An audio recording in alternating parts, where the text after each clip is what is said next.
Chapter 784, Terror of the Necromorphs. Somewhere in the unknown regions of space, we see a dead planet with a massive hole on it. For this planet was Aegis 7, a mining world that had its hole made by a giant planet cracker spaceship named the USG Ishimura. Another spaceship appeared, only it was smaller than the Ishimura. It had the words USG Kalyan. Unknown voice from the USG Kalyan. Hello Ishimura, this is the repair crew from the USG Kalyan responding. Ishimura? Come in. Ishimura, prepare to be boarded. Back on Earth, 3 days before the Ishimura incident, in the estate of the legendary Team Loud Phoenix Storm in Gotham Royal York, Michigan, we were watching TV and resting after defeating another Goosebumps monster. Me, another Goosebumps monster bites the dust. Naruto, yep. Hunter, J.A. I'm glad we brought another monster down. Fu, yep. Stacy, did I also mention that it's Shark Week? Me, no you didn't. Awesome. We turned on the Discovery Channel for it. Suddenly, Lainey, Lisa and Lana came into the room. Lainey, hey guys. We got some contact from our radio, but it's not from here. It's something else. It could be a SOS distress contact. Lisa, it appears to be in space, and not on our Earth's origin. Naruto, we better go check it out. Me, right bro. Lisa, deploy the USS Valor. Lisa, roger that. I traced where the signal was coming from and it's from a ship called Ishimura. I don't know the specifics of what this ship is. Fu, we'll have to find out. Me, where's it coming from? Lisa, it appears to be coming from a star system located 6 light years away from here. Called the Aegis system. Me, then that's where we need to go. Lisa, deploy the USS Valor. Lisa, affirmative. We entered our ship and we were off and the spaceship leaves the estate and into space. Our destination, Aegis 7. Asterisk asterisk asterisk. The USS Valor was flying through space. Me, Captain's Log. Stardate 2702.4. The USS Valor is en route to the planet Aegis 7, located 6 light years away from Earth. We just received a distress signal coming from a ship called the USG Ishimura. Our mission is to investigate what went down and rescue any survivors. Lincoln, I wonder what this ship is like. Me, we'll know when we get there. Stacy, Sydney, do you have a crush on Donnie? Sydney, blushes of course not. Why do you ask? Rave, chuckles don't deny it. Donnie's been close to ya ever since ya got cured at the underground city. Ratchet was on a table being fixed. Mixmaster, you sure you don't want your quarry form back? Sydney, sighs I've gotten used to my sword. I'll let you guys know when it's time for me to get my mutated form back. But for right now, I'm fine the way I am. Ratchet, Sydney, what was your family like before JD and the others met you? Sydney, that is something I will never forget and it started out good, but ended bad. Flashback. Sydney, narrating. I was an ordinary little girl and I had a loving family. I loved everyone and everything. But then one day, he came. The Shredder and his Foot clan came in uninvited and they abducted me and killed my entire family right in front of my eyes. Crying. Flashback ends. Very was comforting Sydney. Me, that's horrible. Shredder, I'm glad we killed you. Nico, I'm glad too. Braun accidentally knocked off his equipment. Ratchet, Braun. I needed that. Lisa, we have arrived at our destination. Me, on screen. We all saw an asteroid field surrounding the planet.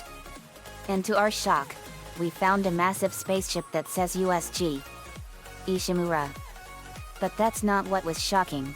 What's shocking is a huge rock the size of 2 Russias, hovering over the planet's atmosphere. Me, That is a huge chunk of planet. Naruto, look at the size of that chunk of rock. Nico, unbelievable. How can a ship like that lift up a huge chunk of rock like that? Me, no idea. Shikamaru, so this ship is a mining ship?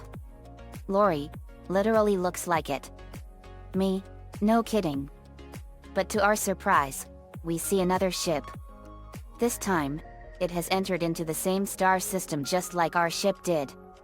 The words on this mysterious small ship says USG. Kellyan, as this Kellyan opened contact with the Ishimura, but no response from it. Me, no response. Hunter, Lincoln, Lana, you three go aboard and search for any survivors. To our shock and horror, the USG Kellyan lost control when it got closer to the USG Ishimura's docking bay. Me, uh-oh. Fire tractor beam and beam the ship to us. But it was too late, as the USG Kellyan crashed into the Ishimura's hangar bay. Lincoln, whoa. Lenny, worried. You don't think they are dead? Me, let's get moving. Street Sharks, Nicole, Lainey, Nico, May, Vince, Carol, Hunter, Lincoln, Naruto, Lana, you guys come with me. We're going aboard. Hunter, Joel Herr Knudsen. Lincoln, yes JD. Lainey, copy that. Naruto, you can count on us. Nico, let's do this. Lana, don't worry big bro, I'll do my best to help. Vince, you got it partner. Lori, well it looks like the rest of us is staying on the spaceship. Me, let's go. We entered one of the shuttle ships inside our spaceship. We were heading to the USG Ishimura. We boarded the ship and saw the inside sparking and was destroyed. Me, whoa. Hunter, so the Ishimura is having technical difficulties and hull damages? Lana, looks like both. Me, my god. What the hell happened here? Lainey, looks like damaged systems. Lincoln, let's find out. We searched the ship and we saw more damage, technical difficulties, and blood stains on the walls. Wait, blood stains? It looked like the blood was made a few days ago. But for some reason, we saw no dead bodies. Weird. Me, there's blood here. I wiped it off with my finger. Me, still fresh. Whoever it was that was killed, it happened less than 10 minutes ago. Hunter, J.A. it is, but where's the body at? It's not here. Me, no idea. Let's keep looking. We kept searching and finally we saw a dead body. But its appearance made some of us want to puke. It was a deformed and grotesque looking dead body. Its guts looked like it was exploded and from it a small midget-size arms jutting from it. Its throat looked like it was ripped apart and the mouth has no chin, appearing to be mouthless, and its two regular hands on two regular arms had its hand ripped open, revealing two bone-like scythes. Though it was dead and not moving, the sight of it was so horrific to look at. Me, oh that is disgusting. Nicole, what the fuck is that? Lana, what the heck is that thing? Naruto, well, whatever it is, it's dead. Hey JD. Why does this thing look human? Me, I've never seen a creature like this before bro. This is something none of us have ever encountered. Nicole, I know this creature from somewhere. But I'm having a hard time remembering where I saw it. As we were talking, we failed to notice that the dead body is not dead at all. It rises up, and it raised its side like blades down on me. But Lana saw it. Lana, JD. Look out. I looked behind me and I ducked and got out of the way, and Lincoln and Stacy fired a blast of lightning and electrocuted the creature. But the creature didn't flinch as it charges at Lincoln this time. I slashed the creature's head off and killed it. But to our shock and horror, the creature still can attack us even without the head. And now it's focusing on me. I fired a powerful blast of fire at the creature and incinerated it. Lincoln, what was that thing? How can it attack us even without the head? Me, I have no idea. John, that thing was terrifying. Lana, and that thing was ugly. Hunter, but why was it dead the first time we saw it but it rises up without us looking? Me, it acts like a zombie. But it can still fight even when we blow its head off. Ku, that is awful. Lana, but was that thing like playing dead? Me, I think so. Then we left the room and went to another room. This time it has a light flickering in there. Almost it looked like it was losing power and we saw another dead body. But fortunately it's human and not one of the creatures. But we also see what looked like a weapon on the desk. Lana, this guy is dead. Me, this is a weapon that's far more advanced than anything we've seen. Looks like it's from the year 3000. Suddenly we hear a door open and we look where it was coming from. It was a man wearing what looked like a armor, and a helmet with teal light from it. He looked at us in suspicion. Unknown man, who are you? Are you the surviving crew of the Ishimura? Me, no, we came aboard because we received a distress signal. Unknown man, I see, so you don't know what's happening on this ship? Me, no. We were asking the same thing. Unknown man, I'm Isaac Clarke, engineering class from the USG Kellyan. Me, pleasure to meet you. I'm J.D. Knudsen, leader of Team Loud Phoenix Storm. Isaac Clarke, Team Loud Phoenix Storm? Never heard of it. Me, we're a team of interplanetary superheroes that defend the entire universe from the forces of evil and defend the entire universe. Isaac Clarke, I see, but you're not from the Earth I came from? Considering the armor and weapons you all wield, that is not in the Earth Gav's origins? Me, no. We're from 6 light years away from here. What year is your planet Earth from? Isaac Clarke, the year is 2508 AD. Why you ask? Me, wow. That's 489 years from now. You're in the year 2019. Isaac Clarke, 2019? That's 489 years ago. So you're saying there are 2 Earths on this galaxy? Me, that is a strong possibility. Either that or you went back in time to our universe, or our faster-than-light warp engines took us 489 years into the future. Isaac Clarke, that is another possibility. Lana, guys, I saw blood stains on the walls that said cut off their limbs. What does that mean? Lincoln, sounds like a way to kill those creatures. Naruto, sounds like it. Isaac Clarke, hey Mr. Knudsen, you didn't introduce your friends? Lincoln, sorry, I'm Lincoln Loud. Nico, I'm Nicholas Chan. But everyone calls me Nico. Lana, I'm Lincoln's little sister Lana Loud. Lainey, I'm Lainey Loud. Another one of Lincoln's little sisters. Nicole, I'm Nicole Knudsen, one of J.D.'s daughters. May, I'm May, Nico's girlfriend. Vince, I'm Vince Pusateri, second in command of Team Loud Phoenix Storm. Carol, I'm Carol Pingree Loud, Vince's fiancée. John, we're the Bolton siblings. I'm John and these are my brothers Clint, Bobby, and Ku, and this is our sister Stacy. Stacy, pleasure to meet you. Clint, sup. Bobby B, yo. Ku, pleasure. Naruto, I'm Naruto Uzumaki Namikaze. Me, Naruto's my little brother. Hunter, UND, I'm Hunter Vadas Takix Michelson. But you can call me Hunter Herr Clarke. Isaac Clarke, you have a nice German accent, Hunter. Hunter, Danke. Lana, also Isaac, what's this weapon we found in the table? Isaac Clarke, that's a plasma cutter, a tool used for mining. But be careful, it's very dangerous and only the most experienced can wield it. Me, it's very advanced. Isaac Clarke, thank you James. There was banging on the other door, as we all heard someone calling for help. Man from the other door, help. Help. Someone. Please open the door. Help. Me, uh-oh. We went to the door and opened it, and out came a bunch of men and a woman.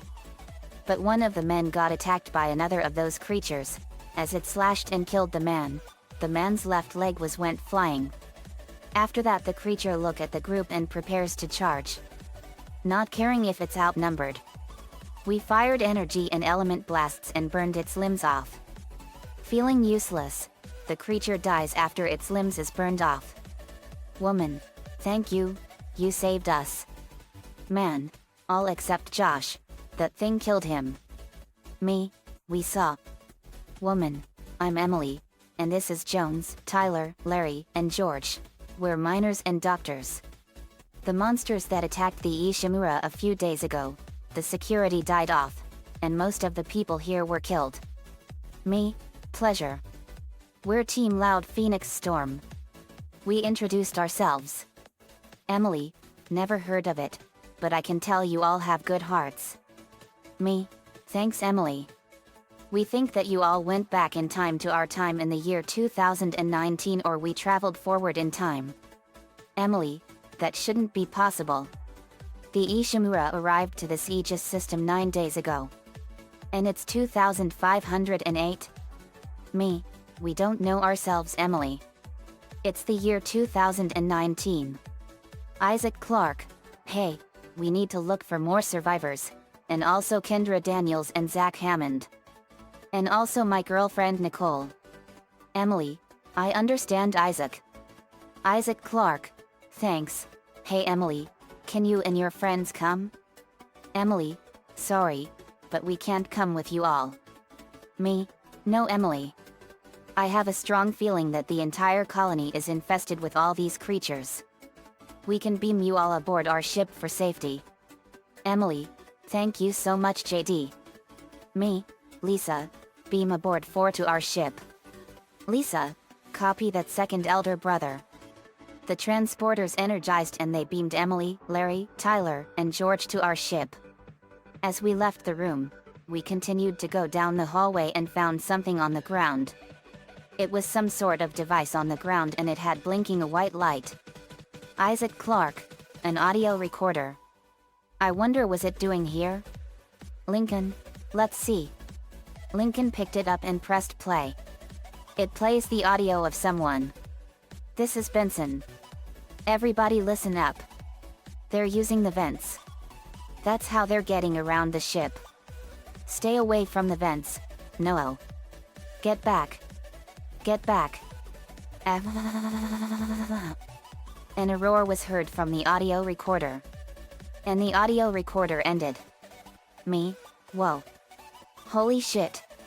Whatever that was, it was as demonic as the devil himself. Lana, no kidding. Lainey, that was horrifying. Stacy, no kidding. Lincoln, wait, this Benson from the audio recorder said those creatures traveled by the vents? We looked at the vents and we saw that they were busted open. Me, that must be where they came in. Hunter, clever monsters, but we must remain vigilant. Carol, I agree.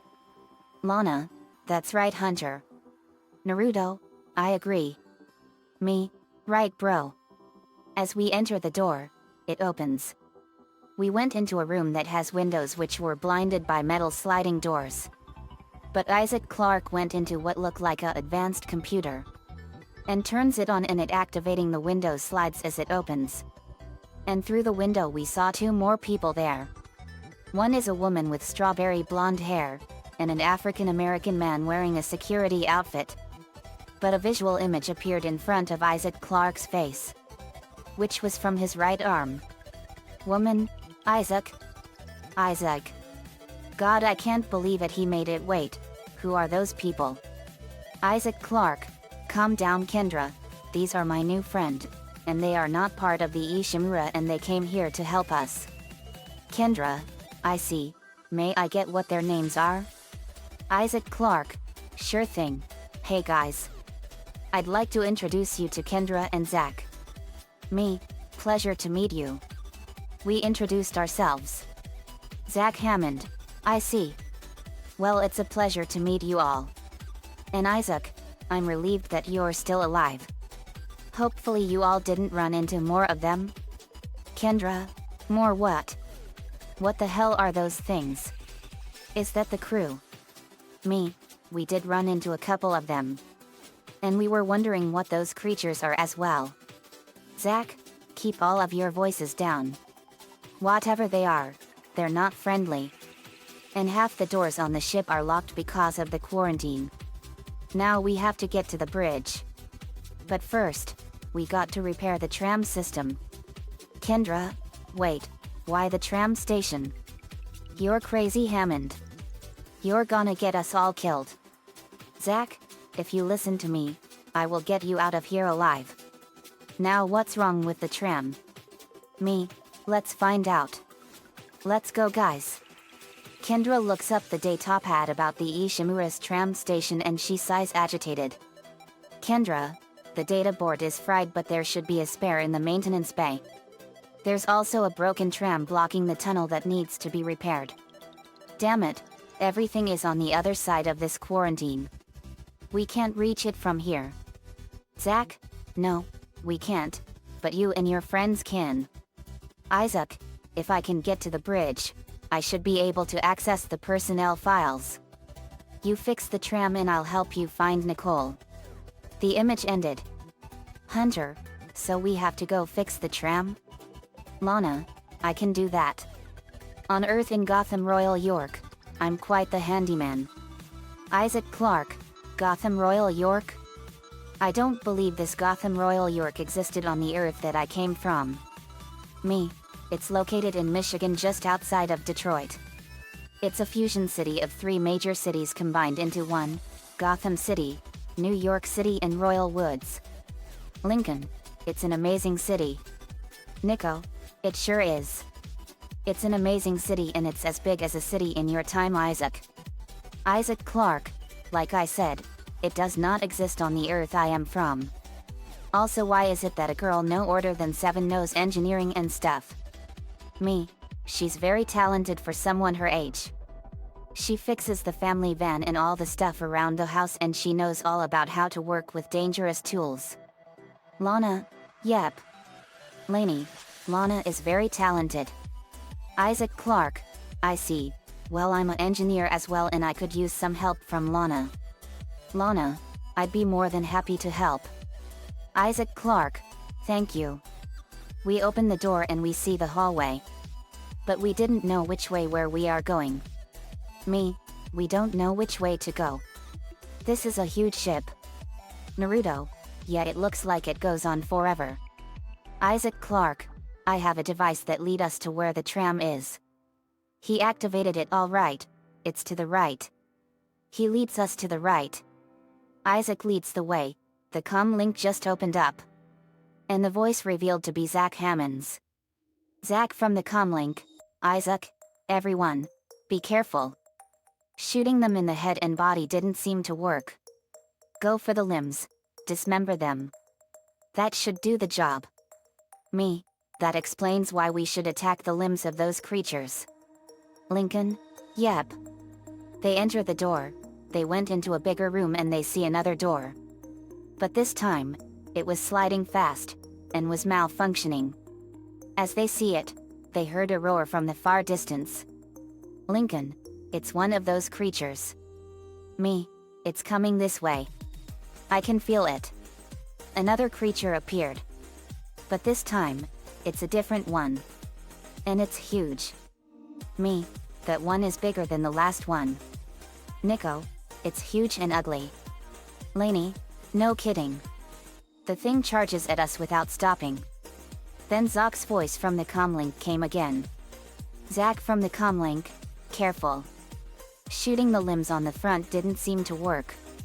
Arm for the back. Me, right. I fired a massive energy blast and it curved around and hit it in the back and it exploded. Crab.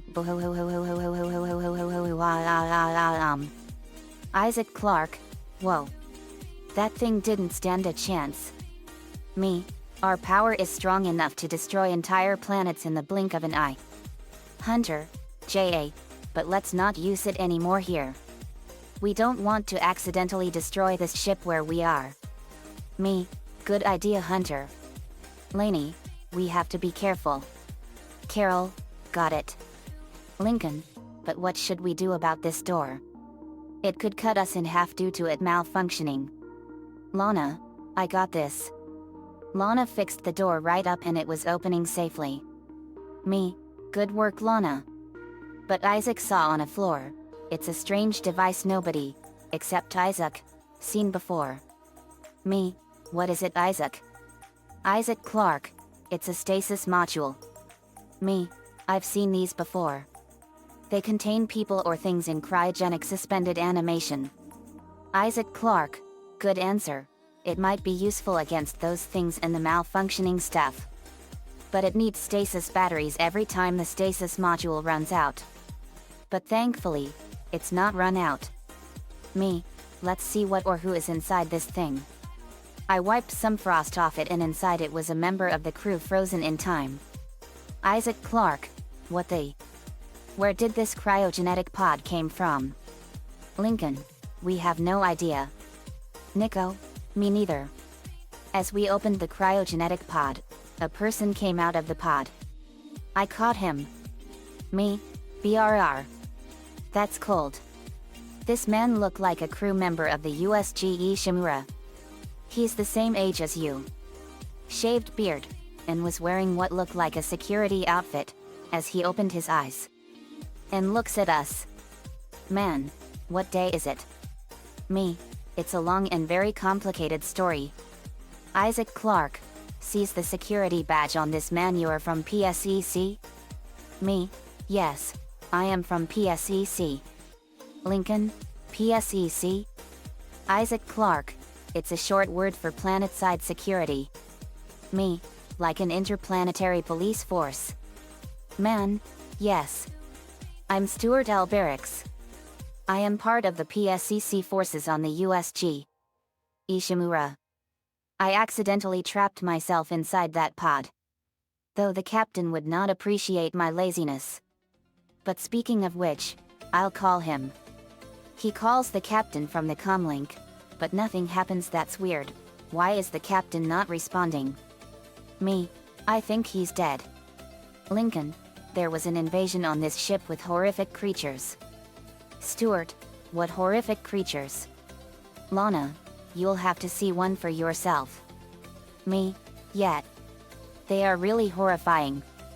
Stuart, what are all of you going to do?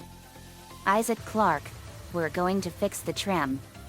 Stuart, all right, also I'm coming as well. I'll help you get to the maintenance bay. Me, thank you. We never introduced ourselves. We are Team Loud Phoenix Storm. We introduced ourselves.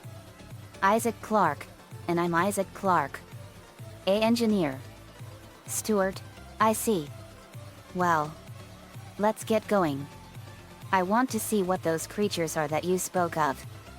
Me, trust me. They are horrifying. Nico, yet. Vince, they sure are.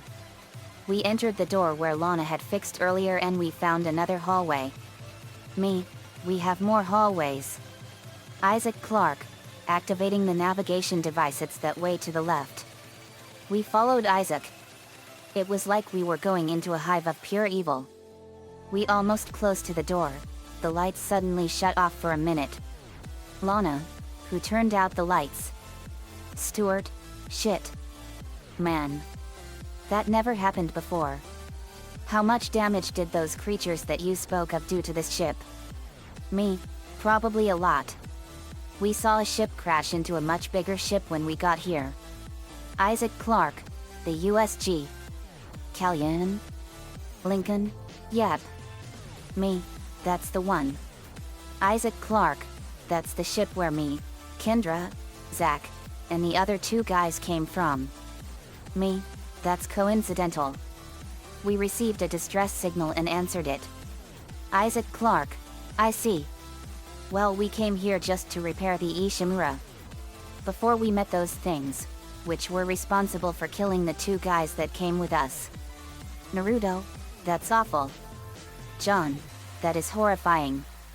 Isaac Clarke, yep it was. I was almost chased by one of them.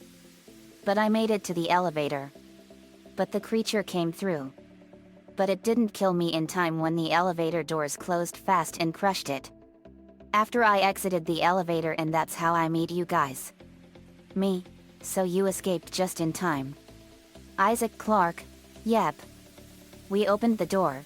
To our surprise, there is still light on this room. But not just any room, this was the tram's maintenance room. Me, is this the tram maintenance room? Isaac Clarke, yes, looks like one of the arms still works. He presses a button, an arm came out and grabbed one of the tram's handles, there was another one. But this one is malfunctioning. Me, this one is still broken. Lana, let me fix it. Lana fixed it in a jiffy. Isaac Clarke, thanks. There was a bursting sound and we saw 2 to 3 vents break off. The culprits are several bone-scythed creatures again. Stuart, what the fuck? He fires his PSCC pistol at them, but the pistol bullet wounds only agitated the creatures. Fuck me. Since when can those creatures be able to take a bullet? Lincoln, let's see how they like this.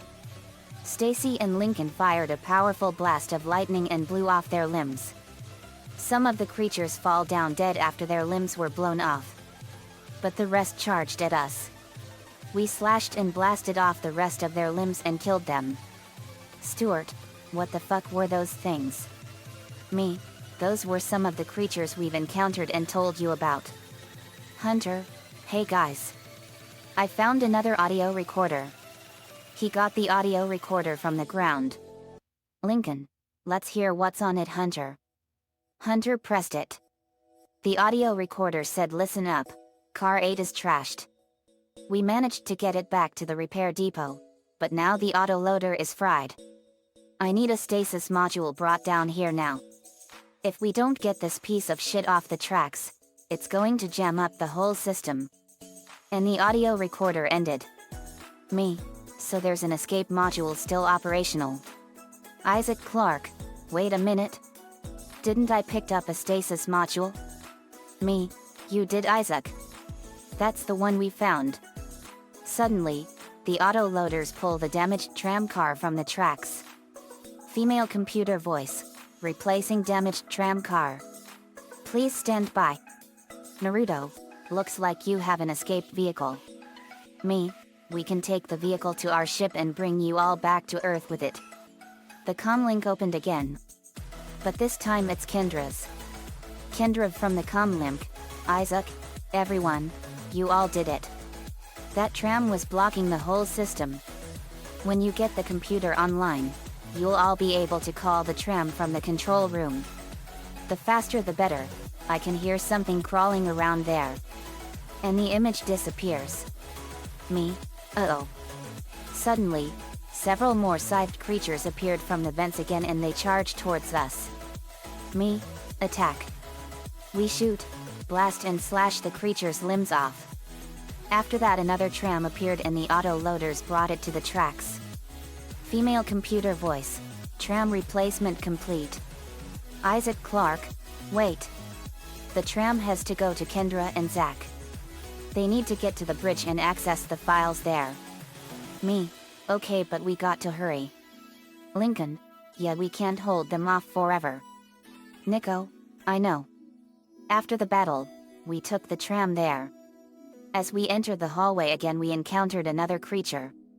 But this time, its legs were fused together, forming a tail and with a sharp scorpion-like blade on the end of its tail. It looks at us from the ceiling, before leaving.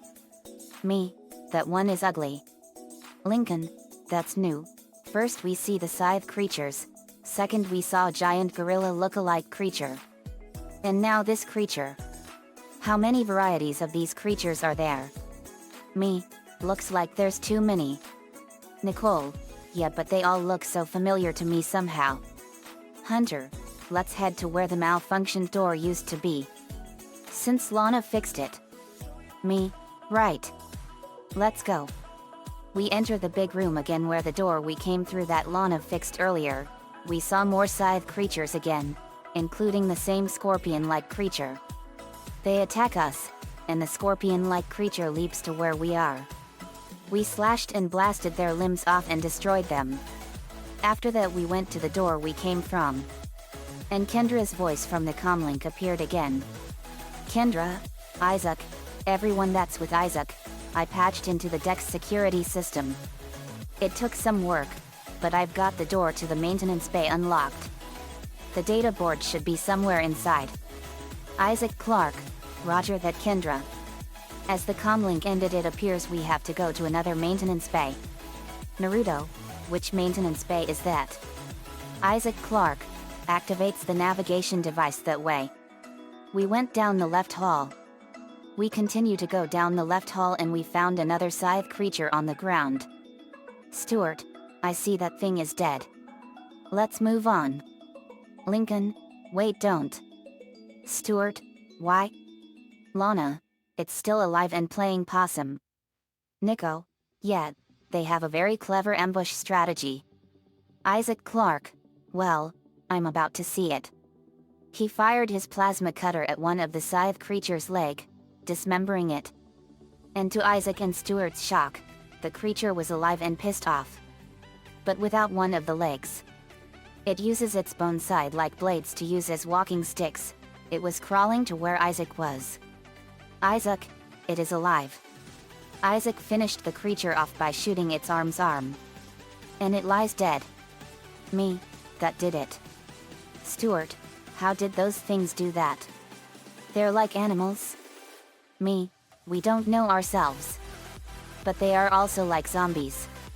Naruto, hey guys. I found another audio recorder. Me, what does that one say, bro?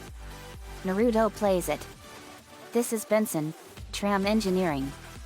We think we've figured it out. Smith killed one. Listen, forget about shooting them in the body, you gotta cut off their limbs. Grab a cutter, anything like that.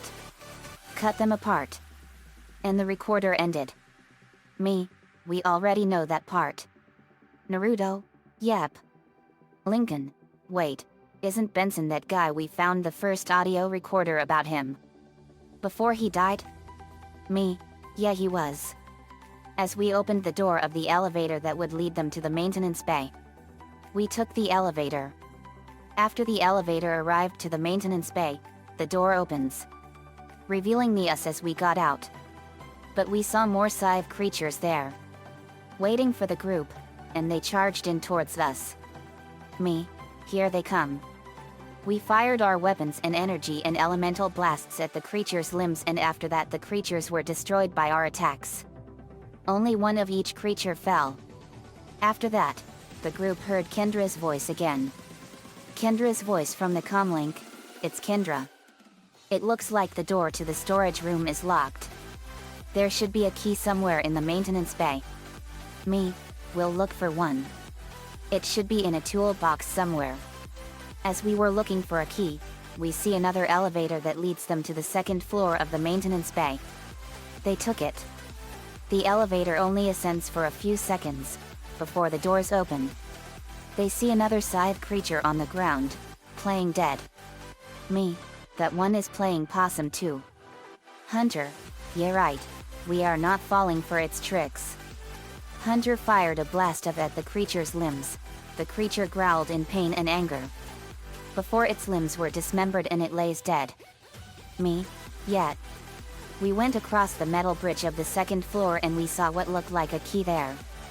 Lana, there's the key. Me, let's get it guys. We went there to get the key. The vent on the left of the key busted open, revealing another scythe creature. Naruto, there's just no end to these guys. Me, no there isn't. Lincoln, I know. Lincoln fired lightning at the creature's limbs, killing it. I grabbed the key. Me, got it. But there was something else. We see another device here. This time it said database. Isaac Clark, no, it's just a database. You grab the key and I'll grab the database. Let's see what it says.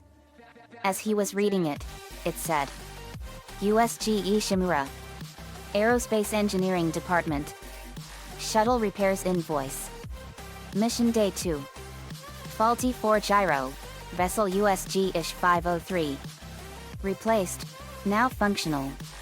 Mission Day 3. Faulty 40 scope. Vessel USG-ish 501. Still in repair. Mission Day 4. Damaged landing repulsors. Vessel USG-ish 505. Complete replacement. Now functional. Damaged 4 in left 4 viewports. Vessel USG-ish 504. Replaced. Now functional. Mission Day 5. Damaged booster collar. Vessel USG-ish 505. Repaired. Now functional. Engineer's S note. Right, JF. Second engineer, maintenance bay, dot. Me, this place is much more damaged than what we first thought. Isaac Clarke, it did say vessel USG-ish S05 and others. I think they are talking about the shuttles. Me, we got to find them. Let's go. As we were going to the first floor, we encountered another scythe creature as it charges at us. Me, let's get it. Naruto, yet. We fired powers and weapons at the creature, killing it with its limbs blown off. After that we enter the elevator to the first floor. It opened and we see another scythe creature coming for us. Lincoln, fire. We did so as the creature falls down dead after its limbs were blown out. Isaac uses his navigation device, which leads us to the maintenance bay's storage room. Me, storage room? Isaac Clarke, yes JD, this is where Kendra told us to go to. Inside there is something we need, a data board. Lincoln, let's get it. Carol, yet. We went to the storage room after I opened it with the key I got. We went inside and on the left is the data board itself. Me, the data board. Hunter, I'll get it. As he picked it up, we went outside the storage room. The image of Kendra appeared again. Kendra from the video image. That's it, Isaac and everyone. Take the board back to tram control and put it in a slot that goes into the computer array. That should get the tram system back online. After that, the image turns off. Me, roger that. Let's go. But we see more scythe creatures, including 2 more leaping scorpion-like creatures. As they attack us, we beat them fast and ran to the tram room. After that, Hunter handed the data board to Isaac and he puts it in the computer array. Female computer voice. Tram control computer now online. As Isaac went to the tram control computer, he presses it. Female computer voice. Ship-wide tram system reinitialized. All trams now operational. Tram arriving at flight deck station. Through the window, the tram appeared. And Kendra and Zach went inside the tram. The image of Zach appeared. Zach, all right, we're on board and heading to the bridge. Good work. But then the image changed to Kendra. Kendra, strange. The quarantine just lifted. The image changed back to Zach. Zach, whatever was in the flight lounge must have left. That's lucky for us. You all get back to the USG Kellyan and the shuttle where the Team Loud Phoenix Storm came from and prep them for launch. We'll find out what we can from the bridge and meet you there. Kendra, if we live that long. You're out of your league, Hammond. This is suicide. We're all going to die here. Zach, your lack of confidence in me is duly noted, Ms. Daniels, but I have a mission to complete and that's exactly what I am going to do. With or without you. Do we understand each other? Kendra sighs as she looks at us. Just get us out of here alive. As the image closes. Me, nobody is gonna die on our watch. Nico, that's right.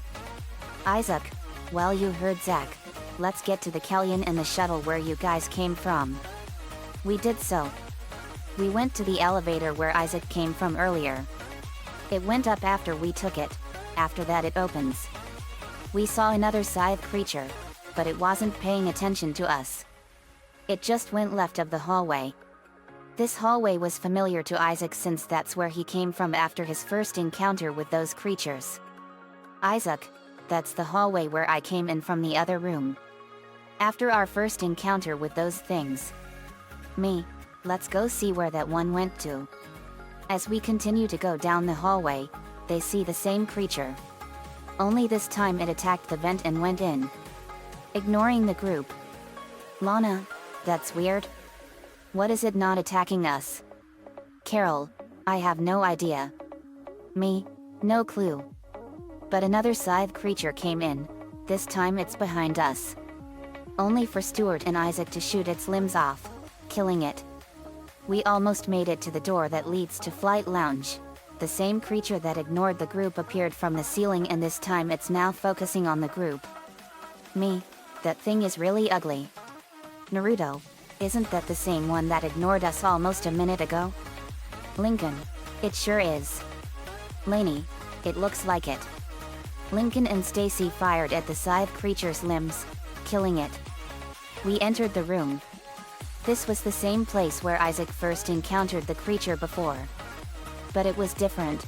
The dead bodies of the two men that accompanying Isaac, Zach, and Kendra all but disappeared, and what's left is their blood on the ground where the dead bodies used to be. Isaac, that's the place where we first saw the creature that was responsible for the deaths of two men. But, where is the bodies? Me, I don't see anything. John, they just vanished. Lincoln, let's get to the Kellyan in our shuttle. Me, right. Lincoln fired a powerful blast of lightning and blew it into 1,000 pieces. As we enter the Kellyan first, we see the image on the ship's bridge. But we see another scorpion-like creature, crawling all over the ship's windows. Computer, hostile life forms detected. Hull damage critical. Evacuate immediately. Me, oh shit. As both our shuttle and the USG Kellyan was caught on fire from too many damages. Isaac, we need to get out of the Kellyan. Now. Me, let's go. We finally exit the Kellyan and both the ship and our shuttle exploded. Crab bohohohohohoam. They descend into the ground. We made it out just in time. But we encountered more creatures. Dozens of scythe creatures, 2 to 3 scorpion-like creatures, and a big armored gorilla look-alike creature. They charge against us. Naruto, let's get them. We fired our weapons and powers against the creatures. The only ones we managed to kill are the scythe and scorpion-like creatures. And the big creature is the only one left. As it charges at us. Hunter, we need to get behind that thing and shoot its back. Me, I got this. I fired a powerful energy blast of pure fire and it curved around and hit the creature in the back and exploded. After that, we got another video image from Kendra and Zach. Zach, what the hell is happening down there? What happened to the shuttles? Me, they got destroyed by the creatures. It's like they knew where we were going. Kendra, from the video image, that was our ride home. They are the only way off this ship. Zach, Kendra. Kendra, no Hammond. This changes everything. Zach, just let me think. Can you access the command computer? Kendra, sighs in frustration, it's no good. There's an executive lockdown of all primary systems. Without the captain's authorization, I can't access them. Zach, well? Where's the captain? As Kendra types in of where the captain of this ship is. Kendra, here it is. Captain Benjamin Matthias. Location. Med Lab. Status. Deceased. Zach, what? How? Kendra, I can't access this information. Isaac, you and your friends must find the captain and find his rig. With his authorization codes, I can crack this computer wide open. Me, we can do that. I refuse to give up. I'm never gonna give up until we get off of this death trap. Naruto, me neither. I won't give up and I never go back on my word. That's my ninja way. Zach, I don't know if you're a real ninja or not. But that's not my decision. But thanks. We need all the help we can get. Also, I'm sending the tram back to your location. Get to the medical deck and find his rig as fast as you all can. Me, roger that. And Naruto is not just a ninja. He's my little brother and the greatest and strongest hearted and most amazing ninja there is. Kendra, heard a noise, what was that?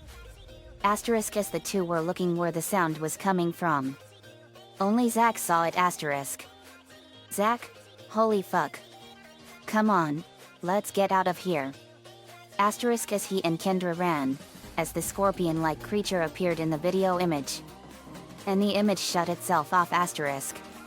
We ran fast and fired blasts of energy and lightning and destroyed more creatures.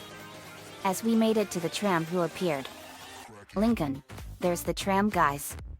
Hunter, so we're heading to the medical deck? Me, let's go. As the group enters the tram. Their destination, the medical deck. We arrived to the medical deck.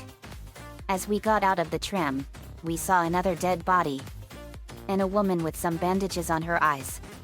With some blood stains on it. Woman, SHHH, SHHH, it's all right, McCoy, they're here. Nothing to be afraid of. Heh. I knew you all would come, just like you said. I saved this for you. As she tries to pass it to Isaac, but her hands were shaking as she dropped it. Can I go now? McCoy wants to take me to the shuttle. As she falls down dead. Me, help them. Hunter, it's too late, she's dead. But what's this device she dropped? Isaac, it's a kinetic module. Lincoln, what does that do? Isaac, it's a device that moves heavy objects. And it could be useful at those big crates that are blocking our path. Asterisk as he uses the kinetic module at one of the crates. Lifting it up, and threw it across the room asterisk. Me, awesome. Very amazing piece of technology. Lana, guys, I see a computer look-alike station there that says store. The store opens the shop that has the list of plasma cutter, line gun, pulse rifle, level suit 2, plasma energy, small med pack, small air can, stasis pack, power node. Me, look at all this stuff. Lainey, very interesting selection. Isaac, I think I know about the power nodes. They can be used for upgrading our weapons and rigs. Me, let's do it. Isaac, wait, I think we went past all the credits, power nodes, and other stuff on the flight deck. Lana, that won't be a problem. Lana brought out a large bag, as she opens it, revealing to be hundreds of thousands of credits, several power nodes, lots of ammo, and med packs. Isaac, how did you get all these stuffs without any of us looking? Me, I think Lana found all of that. Stuart, that would be a serious crime of theft, but I'll let that pass. Since this ship is infested by those things. Well, at least we have enough credits to buy weapons, more power nodes, and other stuff we need. Me, way to come through, Lana. Let's do it. The group buys more weapons, such as the mining tools used for weapons like the plasma cutters and line guns. They also bought line racks and plasma energies for ammo. They also bought several more power nodes. We looked like we were ready for war. Isaac went into the entrance. He sees more crates. He uses his kinetic module to lift those crates, and threw them across the room. But we also see another strange device on the ground. Isaac, well. Is that a schematic I see on the ground? As he picked it up, it's a schematic. It's used for the stores to unlock any items we might get. This schematic unlocks a weapon named the flamethrower. They went back to the store, and Isaac inserts the schematic inside. Finally unlocking the flamethrower they need. Me, whoa. Nico, this is an advanced flamethrower. Isaac Clark, I know. Hey Stuart. Care to do the honor of carrying the flamethrower? After he purchased it from the store. Stuart, sure thing. Hunter, what about the level 2 suit? Isaac, Oh, I forgot all about that. You see, I'm wearing a level 1 suit. I'll get the level 2 suit inside the store. Me? Okay. Lainey, go for it. Isaac purchases it. The store converts into an armor changer. As Isaac steps inside it, the doors close. After several seconds, the doors open and revealed Isaac in the level 2 suit. As he steps outside the armor changer, as it converts back to the store. Me? Nice armor. Isaac? Thanks. Lincoln, let's continue to find the captain's rig. Me? Right. We continue to go to the room that says security station of the medical deck. Suddenly, they got a video image of Zach. Zach? Isaac? Everyone? Are you there? We were attacked. Kendra's gone. But not dead. 1 minute she was there. Then. I can't believe I lost her. We can still do this. Get me the captain's rig codes and we'll find Nicole. Me? Okay, Zach. We're on it. Zach looks at where the rig is. It shows the map of where the captain is. But something is blocking the way. Zach, looks like the crew barricaded the door to the emergency wing. You all have to blow through it to get to the morgue. Get some thermite from the medical storage, and a shock pad from Zero-G Therapy. Should be down the corridor. But the image is getting static, as the static increases. Zach? God, static communication is useless in all this static and the image closes due to static. Me? We lost the image. Isaac? It must be the static and communication loss that's affecting this ship. Stuart? Geez. How much damage did this ship take? Me? We have no idea. Naruto? Well, let's find the thermite bombs and the shock pad. Me? Roger that, bro. As we head to the room that says research wing. Me? We made it. Isaac? Not yet. We need to head to H.A.Y.'s another malfunctioning door that leads to the main lab. Great. Another malfunctioned door. Lana? I got this. As Lana fixed it, the door opens for the group to enter another door that said main lab. After opening it, we made it to the main lab. Lincoln, is this the main lab? Isaac, yes it is. Now let's find the medical store. An alarm was sounded. Computer, warning. Hazardous anomaly detected. Quarantine initiated. As the room darkens, an orange alarm lights on. Naruto, I don't like the sound of that. Me neither. And Naruto was right. Dozens more scythe creatures appeared. As they attack the group. Let's get them. We fired our weapons and powers at the scythe creatures. After minutes of fighting, we blew apart the last scythe creature and it fell dead. Computer, quarantine lifted. The alarm lights shut off and the room turning the lights back on. Lana, that takes care of them. Lainey, yep. Stuart, hey guys. I found what looked like a video log. It's in this room. Pointing to a small office room there. He pushed play. It actually shows a video of a man, and another man who looked like the captain. Man 1, what in God's name is going on down there? Man 2, I think that's precisely the point, Doctor. God's work. Man 1, I'm not so sure of that. We have to assume that the colony's problems are somehow connected to the marker. Man 2, you can assume all you want to. I do not. The marker is glorious and divine, you know that. Man 1, God moves in mysterious ways. Man 2, anyway, we'll have it on board tomorrow. You can analyze it all you want to. What are you so worried about? Man 1, worried? Captain, people are dying down there. Killing each other. Is this madness the transformation unitology teaches us? Captain Benjamin Matthias, Doctor. Terrence, there will always be risk when the stakes are high. And here. They're enormous. It could change everything. Dr. Kind Terrence, that's what worries me. And the video log ended. Lincoln, that's horrifying. Me? No kidding. Isaac? Ugh, I should have known. The captain and this doctor are unitologists. Nico? Unitologists? Me? What do they do? Isaac, unitology is the fastest growing religion on human space.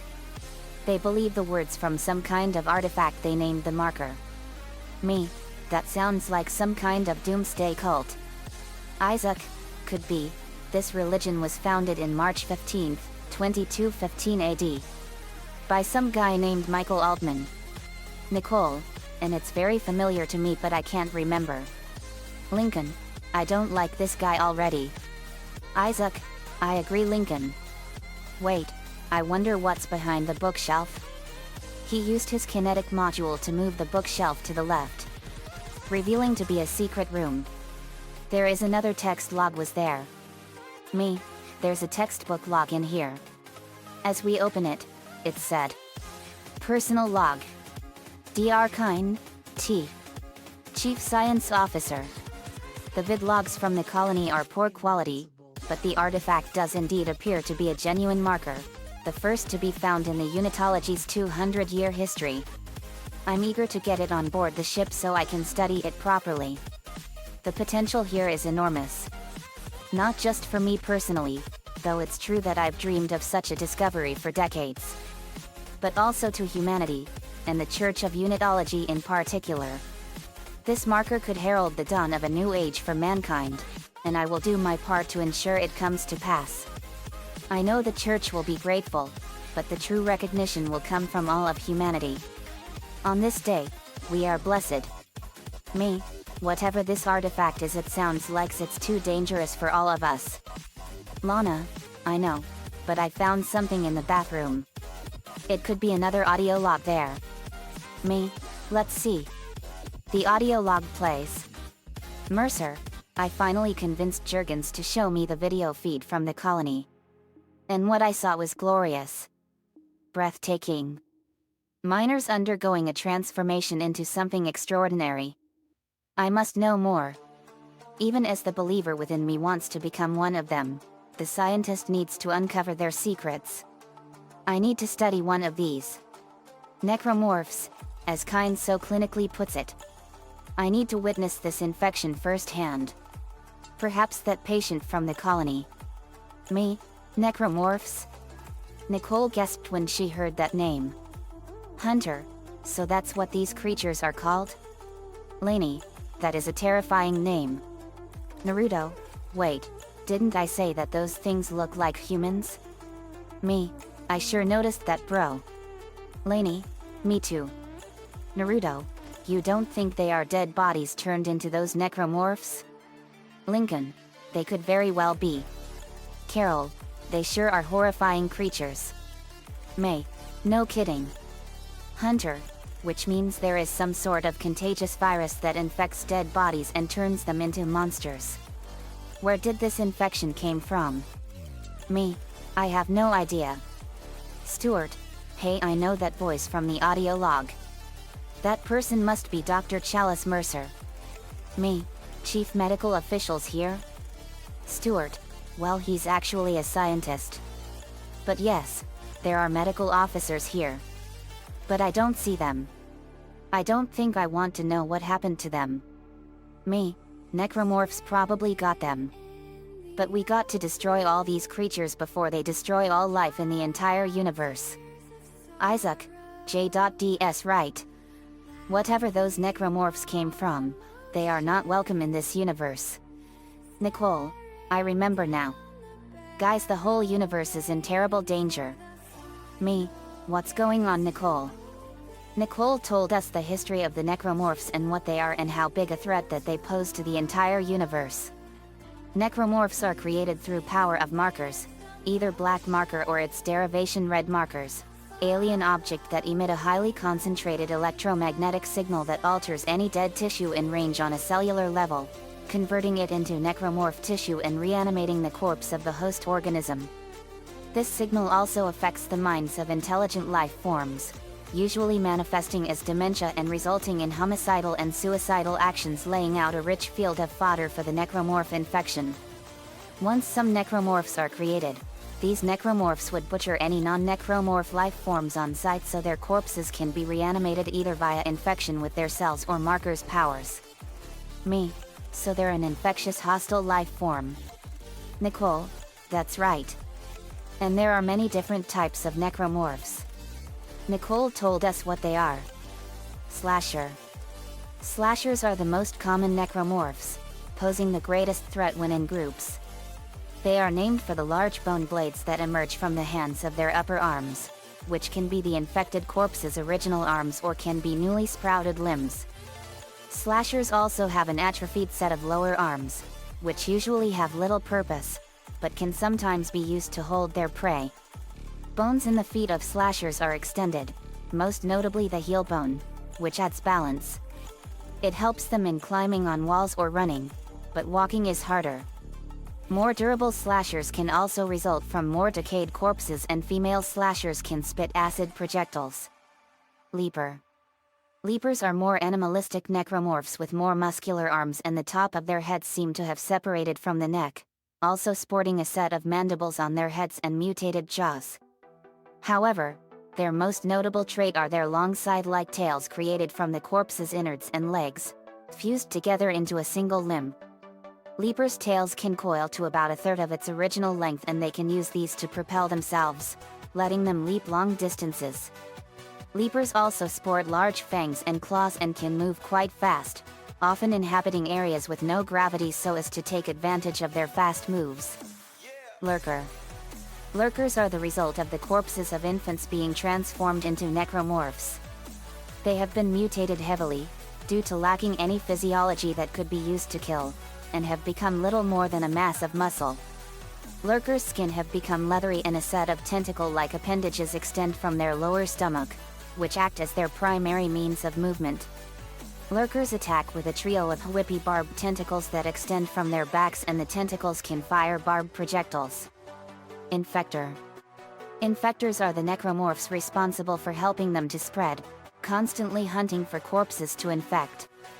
The host corpse is twisted and broken, developing bat-like wings formed from flaps of flesh between their limbs. The head becomes the infector's feelers and a stinger-like appendage, made from a fusion of bone, flesh, and spinal tissue. The infectors use these appendages to spread the necromorph infection, enveloping the corpse in their wings and driving its stinger into the skull to inject a fluid stored inside its body. Pregnant. Pregnants sport an enormous sac that contains lesser necromorphs and have two large arms with bone sides.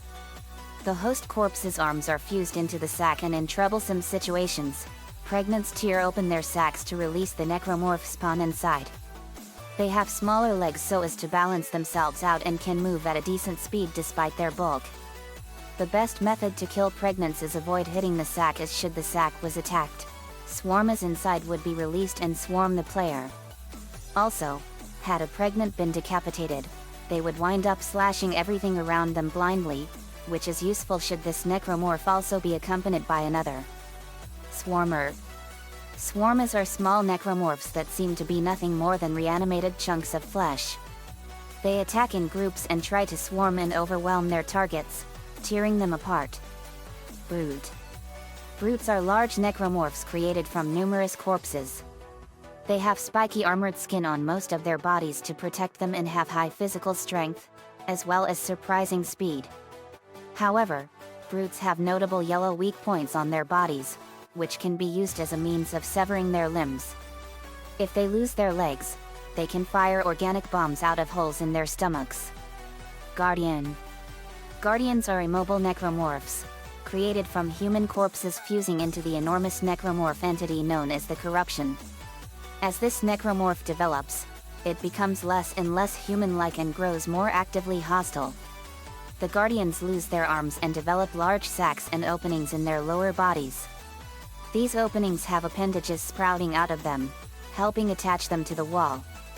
The Guardians can attack with scythed appendages made from their innards, but their most notable ability is their ability to spew forth embryo-like necromorphs called pods. These necromorphs attack with tentacles and can burst in a small explosion, though they are little danger unless they swarm enemies.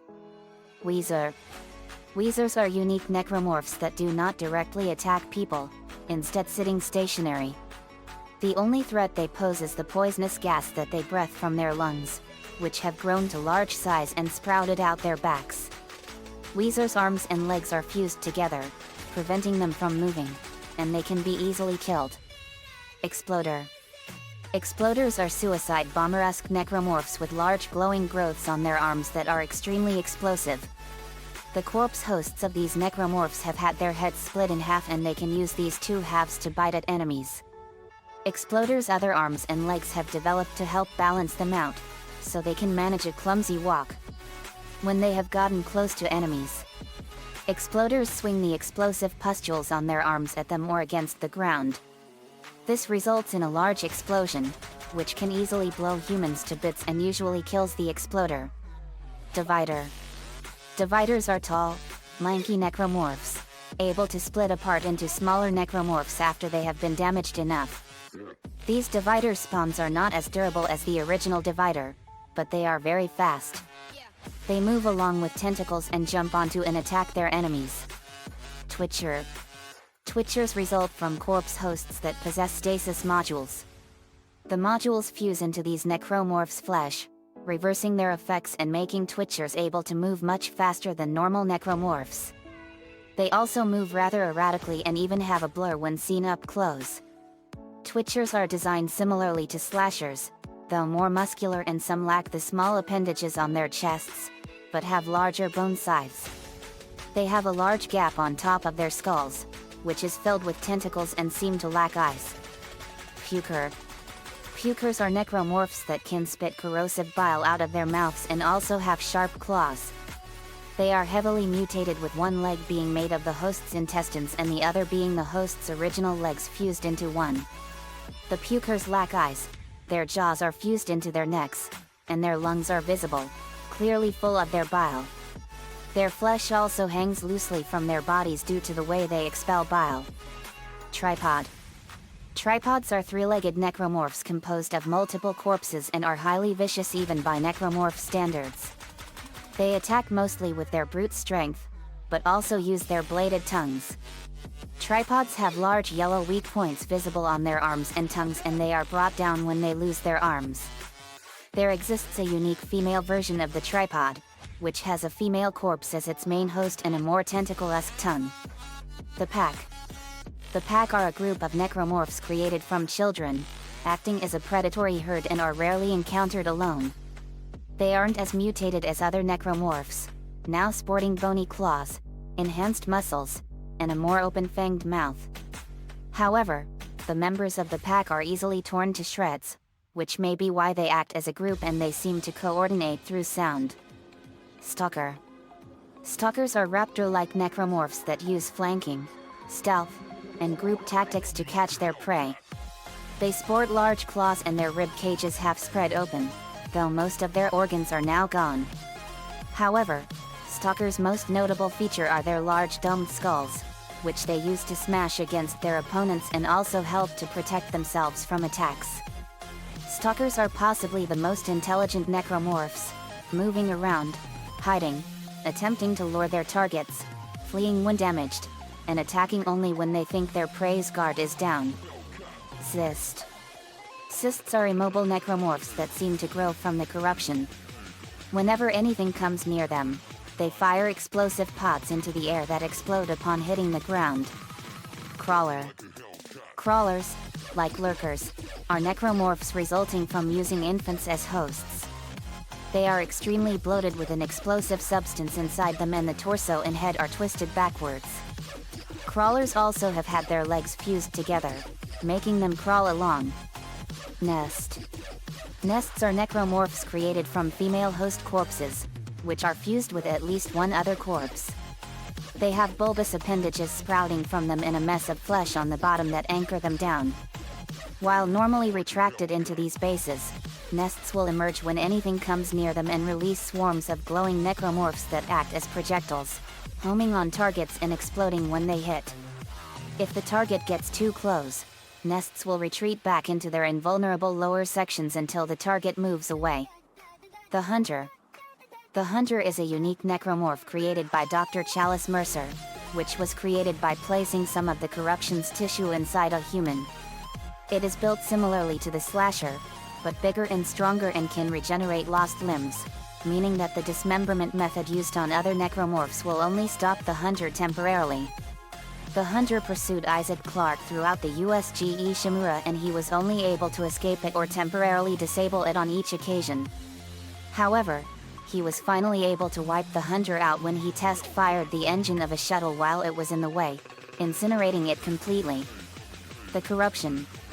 The Corruption is the single largest necromorph entity, though it does not directly harm other creatures. Its unsteady design does slow down those that walk on it, and it also removes oxygen from the air, changing it into poisonous gas that makes any kind of long-term survival near impossible. Since the Corruption drastically changes habitat, it may be key to the necromorph infection, and it seems to aid them in adapting to the different environments they must deal with. The Leviathan. The Leviathan is a large necromorph entity that collided with the Ishimura as it was drifting in space. It made its way into the hydroponics area of the ship, infesting there. The Leviathan has a large gaping mouth, which has a bulbous orb in the center and 3 large tentacles. It attacks by swinging with its tentacles, spawning pods, and spitting out organic bombs. Isaac Clarke confronted this necromorph in the hydroponics area due to it causing the air to degrade, and managed to destroy it. The Slug. The Slug is another large necromorph entity that attached itself to the blast doors on the outside of the Ishimura. It is a large, mostly immobile mass, with 5 large tentacles. Needing to open them to send a message to the USM Valor, Isaac took the helm of one of the asteroid defense cannons and fought it, successfully killing it, and making it detach from the blast doors. The Hive Mind. The Hive Mind is an enormous necromorph that seems to be the guiding intellect behind the ones on Aegis 7 and the Ishimura. It resembles a segmented worm-like creature with a large circular maw that has 2 sets of jaws and a number of yellow bulbs that act as weak points. The Hive Mind utilizes large tentacles and spitting acid projectiles to attack, and has more yellow bulbs in its lower body. It was created by the military testing their experimental red marker 200 years before the outbreak. However, when the marker proved too dangerous, the experiments were abandoned and it was used to suppress the Hive Mind. After the marker was taken aboard the Ishimura, the Hive Mind was awakened, beginning the necromorph outbreak. Isaac Clarke managed to return it, suppressing the Hive Mind once again, but after Kendra Daniels tried to retake the marker, the necromorph reawakened. It killed Kendra and attacked Isaac, but he managed to bring it down. The Tormentor. The Tormentor is a massive necromorph, formed from numerous corpses. It has a lean serpentine build with a large fanged maw and mandibles on its head. The Tormentor has long arms, connected to its body by yellow tissue, which act as a weak point, and the rest of its body is a mess of spikes and tissue. This necromorph is quite strong, able to deal with fire from a gunship without any sign of damage. The Tormentor attacked Isaac after he dropped down a vent to escape Tideman's forces. It managed to grab Isaac, who succeeded in escaping its grasp, and it pursued him onto Tideman's gunship, grabbing him when he tried to jettison away. However, the Tormentor tore off the ship's fuel canisters and Isaac shot them, destroying the necromorph in the explosion. Ubermorph. The Ubermorph is a unique necromorph, notable for the fact that it has no human traits in its design. It is built similarly to the Slasher, though a good deal bulkier, and has a pair of small arm-like appendages on its torso, in addition to its larger clawed arms. Like the Hunter, the Ubermorph is able to regenerate itself, making it practically impossible to kill. After Isaac deactivated the power in the government sector, letting the necromorphs swarm it, the Ubermorph found its way inside as well. As Isaac started to find the secrets of stopping the marker, the Ubermorph pursued him and he was forced to constantly escape the necromorph. The Ubermorph was finally destroyed after the Titan Station's reactor exploded. The Grave Robber.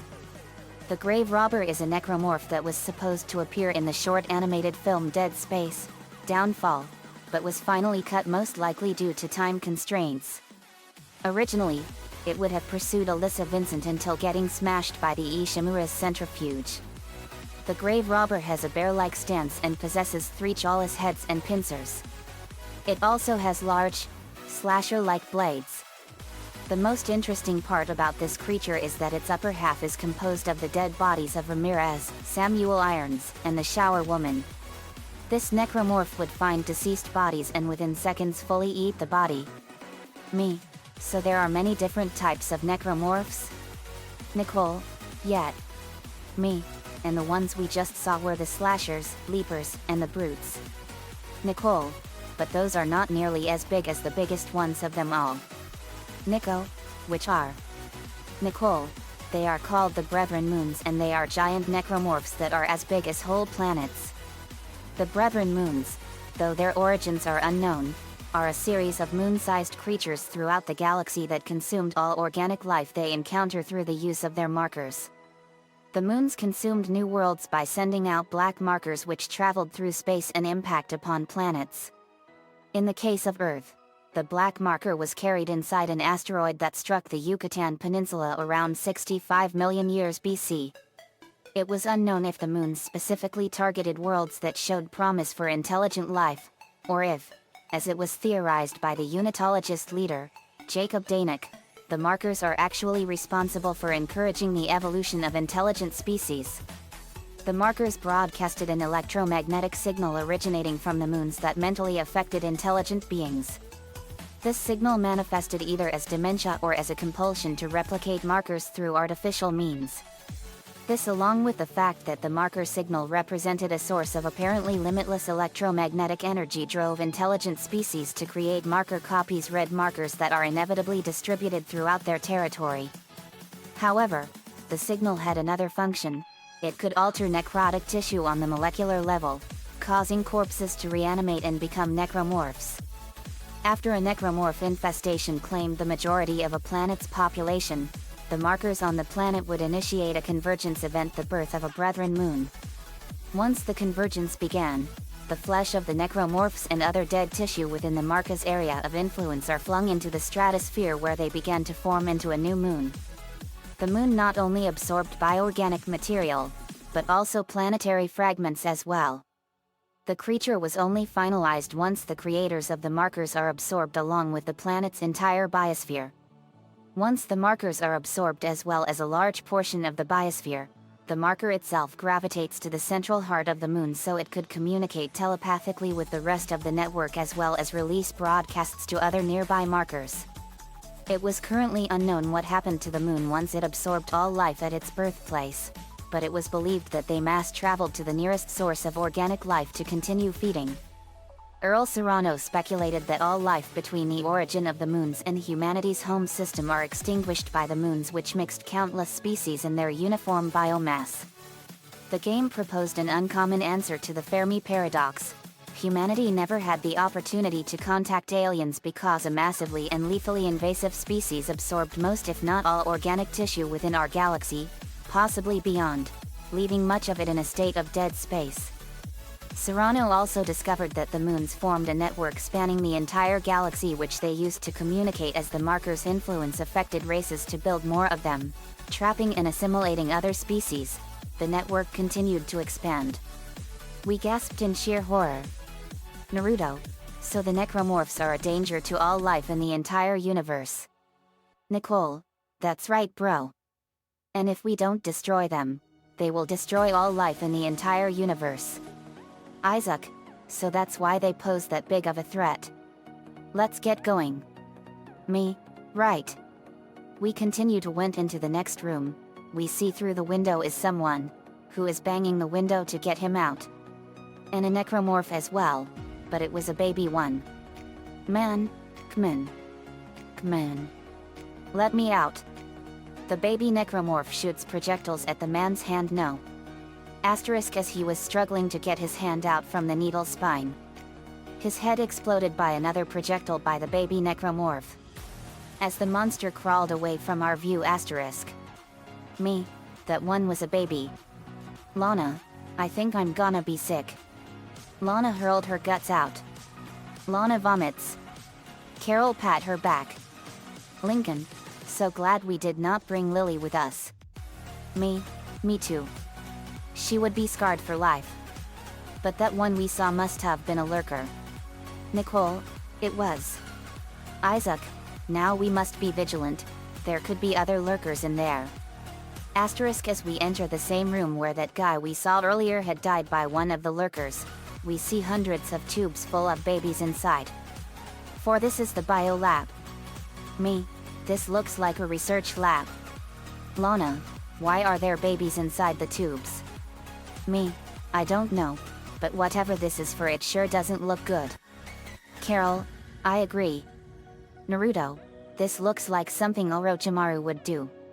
Isaac, who's this Orochimaru you spoke of? He was one of our most dangerous enemies. He was a mad scientist shinobi that wanted to destroy entire Hidden Leaf village where we all live. And let me tell you, you would hate this guy. He did these mega insane experiments so that he would find a way to live forever and learn all the techniques in the world that we have. This shocks and horrifies Isaac and Stuart. Isaac, that bastard. Stuart, I would gladly shoot this sadist motherfucker to the core. Lincoln, me too. Lana, even Lisa is not that dangerous. Hunter, J.A., he even makes our medics look like saints. It's worse. He was a majorly fucked up pedophile. Most of his experiments were tested on were children. Hunter, that dumb cop. I would strip him of his blood and mind and burn them all with intense fire. Isaac, when I see that ugly pedophilic snake guy, I'm gonna blown his fucking face to pieces. Lincoln, he is very irredeemable. It's too late for that. He's already dead and we killed him. Nico, and I sealed him in my book. It's the Book of Vile Darkness. Isaac, oh thanks. That book sounds scary though. Oh, speaking of blown to pieces, we need to find the thermite. And then the shock pad. Right. We'll tell you all more about what Orochimaru did later. Let's go. We saw projectiles flying to where we were earlier. But thankfully, the projectiles missed. As we see one of the necromorph lurkers, the same one that killed that man earlier. There's that one that killed that man earlier. Isaac, shoot its 3 tentacles. As we shoot at the tentacles of the lurker that used to be its intestines, as the lurker dies after its 3 tentacles is blown off. These freaks give babies everywhere a really bad name. Lincoln, only except that they're undead. The Necromorphs use even the youngest of souls to destroy all life. What a bunch of savage and ruthless monsters. Nico, they all have failed this entire universe altogether. Isaac sees the elevator-like platform there. Isaac, let's go up on the 2nd floor of this bio lab. Right. Hunter, we need to always be on the alert for anything. Hunter, Joel. As we ascend into the 2nd floor, we see 3 more lurkers there. Lincoln fired lightning and blew them to pieces. As we see the door that says return to main lab. Lana, that's odd. Why is there the door that says return to main lab? Isaac, must be some room in the main lab we never checked. As we enter the room, they see the thermite there. There it is. The thermite. Thermite explosives. Very powerful bombs equal to that of C4. Isaac, yep. Asterisk as he picked up the thermite, the audio feed from Zach appeared. Zach from the comlink, alright, that thermite you picked up should be able to melt through the barricade. Use the shock pad to ignite it. I hope I can hold this position. I hear something big moving out there. And the comlink ended. Let's get moving. We went into the main lab, and then to the door that said return to security station. There we encountered 2 more scythe necromorphs. Nicole, slasher necromorphs. We fired our powers and weapons at the slashers and blew their limbs off, killing them. So much for them. Stuart, hey, the tubes we saw on the biolab we left earlier. I know that these are cloning tanks. These scientists were really playing with intense fire. Lincoln, and they suffered the consequences. We enter the security station. They see the third door that says Imaging Diagnostics Ward. Me, the Imaging Diagnostics Center? Isaac, yes, this is where we're going in. But be wary, we don't know what kind of horrors awaits us in this room. Me, we have to be ready for anything. Nico, right. We opened the door, we went into the hallway. But then the lights suddenly shut off for a minute. But as we were continuing to go, we see another person there, hitting his head on the wall. Me, are you all right, sir? The man ignores me, as he hit his head very hard, killing himself, as he lays down on the ground. And with blood on the walls where he was hitting his head was. We went over to him. Me, this guy really hit his head hard. Lincoln, why would he do this to himself? Me, it must be survivor's guilt. Nico, or it could be dementia. Stuart, could be, let's continue. We enter through the door that said Imaging Diagnostics Room. There, we see 3 scorpion-like creatures there. Lincoln, watch out for the leapers. Asterisk as he fired lightning at one of the leaper's tail, dismembering it. Thus preventing the same leaper Lincoln fired at from jumping asterisk. Lana, hey guys. I found another audio log inside this room, but it requires a power node to open it. Isaac, we have several dozen power nodes. This one will be enough to open it. Me, wait. A power node won't be needed. Lincoln, you can use your lightning powers to power it. Lincoln, okay. Lincoln did so. Me, Lincoln did this method earlier and it worked. After that, the door opened, and Lincoln picked up the audio log. As he pressed it, it said, Mercer, you found something down there, didn't you? Kine, yes, we found something. Mercer, so, the texts were right all this time. Kine, I wouldn't be certain about that. There was nothing divine in what I saw. Mercer, we must embrace this. We are the first witnesses. Kine, Matthews isn't letting anyone down on the colony. It's under quarantine until we learn more. Mercer, to hell with Matthews. He of all people should know that this is greater than him, or the operation, or even the company.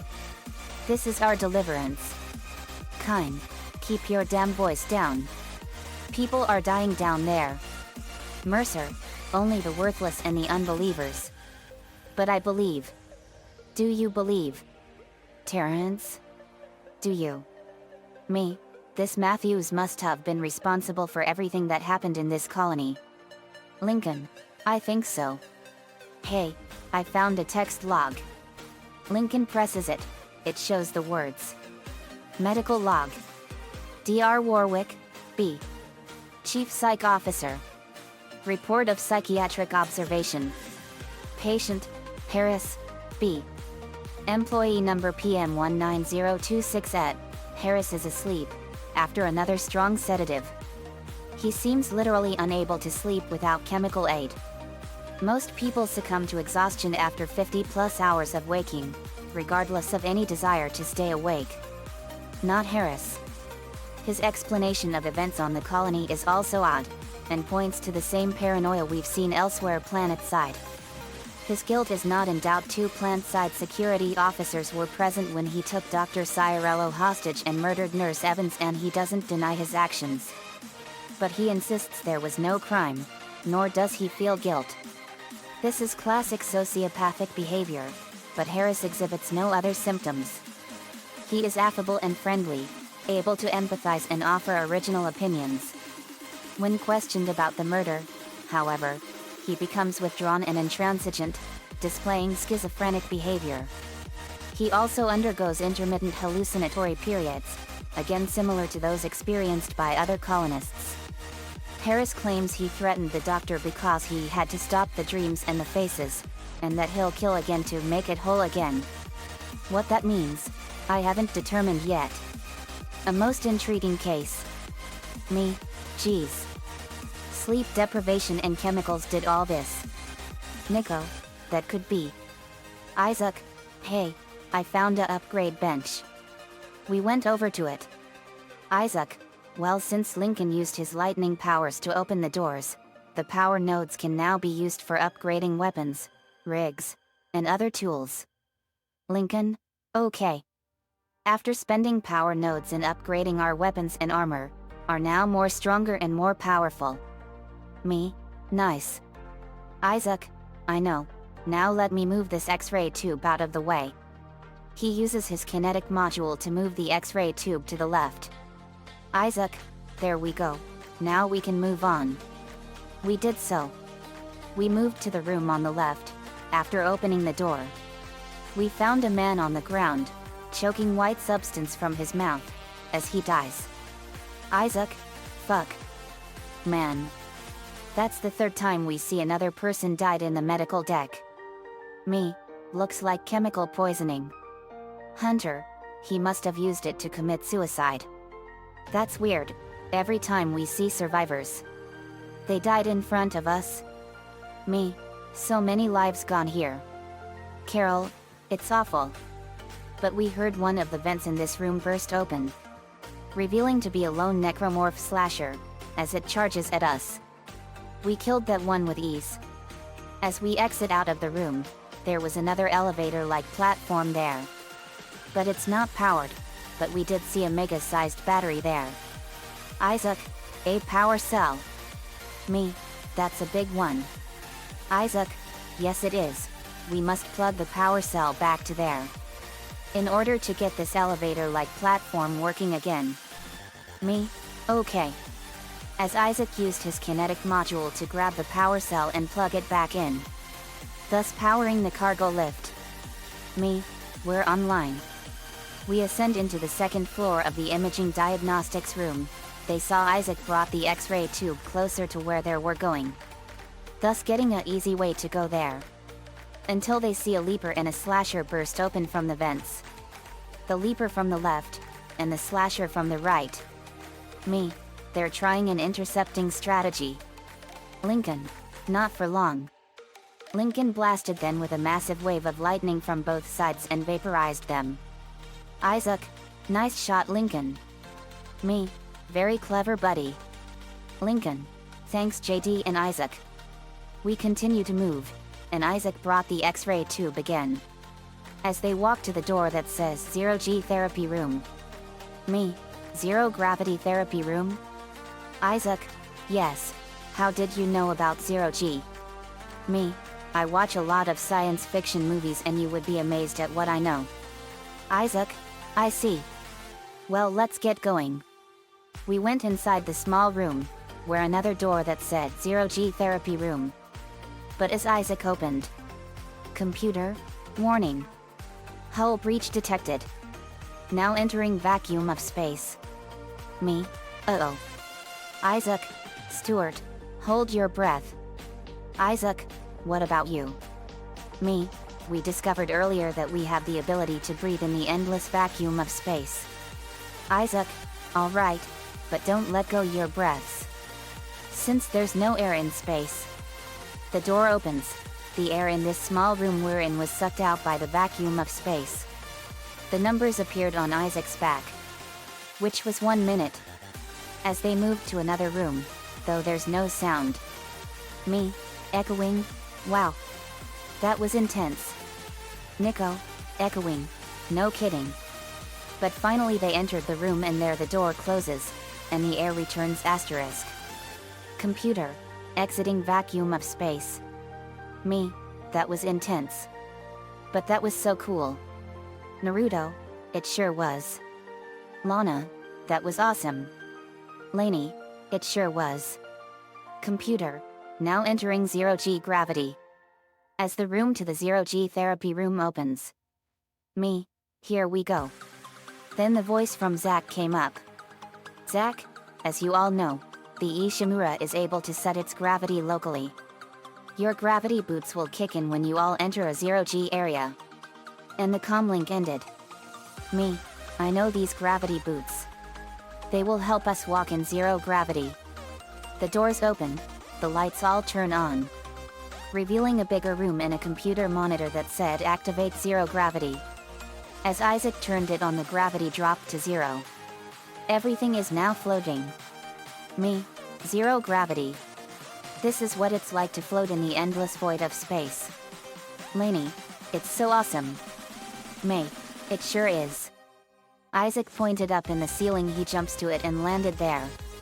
Since they are in the 0G room, we all did the same and followed Isaac. But they encountered more leapers there, who also took advantage of the 0G therapy room as well. Me, let's get them. As we fired our weapons and powers at the leapers. As the entirety of the Necromorphs in the room are now dead.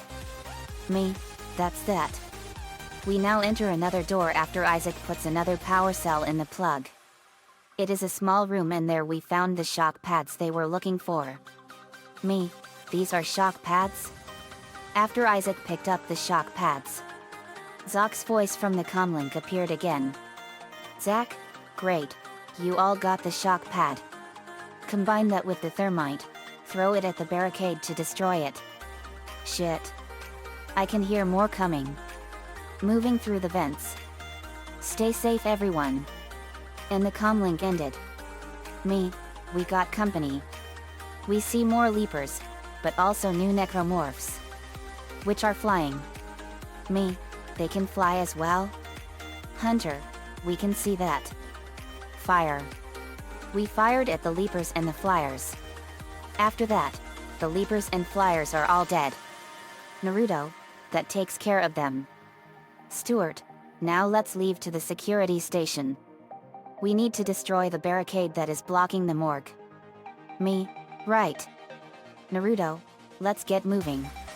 We left the 0G therapy room. We entered the vacuum of space. Me, hold your breaths. Isaac and Stuart hold their breaths and we enter the vacuum of space. After that we made it halfway to the door. We encountered another necromorph slasher, though no loud sounds were heard. The necromorph slasher charges at us and destroyed it. We made it to the door, we opened it and went inside. The door closes and oxygen air returns. Computer, exiting vacuum of space. Me, that's it for that. Isaac, maybe next time, you guys should get spacesuits.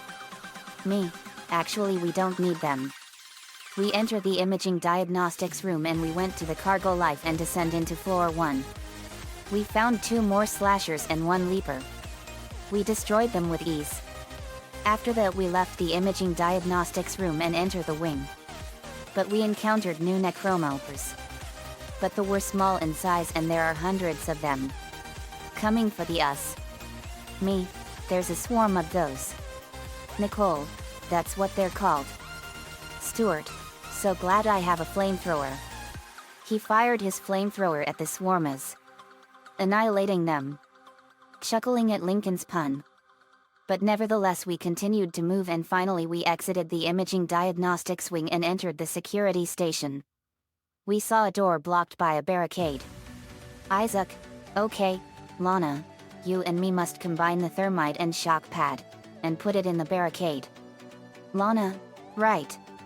Isaac and Lana combined the thermite and shock pad together. They brought it to the barricade. Me, fire in the hole. A flash of light began as Isaac, Lana, and everyone covered their eyes for a second before the flashing light died down. And the barricade has been breached. Isaac, all right. To the Ishimura clinic and into the morgue. Naruto, right. We went to the clinic door. The comlink from Zack appeared again. Zack from the comlink, okay, you all through. Should be clear from there to the morgue. Remember, the codes are on the captain's body. And the call ended. Lincoln, let's go. But as the door opens, we found another video log there. Lana, let's see what this log says. As Lana presses it, it opens a video of Nicole. Nicole, DS, this is Senior Medical Officer Nicole Brennan, transmitting ship-wide. We need more help.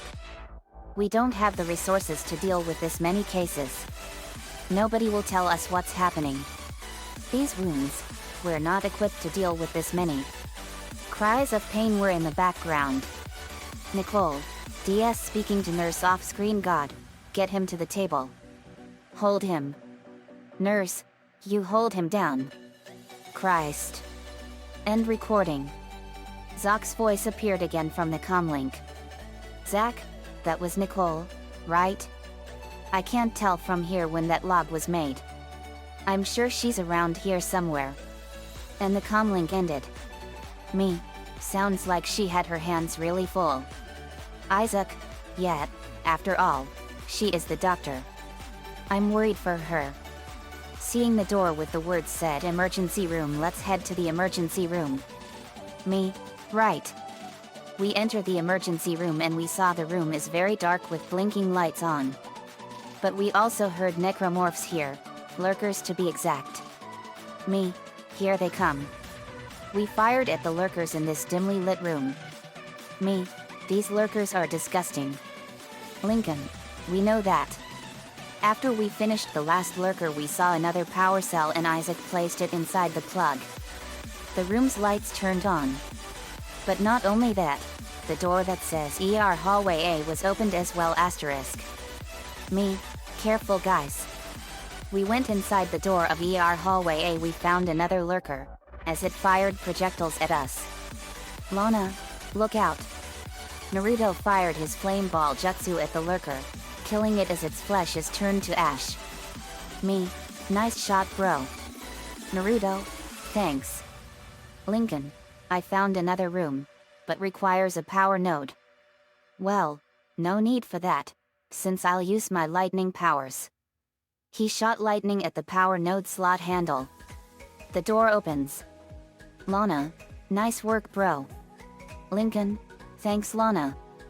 We went into a small room and we got anything of value or ammo. We also found another schematic. Since Lana keeps collecting more power nodes, credits, and schematics. Me, I think this is all we need. We left the small room and encountered 3 more necromorph slashers. Lincoln, they just keep coming. Hunter, we keep beating them back. As we fired at the slashers' limbs, killing them. Me, that's that. We continue to move through hallway A and we finally saw hallway B. But Lana found another audio log behind them. Lana, look. There's another audio log. Me, let's hear it. Lana presses it. Eileen, hello? Can anybody hear me? My name is Eileen Fisk. I just woke up in here and everybody was gone.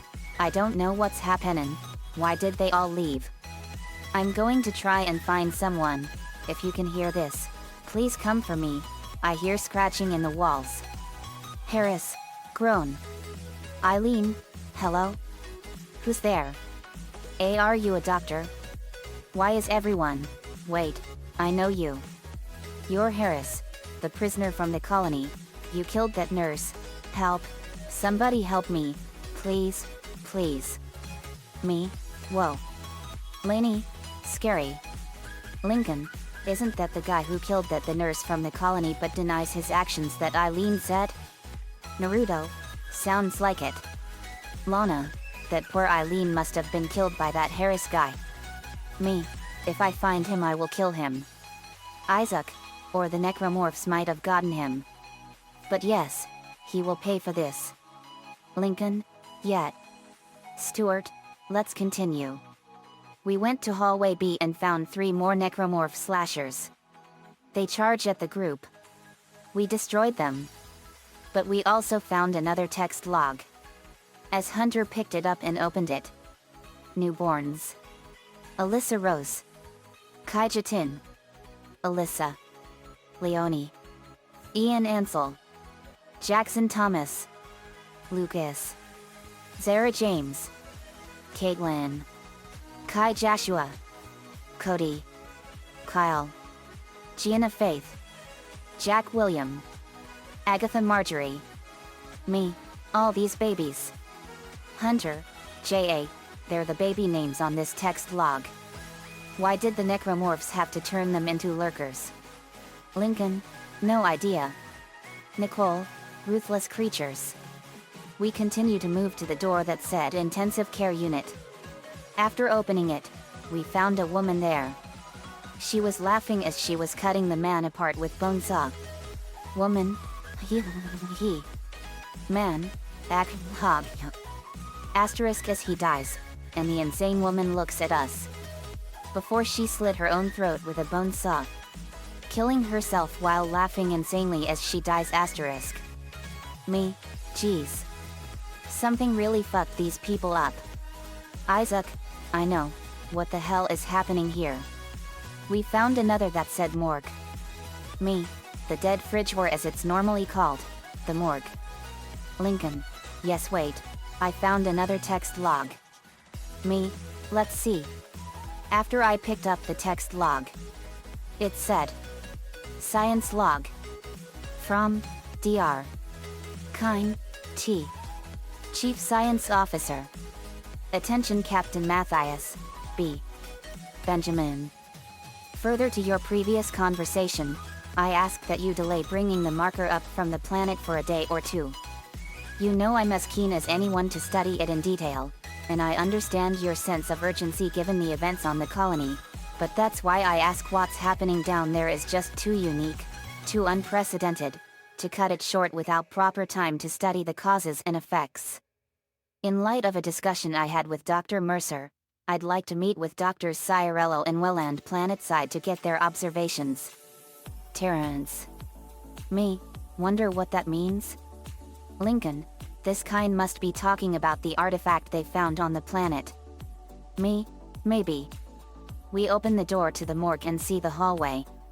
But the glasses from both walls suddenly broke off for no reason. Me, whoa. Naruto, what was that? Isaac, I know.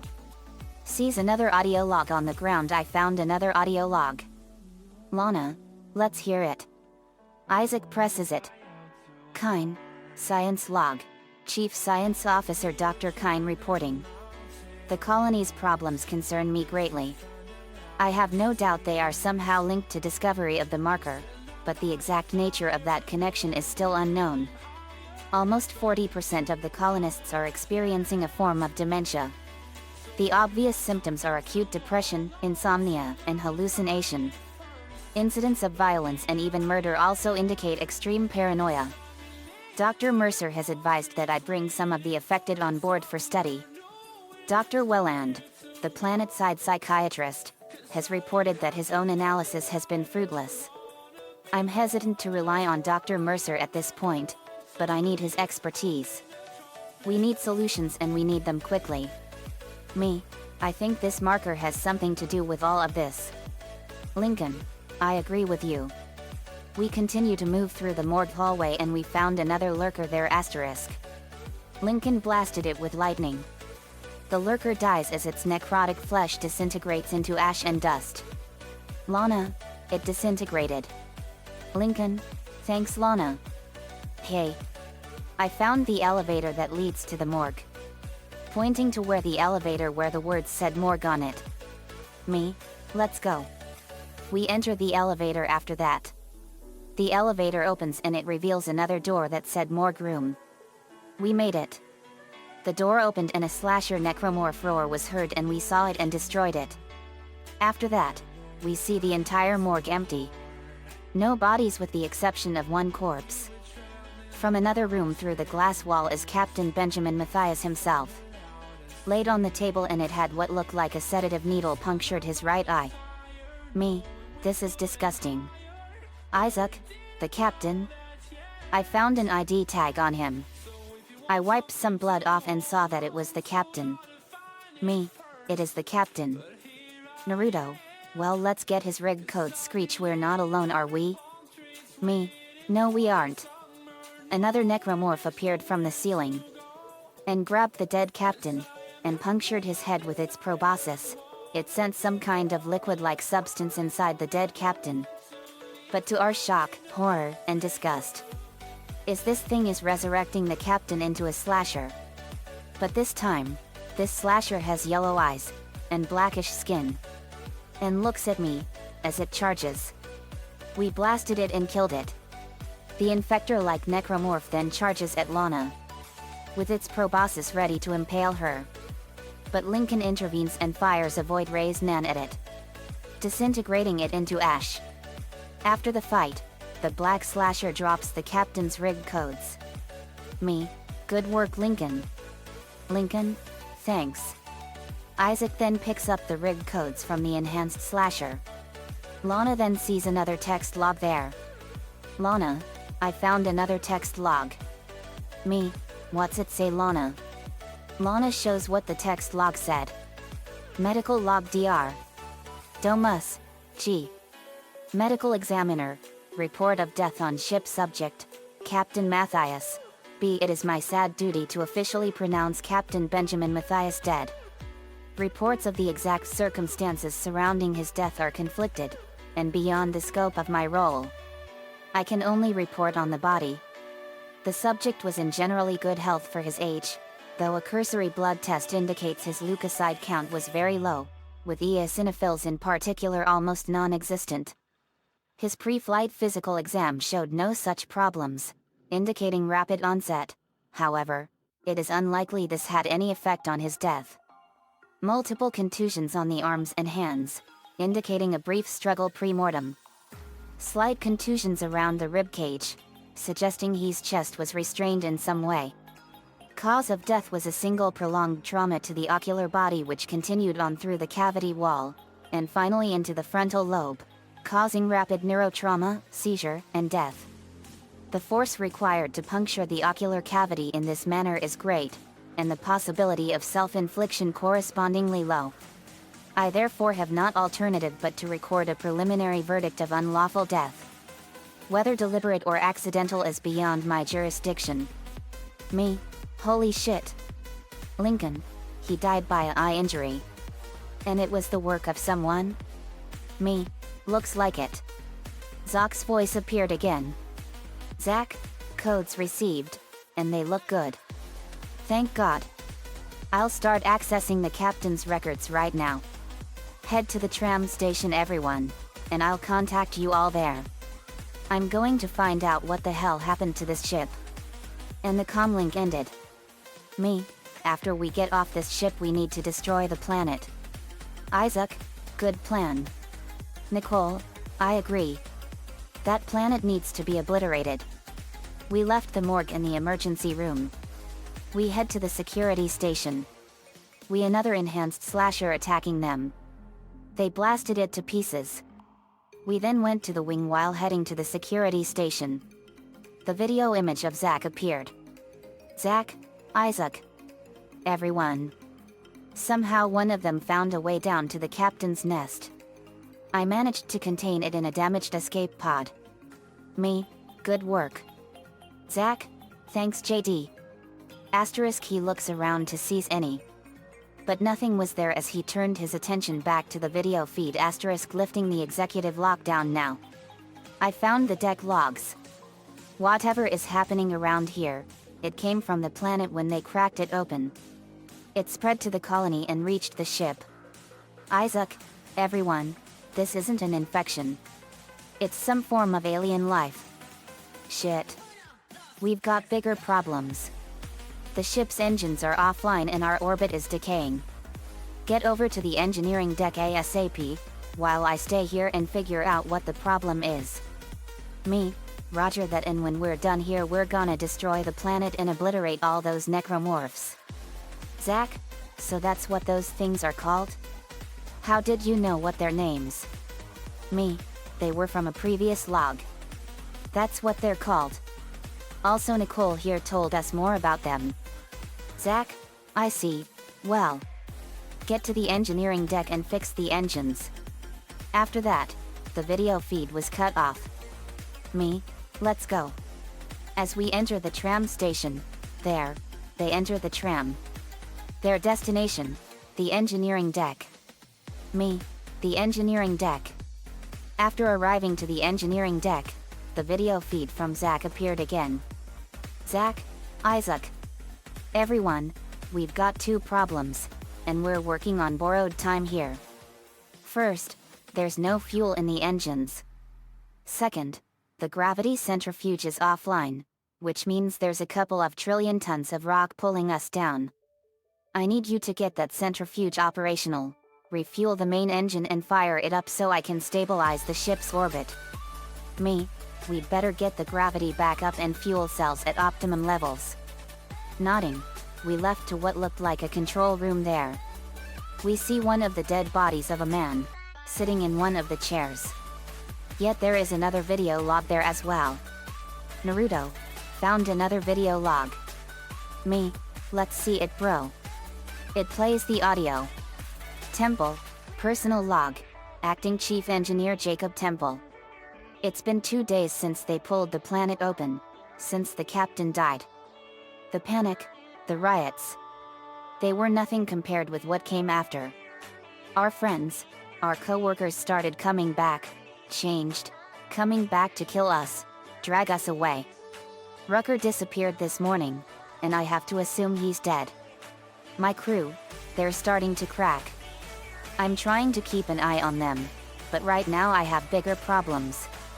We're hemorrhaging fuel, and the primary engine is laboring. Danvers and I are going to try to reach the fuel depot to see if we can fix it. Temple out. Me, this is really bad. Paranoia and fear destroyed them all. Isaac, and it looks like this Jacob Temple didn't succeed, didn't he? Me, no he didn't. Nico, no kidding. Lincoln, well, let's finish what Mr. Temple wants to fix. Me, right. Let's do so. Isaac lead us to the machine shop on the right of the control room. There, we descend down the stairs. But they also saw another Necromorph slasher, playing dead. Me, not this time. I fired a blast of fire at it and incinerated it. After that, they went into the small room which was full of spacesuits and another audio log there as well. Me, look at all these spacesuits. Lana, another audio log. Let's see what it says. She plays it. Screaming and insane mutterings are heard in background. Jacob Temple, what in hell is going on here? Danvers. See Danvers, it's Henderson. He's crazy. Pulling his own teeth out. Temple, Henderson. For God's sake. Henderson, Goyaunhh. Sudden bang followed by soft thud. Danvers, oh, God. Is he dead? Temple, relax, he's alive. But he hit that door pretty hard. Danvers, man. Why would he do something like that? I don't get it. Me, horrifying. Nico, holy shit. Hunter, why would that Henderson guy pull his own teeth out? Lincoln, that's sick and twisted. Laney, severe insanity. Naruto, what kind of madness had these guys been inflicted with? Me, no idea bro. But this is horrific. The sooner we destroy this place and the entire planet the better. You guys know I have the power to destroy entire planets, right? Lincoln, yes, but we need to fix the engines here. And then we destroy the planet. Stuart, wait. Why not destroy this marker? I think this artifact is responsible for all of this shit. Me, it is. And I can sense that it's on the planet. We need to find it and destroy it and the planet both. Stuart, actually, it's on the ship. It was pulled from the planet a week ago. Which was a few days before the outbreak. Me, then we need to send this whole ship into the planet and blast them both. Isaac, wait. Aren't we supposed to fix the engines? Me, yes, and we'll use this whole ship as a bomb and my power will boost it. Nico, that just might work. Isaac, alright, but those engines need to be fixed. In order to stabilize the orbit. Me, right. Let's do it. We continue to walk through the machine shop room. We found another upgrade bench and another text log there. Me, another text log. Let's see what this one says. The text log said. Deck log. Hallo, F. Egg. Don't know what's going on around here. Someone said the ship's been attacked. Who the hell would attack us out here? First the captain dies, now we get attacked? Carmack says someone on bridge staff killed him. Can't believe that. Goddamn chaos now. Can't get through to the bridge. Can't get through to anyone. Everyone's running. Getting the hell out of here. I should probably join them. Me, this is really bad. Isaac, yep. Asterisk but sees the door to our left. It said refueling control station. Asterisk. Me, the refueling room. We enter the refueling control room and continue to walk where it is. Until a slasher came out of nowhere from above and it started to attack us. Lincoln fired a blast of lightning and incinerated it. We continue to move and we found one of the refueling tanks, and a lever that needs to be pulled down. Me, I got this. I pulled the level down. Computer, refueling sequence activated. Me, we have refueling. Isaac, now let's get to another refueling tank. He led us to what looked like a moving cargo lift. As Isaac pulled it from his kinetic module towards us. Me, I can do that. Isaac, well, let's get to the other side of this room, and find that refueling tank. Me, okay. Laney, let's get moving. We went inside what Stuart had called the gondola. It moved to where we were going to. We also heard necromorph sounds as well. And across the fuel room we were going to, it was crawling with dozens of necromorph slashers there. Me, here they come.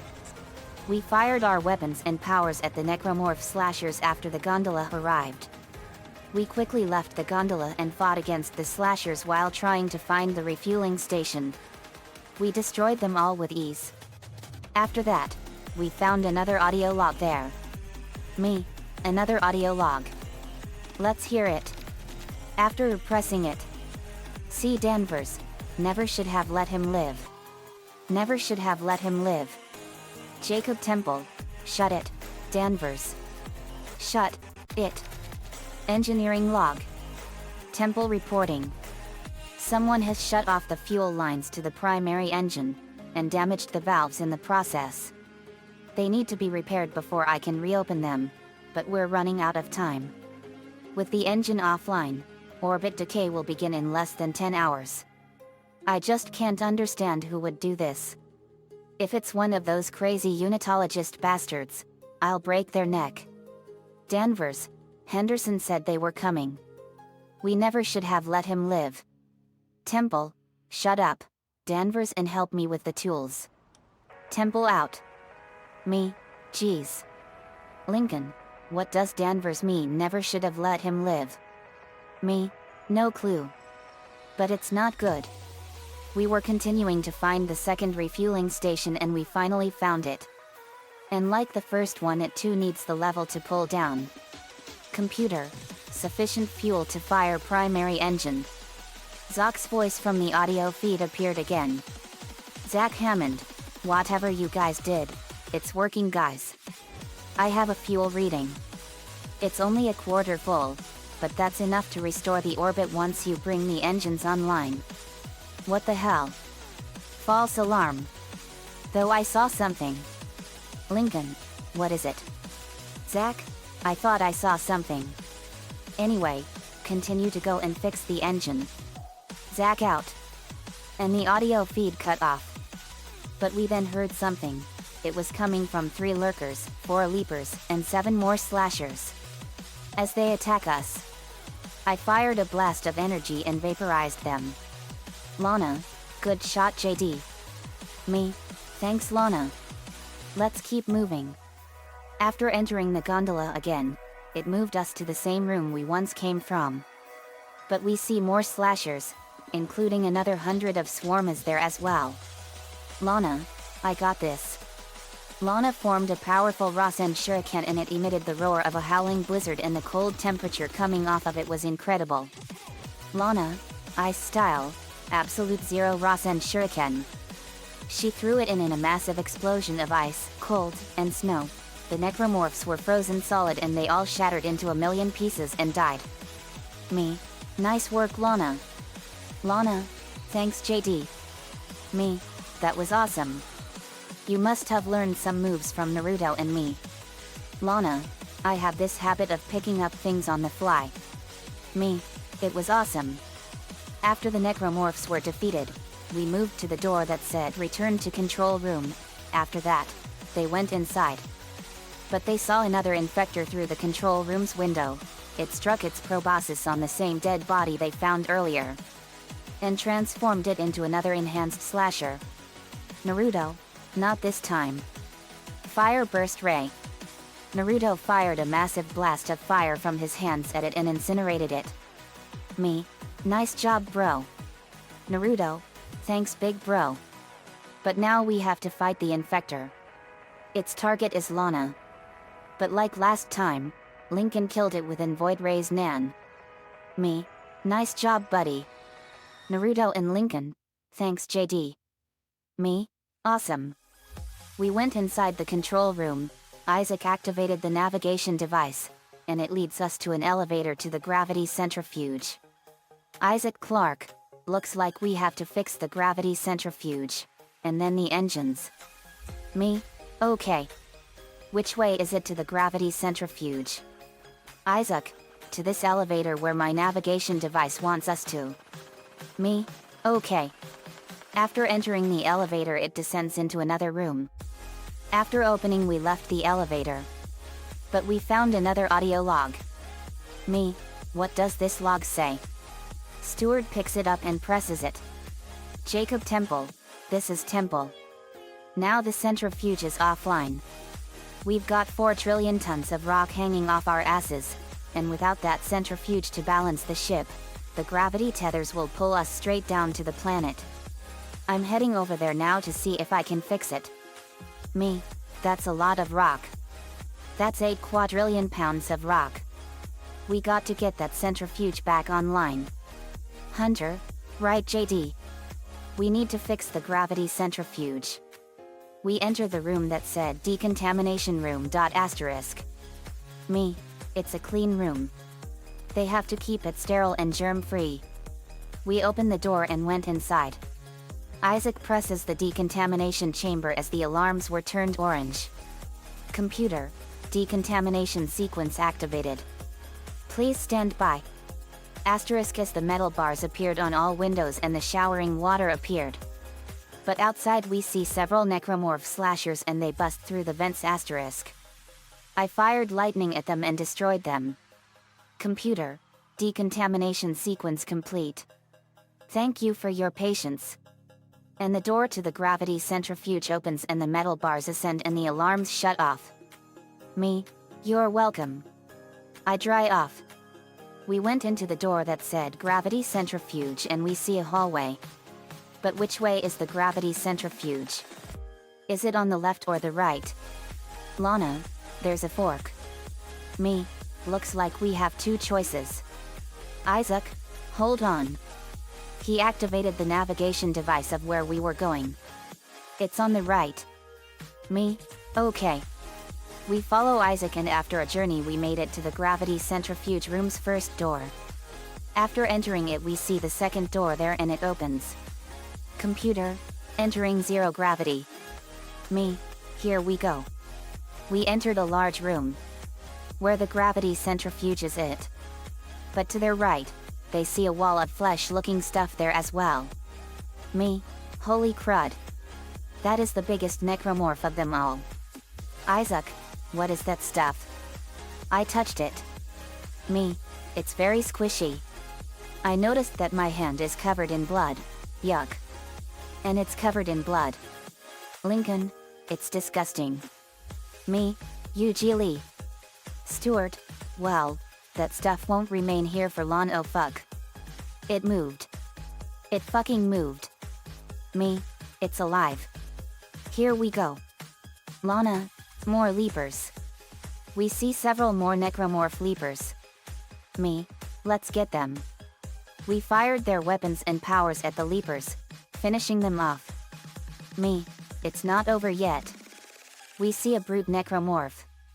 I fired an energy blast and it curved around and it hit its back and exploded and killed it. Hunter, nice shot Herr Knudsen. Me, Thanks, Hunter. Nico, let's get this baby powered up. We knew we had to get the generator modules back online to the gravity centrifuge to work. After fixing the 2 generators, we went back to the centrifuge. Computer, generator modules attached. Centrifuge power restored. Me, that did it. Isaac, now we need to activate the centrifuge, guys. Lincoln, okay. We went to where the power button to the centrifuge is and Isaac presses it. Computer, centrifuge activated. Re-establishing balance with planetary cargo. Gravity restored. Entering vacuum. Me, here it comes. As the vacuum of space enters the gravity centrifuge room, though there's gravity. Which means we can't get back and must walk to another cargo lift in order to get out. But we have to avoid the centrifuge's arm as well. Me, look out.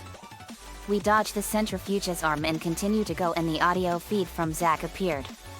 Zach, you're all doing great, guys. Centrifuge and gyros are both at 100% and stabilized. Now get out of there and focus on the engine. I don't know how much time we have left. Me, easier said than done. It's like trying to dodge bullets firing from guns all over the place. As we continued to move while avoiding the centrifuge arms, one of the necromorph leapers attempts to pounce on Lana, only to be crushed by the centrifuge arm. Me, that worked. After a long walk, we managed to get back inside. Computer, exiting vacuum. Me, whew. But another necromorph appeared. This time it was a tentacle and it grabbed me by the leg and I blasted its weak spot. The drag tentacle was cut in half after its yellow spot was destroyed. And the remaining one fell back inside the hole without its prey. Me, that'll teach you. Lincoln, yep. Nico, nice try. Vince, that's telling him. We went to the decontamination room again and went back to where the elevator that would take us back to the control room. But we found another necromorph slasher there as well. Lana fired a blast of energy and destroyed it. Lana, see a freak. We went inside the elevator and we got another video feed. But this time it was from Kendra Daniels. Kendra Daniels, Isaac. Everyone? Can you all hear me? It's Kendra. They attacked me, I ran for it, and Hammond he just disappeared. Me, in my head, I'm getting some very bad vibes from that Kendra woman. But I better play along. Out loud, we hear you. Kendra, okay, I don't know where Hammond is. But I can't think of any possible fate of what happened to him. Zach, Kendra. Where are you? Kendra, never mind. Nice to see you're alive and well, Hammond. I've barricaded myself in the computer core. I can hear them moving outside. But I don't think they know I'm in here. I can log into everything from here. I hacked the root and found some reports from the colony. Even before they cracked the planet, the colonists were experiencing widespread dementia. It seems to be related to some artifact they found on the planet. Something called the marker. I'll keep looking. I've got your location, and I'm going to unlock the door to fuel storage. You can get to the engine chamber from there. Lincoln, okay. We enter the 2 doors on the left of the control room and we enter the vacuum of space again. Computer, entering vacuum. Me, here we go. But the computer also said something else too. Computer, entering zero gravity. Me, uh-oh. We follow Isaac's lead by jumping through 0G on the damaged hull. We the energy field that prevents the vacuum from entering. But we also saw 2 more leapers there as well. Me, let's go. We fired at the 2 leapers and entered the force field, finally exiting 0G and the vacuum of space and enter the door that said engine room. Me, we made it.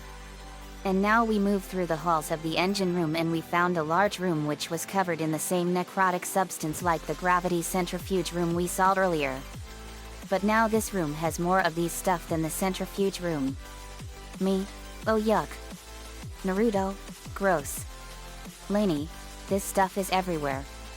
They heard someone groaning in agony, as they see a person stuck in the necrotic flesh wall, with no legs, but was alive, but in so much pain. Me, what the shit?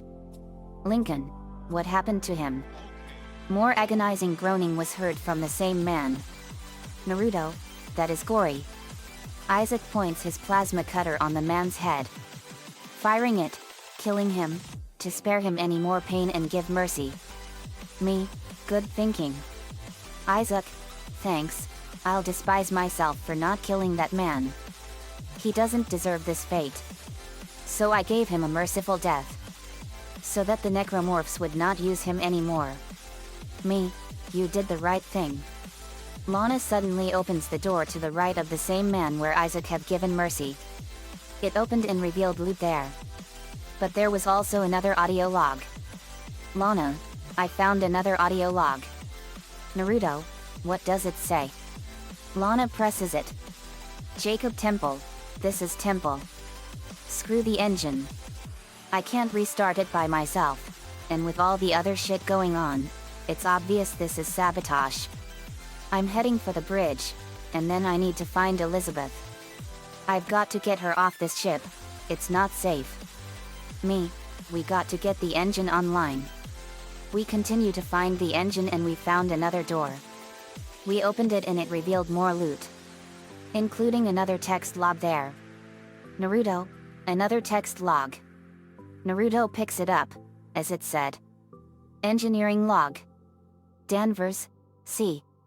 QMED. Organic growth in engineering, update.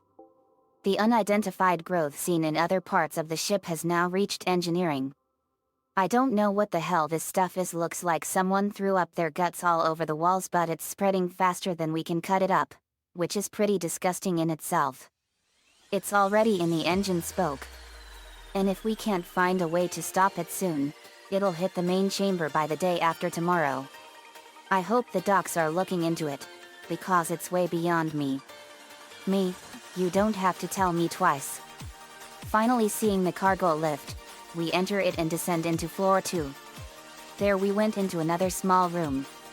They see another dead corpse of a miner there. But for some reason, this dead body came back to life. An agonizing groan was heard in this man as he finally fell down dead. Me, that was weird. Isaac, we know. We found another cargo lift and descent down and we enter floor 3. But we also saw 2 more men stuck in the wall. All alive but are in agonizing pain as well. I fired a blast of fire and burned them to ash quickly. Me, they didn't deserve this. We found another door that requires a power node. Lincoln, I'll use my lightning powers again. As he shoots lightning at it, it powered the door. As it opens, it revealed more loot there asterisk. Me, alright. We see another door that said exit to engine room. But the door was malfunctioning. Lana, I got this. Lana fixed the door. Lincoln, thanks Lana. Lana, no problem bro. Carol, that's our little handyman.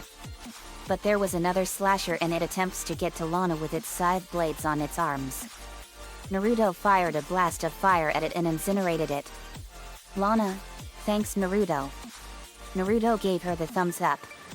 As we moved forward in the hallway, we saw 100 more swarmers and a single slasher there.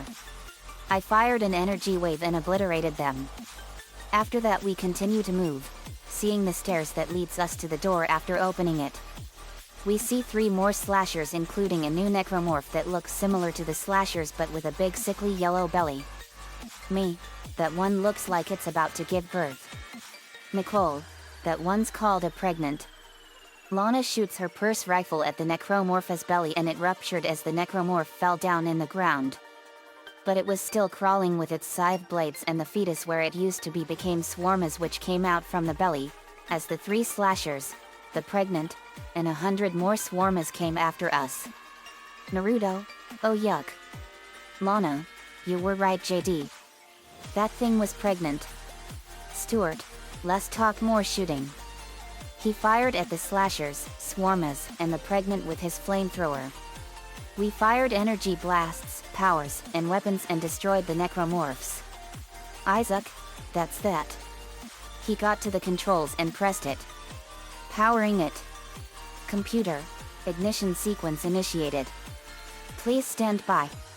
Me, here we go. We also heard sounds and we see several dozen slashers, 7 leapers, 3 lurkers, 2 pregnants, and a single brute. All ready to attack us. Me, whoa. Nico, what an army. Hunter, looks like we have to destroy the Necromorphs here. Naruto, a bunch of them. We fired our powers and weapons at the advancing Necromorphs and destroyed them all. After that Isaac presses the controls again. Computer, engines firing. The group heard them turn on. Me, engines online. The video feed of Zack appeared. Zack, it's working. We're online and functional. Finally some good news. Get a tram to the bridge, Isaac. Everyone, I'm going to take us back into a geostationary orbit. Me, roger that. Let's move. Kendra appeared from the video feed. Kendra Daniels, wait. We're not safe yet. The ship's asteroid defense system is offline. On the way up, the ship's going to pass through a debris field thrown up from the planet Crack. We'll be ripped to pieces unless you restart it. Me, not good. Zack Hammond, god damn it. I'll start working on it from here. Isaac and everyone, meet me at the bridge. You all can do more good here than I can. Me, we're on our way. We went to the hallway, but Isaac stopped. Me, what is it? Isaac, I thought I heard Nicole from the audio feed. Did you guys not hear that? Me, I didn't hear anything. Lainey, me neither. Naruto, same here. Lincoln, no. Isaac, must be my imagination. Let's continue to the tram station. Me, okay. We see the door that said control room and enter it, and we finally enter the tram station. After getting on the tram, their destination, the bridge. Me, here we are. After everyone exits the tram and enters the bridge tram station, the video feed from Zack appeared again. Zack Hammond, Isaac. Everyone, come in. Kendra's right, the ads is completely shot. I'll need your help to fix this. Kendra, if you can hear me, see if you can get into the ship reports. It sounds like you have better access from there. Kendra Daniels, when were you going to tell us about the artifact, Hammond? This marker. Zack Hammond, I don't know anything about that. It's referenced in the captain's records. They brought it up from the planet. Kendra Daniels, it's on the ship. Zack Hammond, in the cargo. They think that it's of alien origin. But I don't know what the hell it is. Kendra Daniels, really? CEC didn't know anything about it. You're lying. Zack Hammond, back off. I am not the bad guy here. We're all shaky right now. You're going to have to trust that I don't know anything about it. We've entered the debris field. Get to the captain's nest. I'll explain everything later. Hammond out. Me, let's get over there. We see the door that said main atrium. We went into the main atrium. As they were continuing to move through the hallway, the wall on the left had one of its non-seeing glass broke off, revealing a tentacle, who was trying to get the group. But fell back from the hole. Me, whoa. Lana, that was ugly. Me, no kidding. It came back again, but this time it was the brute's head as it was trying to get us. But like the tentacle, it too had its head fall back from the hole. Lana, what is with this tentacle? Lincoln, and this brute? Me, no idea. We continue to move through the hallway and finally found the door that said main atrium. We open it and it reveals a bigger room with lots of computer stations, a holographic map of the Milky Way, and 2 elevators and a large glass window. Me, whoa. It's a holographic map of the Milky Way galaxy. Lana, look at all this equipment. Lainey, this is all amazing. Lincoln, Lisa would love this room. Me, she sure would. Isaac, I have a question, Lincoln. Lincoln, what is it, Isaac? Isaac, you mentioned Lily and Lisa. How many siblings do you, Lainey and Lana have? Lincoln, I'm the only boy with 11 sisters. 5 older, 6 younger. Isaac and Stuart were shocked at this. Isaac, that's a lot of sisters. Stuart, if I have to guess, your older sisters are 20 to 30 years older than you? Lincoln, nope. Lori is 17, Lenny is 16, Luna is 15, Lewin is 14, Lynn is 13, Lucy is 8, Lainey is 8, Lana and Lola are twins and they are 7, Lisa is 4 and Lily is 15 months. Stuart, you said you have 5 older sisters? Lincoln, yep. I'm the only boy biologically in a family of 12 kids. Me, it's an awesome story. We'll explain later. But then an asteroid hit the main atrium and it made 2 large holes on it. Luckily there is no vacuum coming here. Computer, warning, hull breach detected. The audio feed from Kendra appeared again. Kendra, Isaac. Everyone. The impact on the bridge right at your feet. I'm reading heavy damage but containment looks solid. Life support is stabilized. We've got to get the ads working again. Me, we're getting right on it, Kendra. We see the captain's nest elevator. We went there as it descends and we see the door that said captain's nest. Me, captain's nest? This must be where the captain works it. Hunter, that's where Zach is. Me, let's see. We open the door and we see a small room with the captain's chair, a holographic map of the planet Aegis 7. And Zach himself. Me, are you Zach? Zach? Yes I am. But damn, you guys scared me. This place making me jumpy. Me, it's making all of us jumpy. But it's a pleasure to meet you in person. Zach, same here. And is that your ship over there? Points to where our ship is. Me, that's the one. Zach, does she have a name? Me, yes she does. It's the USS Valor. Zach, I see. Asterisk rumbling was heard by another asteroid. As he grunts in frustration, asterisk goddamn asteroids are coming through the roof. Look, I know Kendra doesn't trust me, but to be honest, I don't know anything about the marker or anything else. This was supposed to be a repair mission, plain and simple. Me, and it ended up turning into a nightmare from the 9 levels of hell. Zach, you can say that. But yes, everything literally went to hell when those necromorphs, as you found from one of the audio logs, started spreading everywhere on the Ishimura. Now, this mess is being caused by the asteroid defense system failing. I can fix these boards but the main power routing is shot. You guys are going to have to reroute them manually through at the east junction boxes to activate the primary cannon. Me, I think necromorphs came from the planet and we have to blow up this whole ship and the whole planet. Zach, blowing up the ship is not an option unless it needs to be. Oh, while you guys are going to get the junction boxes online, first you guys need to activate the atrium elevators from the bridge security. You can use them to get to the junction boxes. Lincoln, we don't have a choice, Zach. These creatures pose a tremendous danger to the entire universe and they will destroy all life in the galaxy if we don't stop them. Me, our best option is to destroy the entire planet of Aegis 7 and this entire ship with it. Here's why, Zach. We revealed everything. Zach, I see. So they are a danger to the entire universe. But like I said, it's not an option unless we have no choice.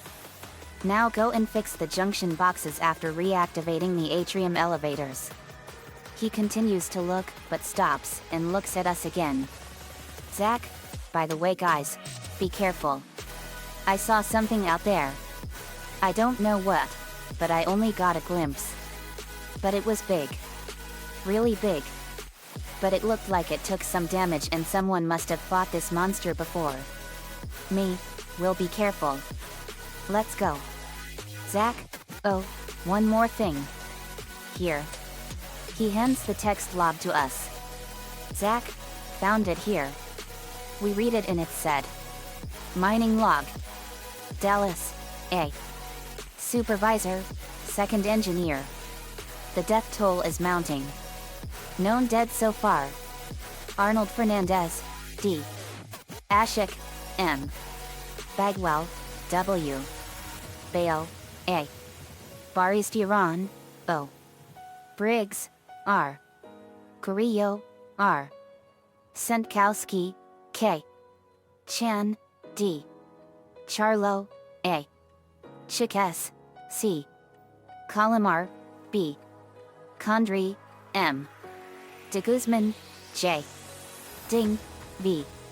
Drinkward, C. Eckert, J.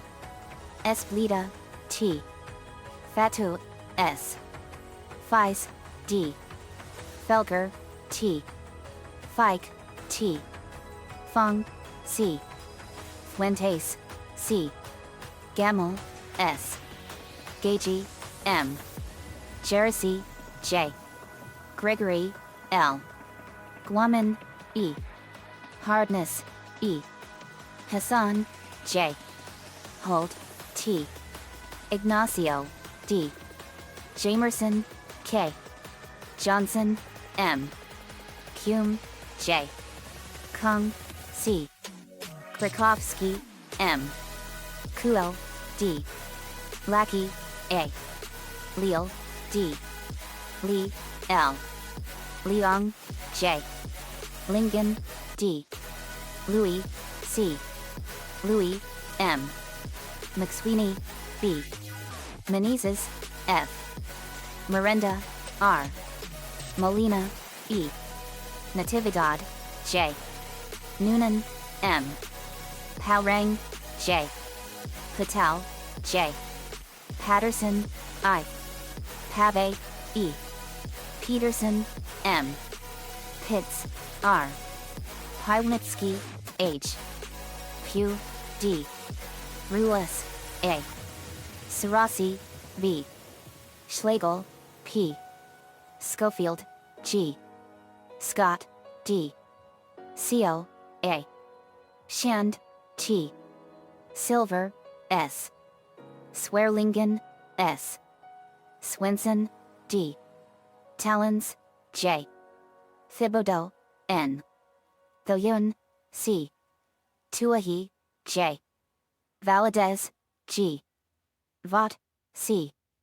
Vocal, C. Volker, S. Wells, J. Williams, N. Reed, R.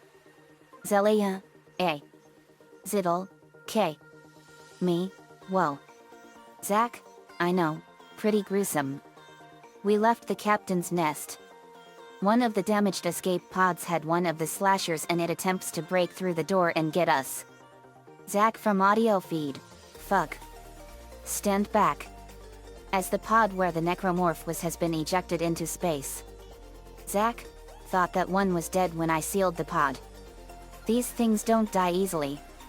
Do they? Me, no they sure as hell don't. Zach, better get moving. Asterisk. We left in the elevator and we arrived back in the atrium room. We see the door and went there but the door was breaking and something was in there. The door broke and it revealed two brutes.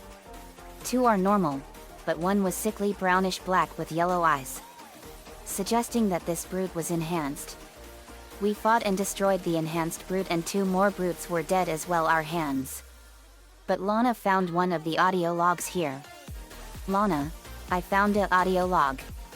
Naruto, what does it say? Lana presses it. Worker, bridge, come in. We've been boarded. Repeat, the ship has been boarded.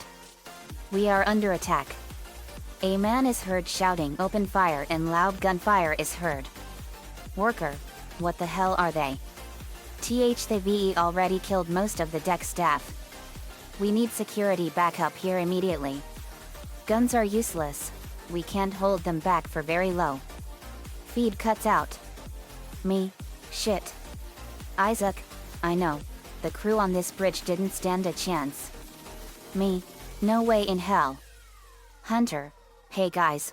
While we went to the captain's nest, I found this schematic about a level 3 suit. Isaac. Well, I did see the store. Follow me. Me.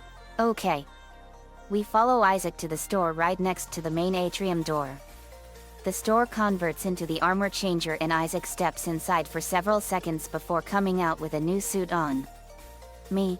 Nice suit, Isaac. Isaac. Thanks, JD. Now let's get to the room where those brutes came from. Me. Right. We went to the security room where the door used to be and it was a small room. Strange. How come this small room hosts 3 massive brutes that they killed earlier? But nevertheless, we continue to move. We saw the elevator control and Isaac presses it, thus unlocking the elevator on the atrium room. Computer, atrium elevators are now online. We took the atrium elevator. We also saw another video log in the elevator. We took it. The group activated the video log. Kine stands in front of Matt Hughes. 2 bridge staff stand behind him. Matt Hughes, looking behind him, at the 2 bridge staff. This is mutiny. You'll all be tried for mutiny. Kine, make them listen to reason. Kine, settle down. Then, to the bridge staff, hold him. The 2 men restrain Matt Hughes from behind by the arms. Kine, by Maritime Law Article 54 to 69, I hereby declare Captain Benjamin Matt Hughes unfit for duty. Matt Hughes, the marker, must be delivered to the church. Terrence. Please. Kine, turns away, and readies a needle. I'm sorry, Ben, but I can't let you do this. Matt Hughes, traitor. Heretic. Kine, turns back around, hold his head. Matt Hughes, murderer. Kine, hold him. Matt Hughes begins to violently struggle in the men's grasp. Kine tries to get a clean shot with the needle, trying to inject it in his neck. Kine stabs with the needle. The needle goes right into Matthias' left eye. Matt Hughes screams in agony, blood pouring out of his eye socket. The 2 men let go of him in shock, and Matt Hughes falls backward onto the flood, dead. Bridge Staff 1, he's dead. Kine, and no, it was an accident. I had to stop him. Bridge Staff 2, arrest the doctor. Me, whoa. I wonder what they arrested him for. Lincoln, isn't that the captain we took the rig codes from, before he became the necromorph on the morgue? Me, that sure sounded like it. Hunter, UND Kine, we were at his office in the main lab. So he's the reason the captain's dead? Me, good God. Lana, didn't Kine said it was an accident? Naruto, looks like paranoia and fear made them quick to judgment. Me, my thoughts exactly, bro. As the elevator made it to the bottom, they heard a girl scream. Me, well, we have a girl in trouble. Isaac, let's find out. We went down the hallway that said to ship systems room and we found a girl that was 8 years old being chased by 3 necromorph slashers. Me, oh no. Get away from her, you freaks. Me and Lincoln fired powerful blasts of lightning and destroyed them. Girl, why you saved me? Me, we sure did. Are you all right? The girl hugged me and broke down crying. I comforted her. Me, it's all right. It's all right. Stuart noticed this girl before. Stuart, Susie. Susie, Dad. They hug each other. Stuart, thank goodness you're all right, sweetheart. Susie, you too, Daddy. Isaac, at least we saved Stuart's daughter from the necromorphs. Me, we sure did. Susie, who are you guys? Me, we are Team Loud Phoenix Storm. We introduced ourselves. Susie, thank you all so much. Me, You're welcome, Susie. Maybe we can beam you and Stuart onto our ship for safety. Stuart, you can do that? Me? Sure. Our ship has a powerful long-range transporter. Naruto? That's cool. Me? It sure is, bro. We can get you out of this nightmare for safety. Stuart, thanks, and I'm sorry I won't be helping you. My daughter is all that matters. But I don't know where Alicia is. Me, if we find her, we will beam her to the ship. Lisa, 2 coming on board. Lisa, roger that, JD. Sakura, energize. Sakura, energizing. The transporter activated and Stuart and Susie were beamed aboard to the ship. Isaac, all right. We need to find the junction boxes and find Alicia as well. Me, you got it, Isaac. We continue to find the junction box and Alicia, and we see the room that said SS storage room. We opened the door and it revealed to be a small room, and a necromorph slasher was playing dead there. Me, not this time. I fired a massive blast of fire and burned the slasher. Nico, you all should stay dead. We went inside the storage room and we got supplies and loot there. After that we left and continued to move, and we heard Kendra's voice from the audio feed. Kendra, it looks like some of the gravity plating is malfunctioning. Keep an eye out for any kind of distortion effect coming from the floor. It could be dangerous. Me, copy that, Kendra. We opened the door that said ship's systems, and there we see the distortions Kendra was talking about. But they also see one of the necromorph lurkers coming towards us. Only for it to be caught in the distortion as it was sent flying to the ceiling, killing it. Me, that was freaky. Lincoln, that lurker didn't stand a chance against that distortion. Me, no it didn't. Isaac, alright guys. Do not step in those distortion currents. I repeat, do not step in those distortions. Me, roger that. We went around the ship's systems room while avoiding the distortions. We encountered another lurker and a slasher. I fired more fire at them and incinerated them. Behind us was another slasher who came out from the floor's vent. But like the lurker earlier, it too was sent flying to the ceiling, killing it as the slasher's arms, legs, and body parts fell down. Me, and stay down you freaks. We continue to move. They see 2 more lurkers. Lincoln, Void Style, Shadow Spear Jutsu. Lincoln fired a Shadow Spear, and it was a long spear made of void energy, and it made contact with the 2 lurkers, killing them as their bodies were turned to dust. Me, awesome job buddy. Naruto, that was awesome. Believe it.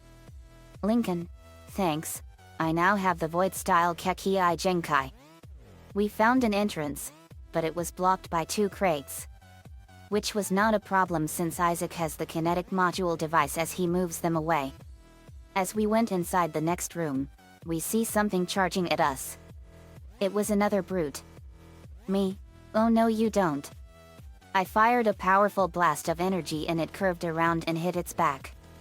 Isaac, nice shot JD. Me, thanks.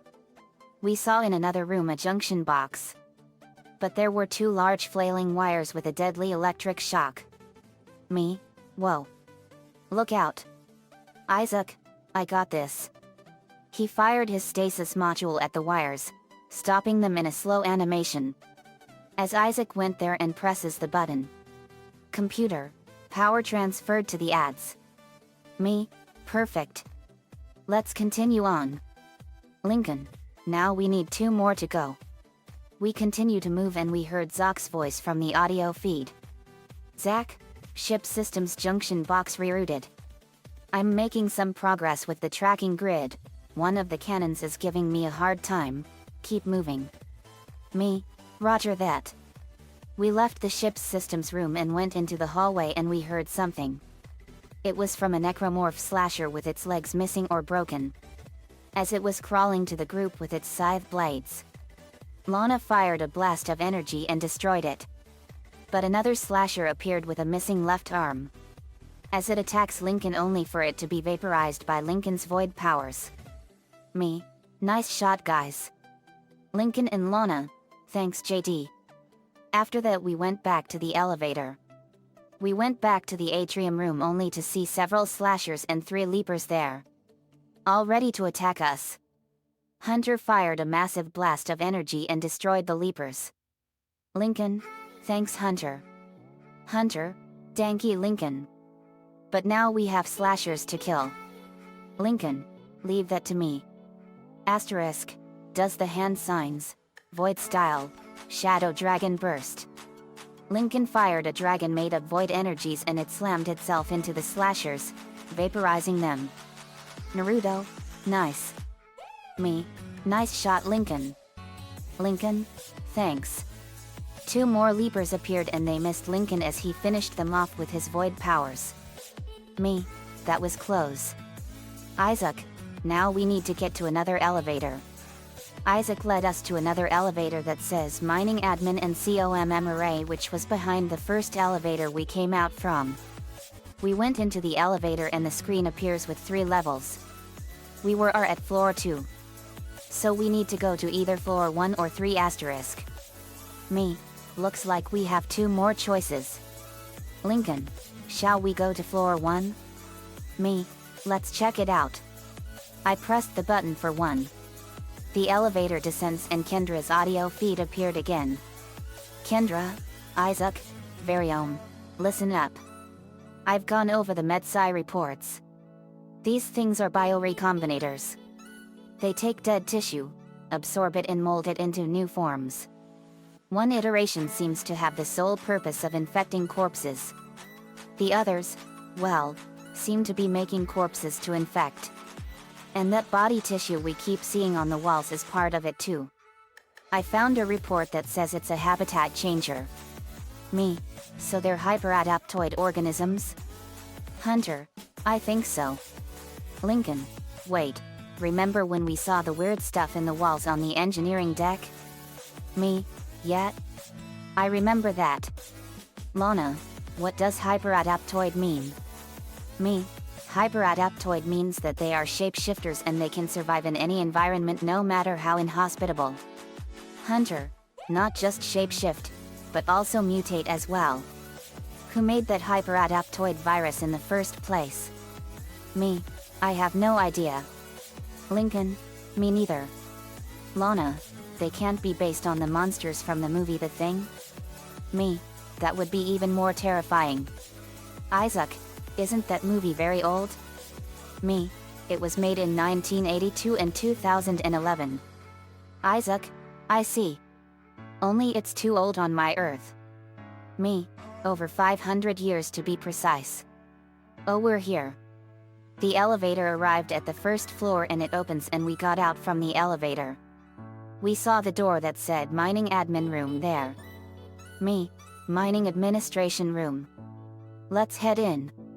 We opened it, revealing another hallway there. And with 2 dead bodies of people there. Me. Looks like the Necromorphs have been here too. But there was an explosion on the door to the right as the 2 dead bodies and the air were sucked outside the vacuum of space. Me. Whoa. Isaac. Everyone. Hold your breaths. Computer. Entering vacuum. Me. Oh man. We went through the hallway and entered the MA Hall storage and got more loot and we went to the left and found a door that said Mining Admin Room. We opened it, and revealed a small room with another door with the same words. Computer. Exiting vacuum. We went into the room and we also found 2 enhanced slashers, ready to attack us. Me. Take them down. We fought against the 2 enhanced slashers one by one. As they die after their limbs were cut off. Me. Yes. We see the door that said Mining Admin Storage Room C, which requires a power node for it. Lincoln. I got this. Lincoln shot his lightning powers at it and activated the door asterisk. It opened. We went inside and collected the loot there. After that we went back to the Mining Admin Room and continued to go to the junction box while avoiding the distortions from the ground. Me. Careful guys. After we made it while killing off the lurker there, Isaac activates the junction box. Computer. Power transferred to the ads. Me, online. Zach's audio feed appeared again.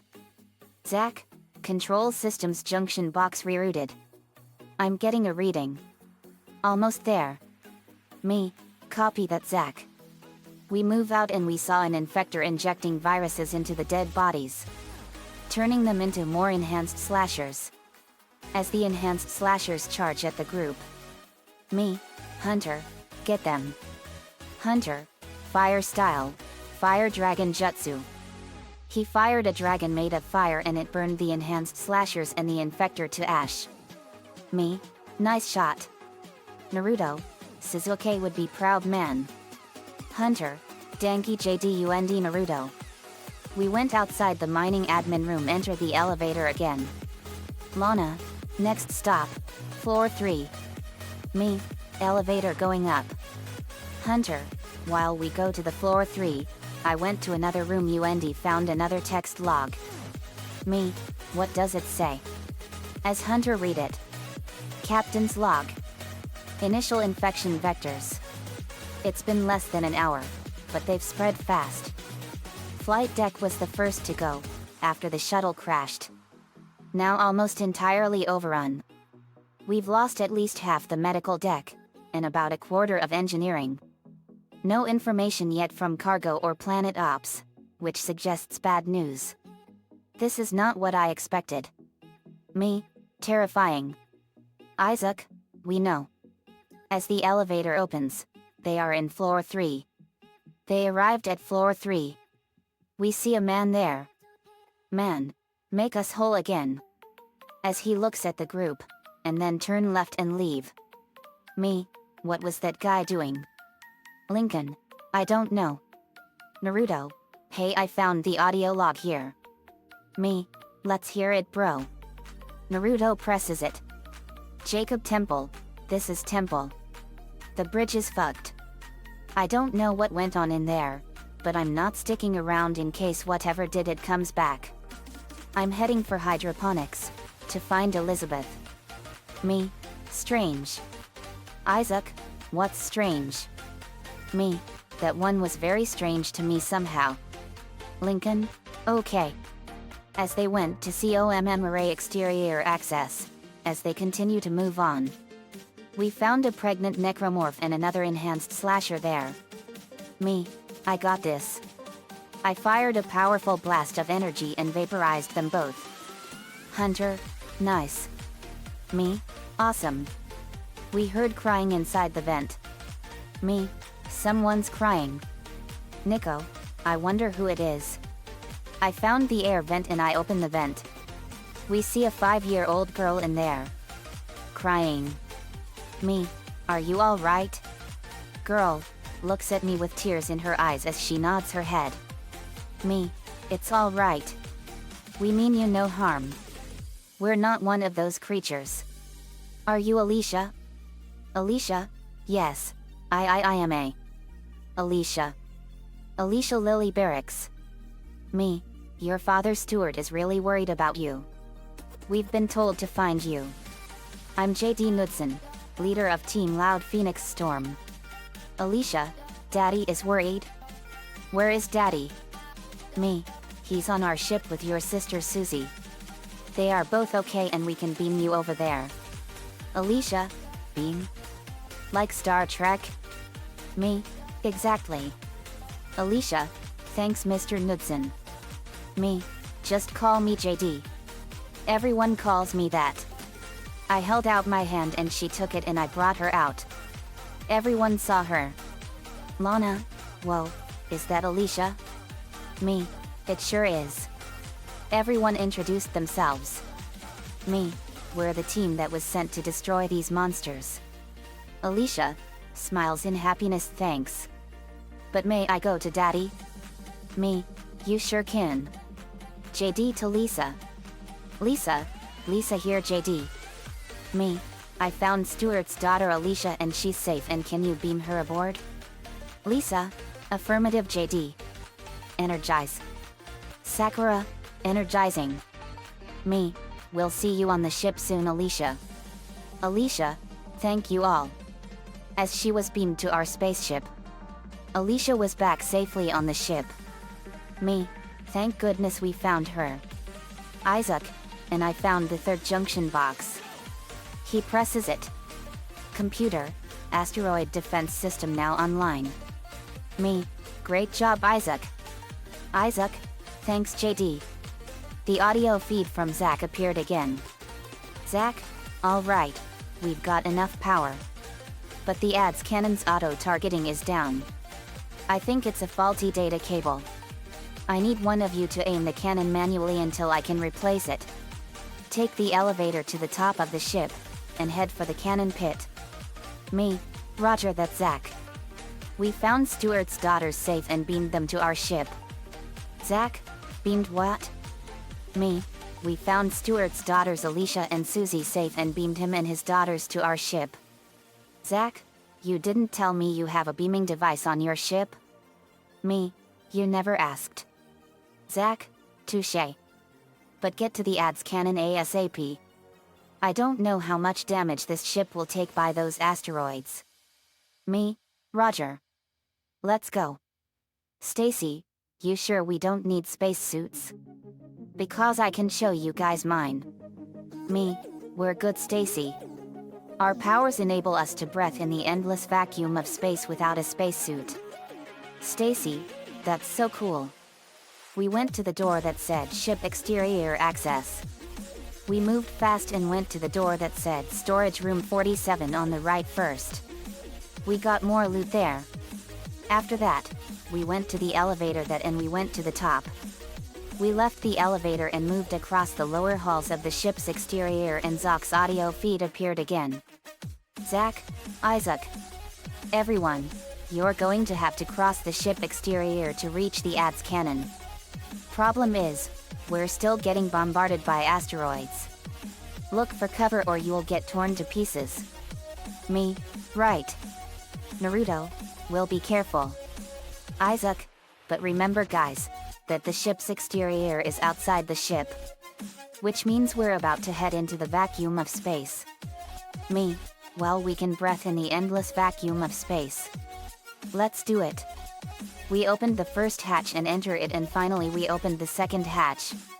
As the familiar vacuum of space enters. Computer, entering vacuum. Me, here we go. Computer, warning. Multiple impacts detected across the starboard hull. We saw asteroids coming. Me, here they come. We got to hurry. We went for cover as the flying asteroids hit for 10 seconds before stopping. We then continue to move on until we see more asteroids coming and we duck behind another cover as the flying asteroids hit for 10 seconds before stopping. We then continue to cross the ship's exterior and we saw the asteroids again and went to the third cover. As the asteroids hit for 10 more seconds before no more was coming and we moved on and finally reached the door. Me, that was close. As they open the door and went inside, the door closes and the air returns. Computer, exiting vacuum. Me, let's go. On same room is a chair of something which is the manual chair for controlling the ad's cannon. Me, wow. Nico, that is an amazing cannon. Vince, it sure is an amazing cannon system. As Isaac takes control of it, the windows in front of him opens the cover shields, seeing thousands of asteroids. And the turret's health bar is at 85 and he fires the cannon at the nearest asteroid. Me, blast those rocks Isaac. As Isaac continues to shoot the asteroids, Zach's audio feed appeared. Zach, that's it, Isaac. You're in the pit. The cannon's a mass driver, so it should punch through anything flying at us. Keep an eye on the hull's integrity. Too many of those things get by and we're dead. I think I've almost got the system repaired. Just buy me a little more time everyone. Naruto, we're trying Zach. A few minutes have passed and Isaac was doing good. Despite losing the hull integrity to 60% health, he continued to shoot at the asteroids. Zach's audio feed appeared again. Zach, just one more minute and it should be fully operational. Lincoln, hang on guys. As Isaac continues to shoot more asteroids, the third time Zach's audio feed appeared. Zach, I've almost got this thing working. Just a little bit longer. Naruto? Okay. As Isaac continues to shoot, but then, the turret took over by itself automatically. And it shoots any passing asteroids without help. Computer, automated tracking system enabled. As Isaac gets off the manual chair. Me, we have automatic firepower. Zach's voice appeared from the audio feed. Zach, nice shooting, Isaac. Auto-targeting is now online and is clearing a path to safe orbit. As soon as we're clear, I'll engage the autopilot again. Head to the tram station and I'll meet you all there when I'm done. Me, right. Let's go guys. As we exit the ad's cannon pit and into the ship's exterior in the vacuum of space, we were continuing to move as one of the spikes almost missed Lana and we saw a very large necromorph that is shaped like a spider, but on a much bigger scale. Lincoln, I'm glad Lenny isn't here to see this. Zach's audio feed appeared again. Zach, that's it. That's the big thing I was talking about. Watch out for the projectiles. As the spider-like necromorph shoots its projectiles at us. Me, let's get it. We fought against the spider and it responds by slamming its legs and firing projectiles. It was a long and brutal fight against the huge necromorph. But Lincoln did the hand signs as his hands summoned fire made of shadows and void energies. Lincoln, void style, piercing shadow arrow. The fire he summoned turned into a large bow and arrow and he fired his shadow arrow at the spider, thus killing it as its body disintegrates into dust. Me, wow. Naruto, nice shot Lincoln. Lincoln, thanks guys. But we need to head back inside from the vacuum. Me, right. We went inside the lower halls, finally exiting the vacuum of space outside the ship's exterior. Computer, exiting vacuum.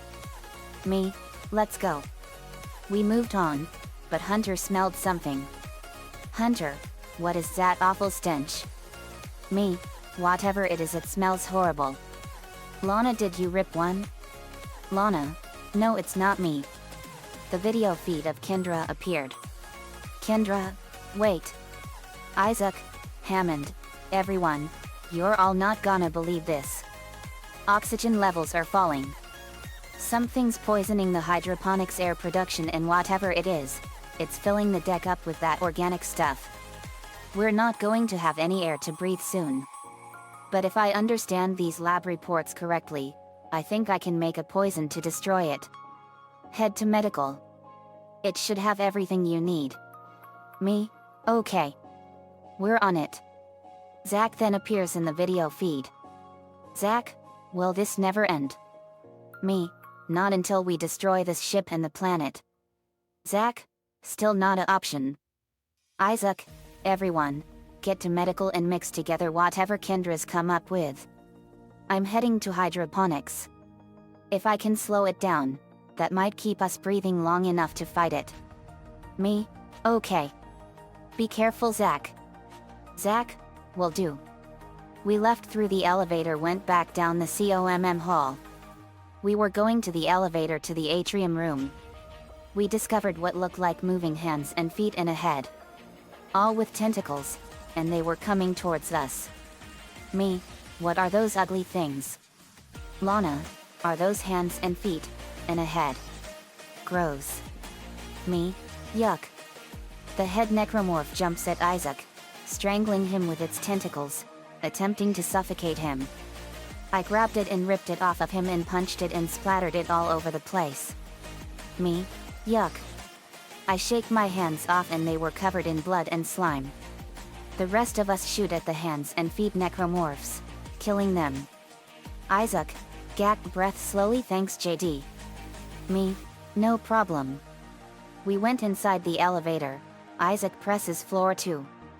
The elevator took us to the atrium room and we left the atrium room and went into the tram station. But they also encountered a female slasher, attempting to charge at them. I blasted it. After that, we finally entered the tram station. We boarded the tram, our destination, back to the medical deck. To find and create a poison. Me. Okay, we're here. After the tram arrived, we exit out of the tram. But something was different about the medical deck. The lights were barely lit and there were lanterns on the floor. Me. It's barely lit. Mostly with lanterns. Let's go see. We moved to the door and we saw the video feed of Kendra. Kendra. Fuck. Isaac. Everyone. I can smell the contaminated air from here. It's spreading faster than I expected. I'm trying to isolate it, but it's not going to buy us much time. We have to get that thing off this ship. The chemicals you need are in the chemistry lab. I'll hack the door for all of you when you all get there. Me. Thanks, Kendra. Kendra. No problem. And the video feed cut off. We moved across the hall and finally entered the security station. Like the tram station, it too was barely lit and are full of lanterns as well. Me. It's barely lit here. Lincoln. Let's go. A voice was heard. Mysterious voice. You all can't stand in the way of God's plan. The natural order. Are you? Are you all blind, like the rest? Me. Who said that? Naruto. Who's there? Show yourself. Lincoln. Who are you? No response. We could not find where the voice came from. But not only that, but all three doors that lead to the main lab, Imaging Diagnostics Center, and the clinic are all locked. Kendra from the audio feed.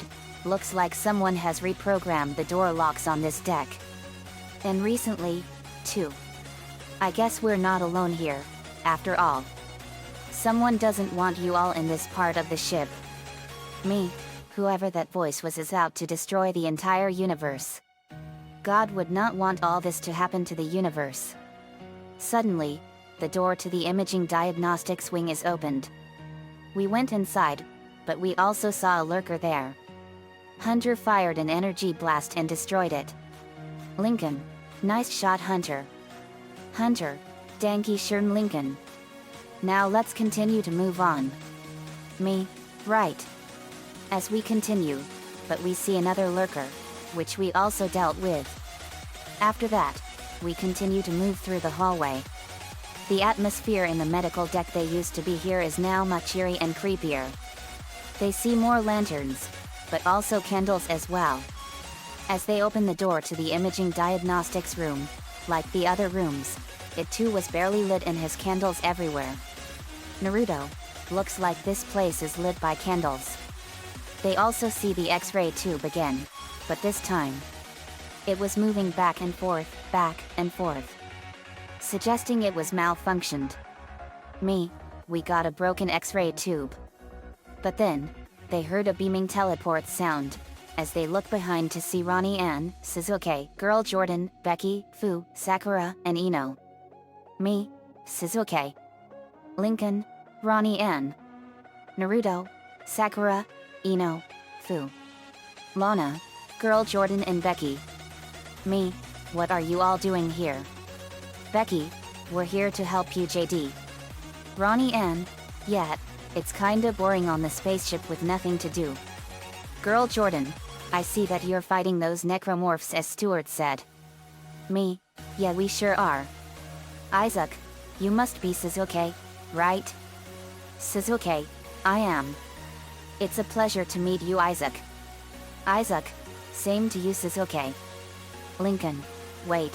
Who's Nathan McNeil? Sakura. He's one of the 3 survivors we picked up from what looked like a cargo ship. He's also responsible for shutting down the ADS cannon. But lost his arm to the spider. The same necromorph you killed, Lincoln. Lincoln? Yep. Isaac. Wait. You said this McNeil guy was responsible for shutting down the asteroid defense system cannon? Girl Jordan. That's what Sakura said, Isaac. Me. This is bad.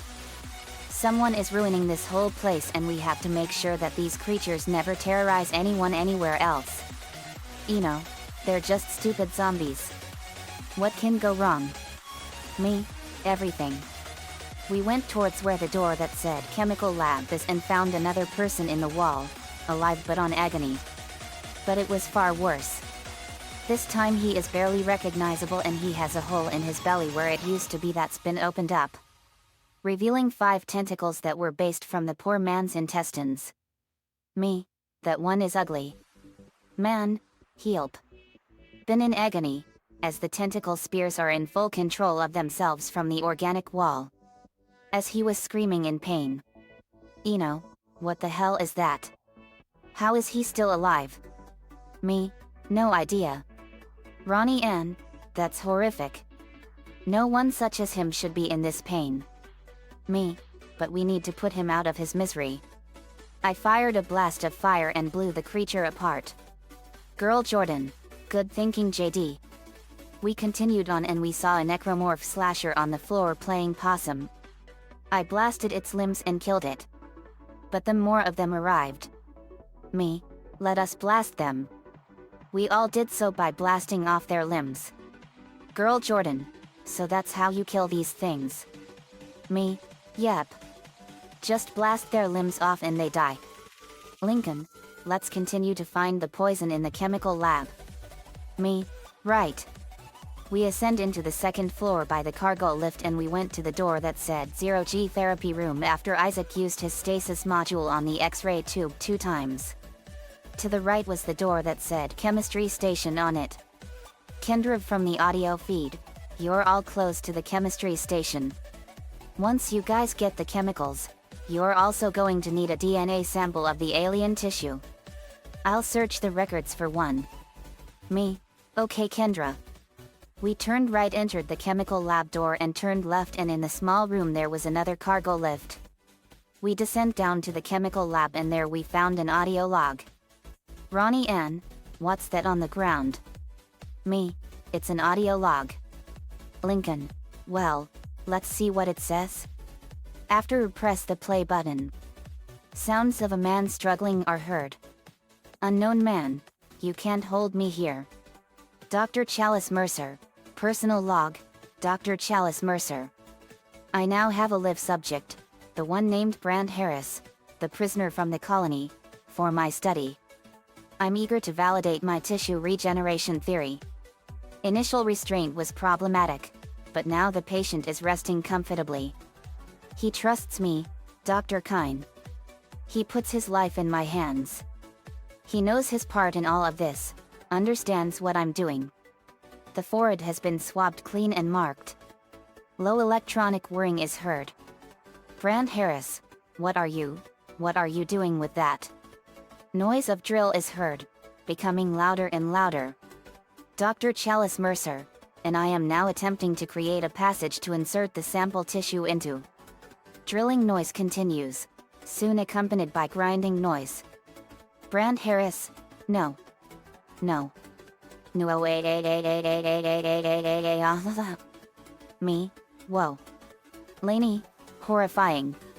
Lana, isn't that Brand Harris guy the one who killed the nurse from the colony and Eileen Fisk? Me, it sure is. Girl Jordan, and now that criminal is being experimented on by someone named Dr. Chalice Mercer. Me, yep. Suzuki, we need to destroy this guy. Lincoln, isn't that Mercer guy the one we heard from 2 to 3 audio logs and one of them revealed the name of the Necromorphs? Me, yet. That's him all right. We open the door to the chemical lab and we see a table with liquid glasses with stuff inside which looks similar to Lisa's laboratory. And we saw 2 test tanks which had 2 necromorph slashers. But these slashers are different. They appeared to be in cryogenic stasis mode and they were not moving. Me, looks like we found the chemical lab. Isaac, yep. As he walks towards the table, and pressing the button there. Computer, processing request. Please stand by. Antigen compound completed. Please remove the capsule. We did so. The window shields on the right of the team opens, revealing a man behind the glass window. Man, what are you doing? Me, who are you? Man, I am Dr. Chalice Mercer. James Dean Knudsen. Me, so you are Dr. Mercer. Lincoln, and wait, How did you know J.D.'s name? Dr. Chalice Mercer. God told me about you, Team Loud Phoenix Storm. A group of heretical superheroes that are hellbent on ruining humanity's transcendence after death. Me? That's fucked up bullshit. Who in the world fed you those fucked up lies? Dr. Chalice Mercer. God himself did. Our quest to transcendence is just... me? Bullshit. God would never let you do stuff like this. You are a monster, Mercer. You're the one that did this to all these people. Your delusions in this cult are even more screwed up than the monsters that you've created. Dr. Chalice Mercer, believe all you want, James. You and your friends' fight for survival is admirable but pointless.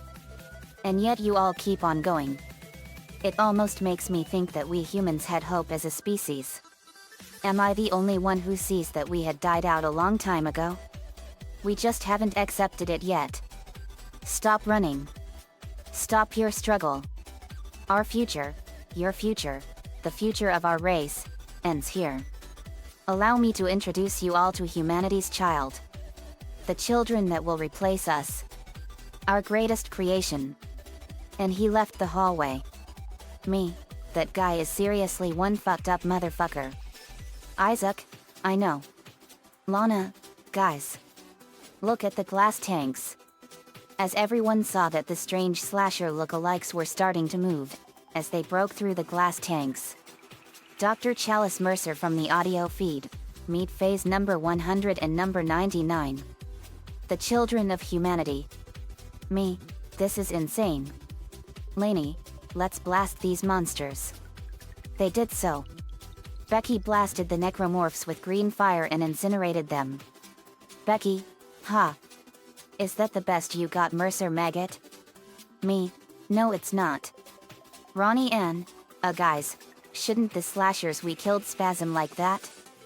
Me, no. They shouldn't. Everyone looked at where we killed the slashers. And this time we were freaking out. The slashers we killed started to spasm and they have regrown their lost limbs. Like a regeneration ability. The strange slashers got up and they ready to attack again. Me, this is insane. Naruto, they can regrow their lost limbs now? Kendra from the audio log, you can't kill them, Isaac and everyone. They're just going to keep regenerating. Get out of there, run. Me, we don't run from battle. I fired a powerful energy blast and obliterated them. Kendra, that would work too. Me, thanks Kendra. We left the chemical lab and went into the imaging diagnostics room. We heard Zach's voice from the audio feed. Zach, is anyone there? Repeat. Come in, Isaac. Everyone. Kendra, is anyone there? Kendra, Hammond. Where the hell have you been? Zach, I've reached hydroponics. It's bad down here, really bad. Can barely breathe. That organic matter is growing everywhere. My eyes are stinging, must be seeing things. Me, Zach, are you all right? Zach, yes, I'm fine. Barely, the stench is awful in the hydroponics. Better get suits on when you get there. Kendra, but they need the DNA samples from the unknown growth. I think Dr. Mercer kept them somewhere here. You must find a room somewhere in this deck and get the samples, guys. Me? Okay. We left the imaging diagnostics room and entered the security room. But we encountered another regenerator slasher there. Me? Blast him. We blasted its limbs off, but like in the chemical lab, it too began to regenerate its limbs back. Naruto fired a massive blast of fire and burned it and the fire incinerated it. Lincoln. Good job, Naruto. Naruto, thanks buddy.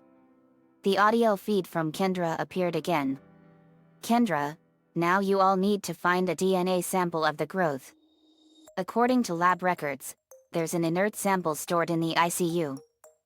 Dr. Mercer was apparently doing intensive research on it. I've been trying to contact Hammond but all I'm getting is static. Isaac, and everyone, you've all got to hurry. Naruto, right. We entered the clinic and we finally made it.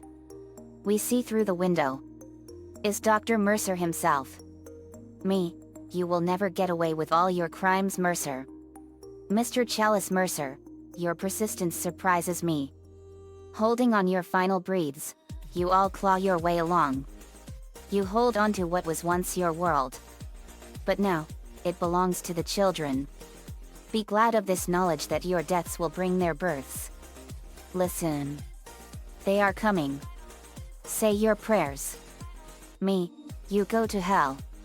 Nico, Dr. Mercer, you have failed this universe. Mercer left the room, leaving us with 3 more regenerator slashers there as well. Lincoln, lightning style, shock blade. Lincoln formed a long sword made of electricity. As he shocked the regenerators to ash. Me, nice shot, Lincoln. Lincoln, thanks.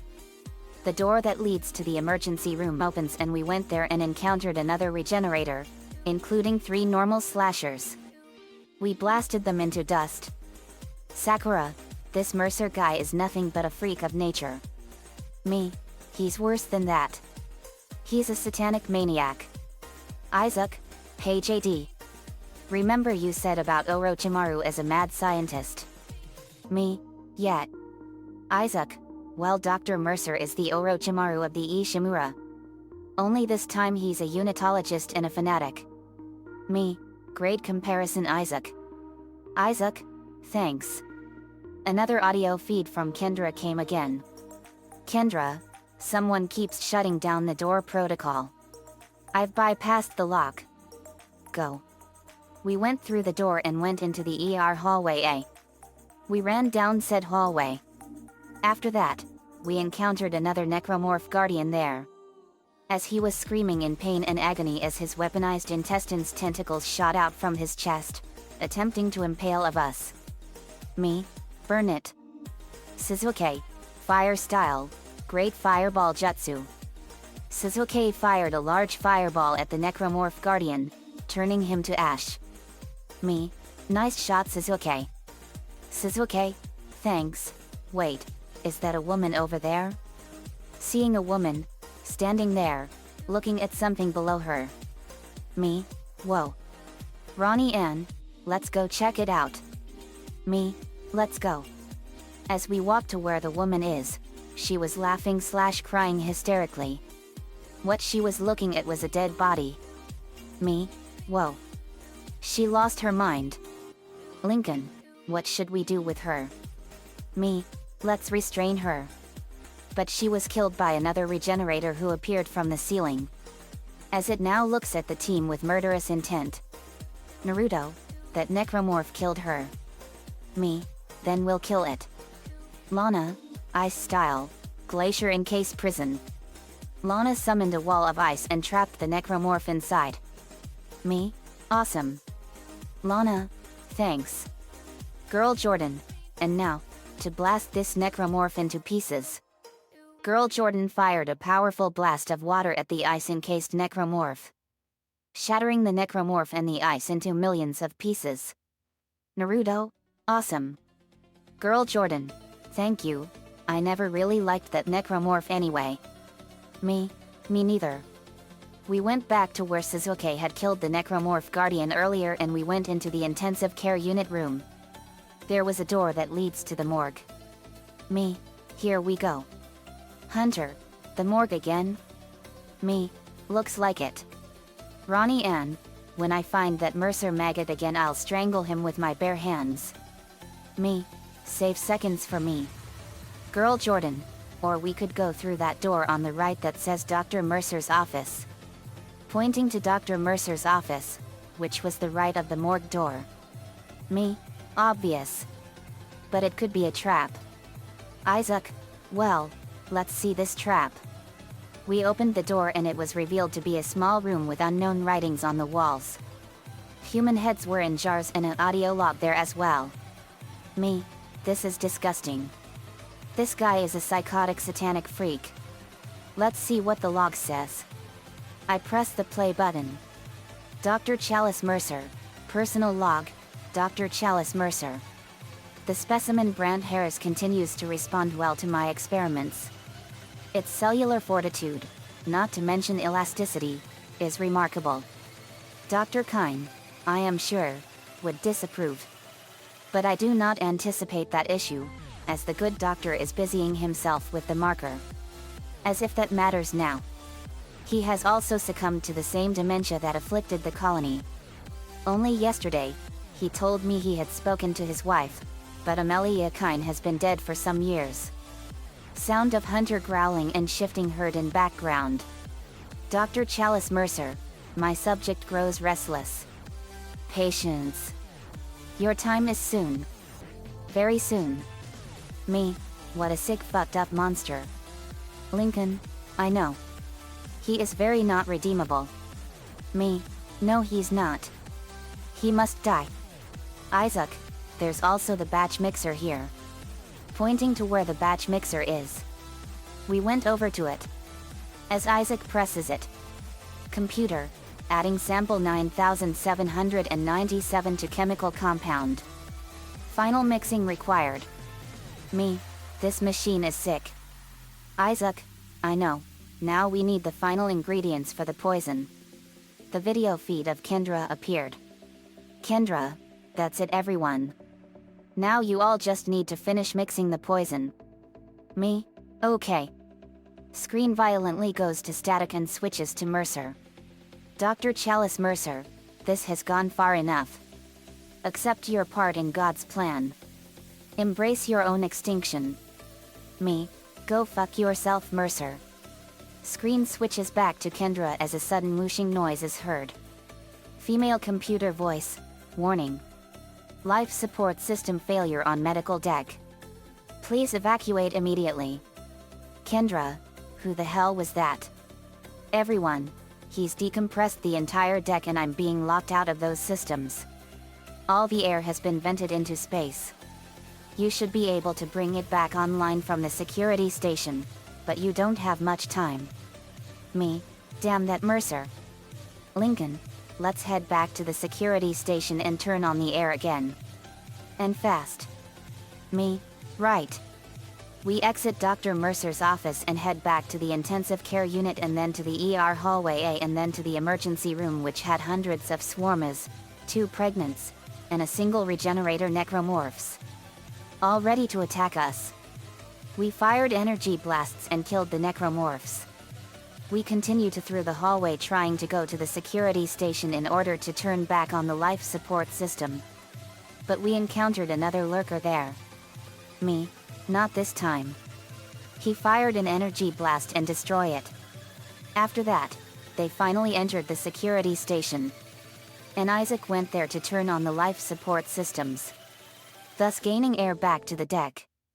Me, nice try Mercer. The audio feed of Kendra appeared again. Kendra, you've got everything you need to make the poison. Now get back to the chemistry lab.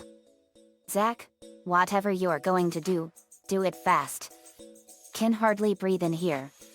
Kendra, you're cutting out, Hammond. I'm going to try to switch over.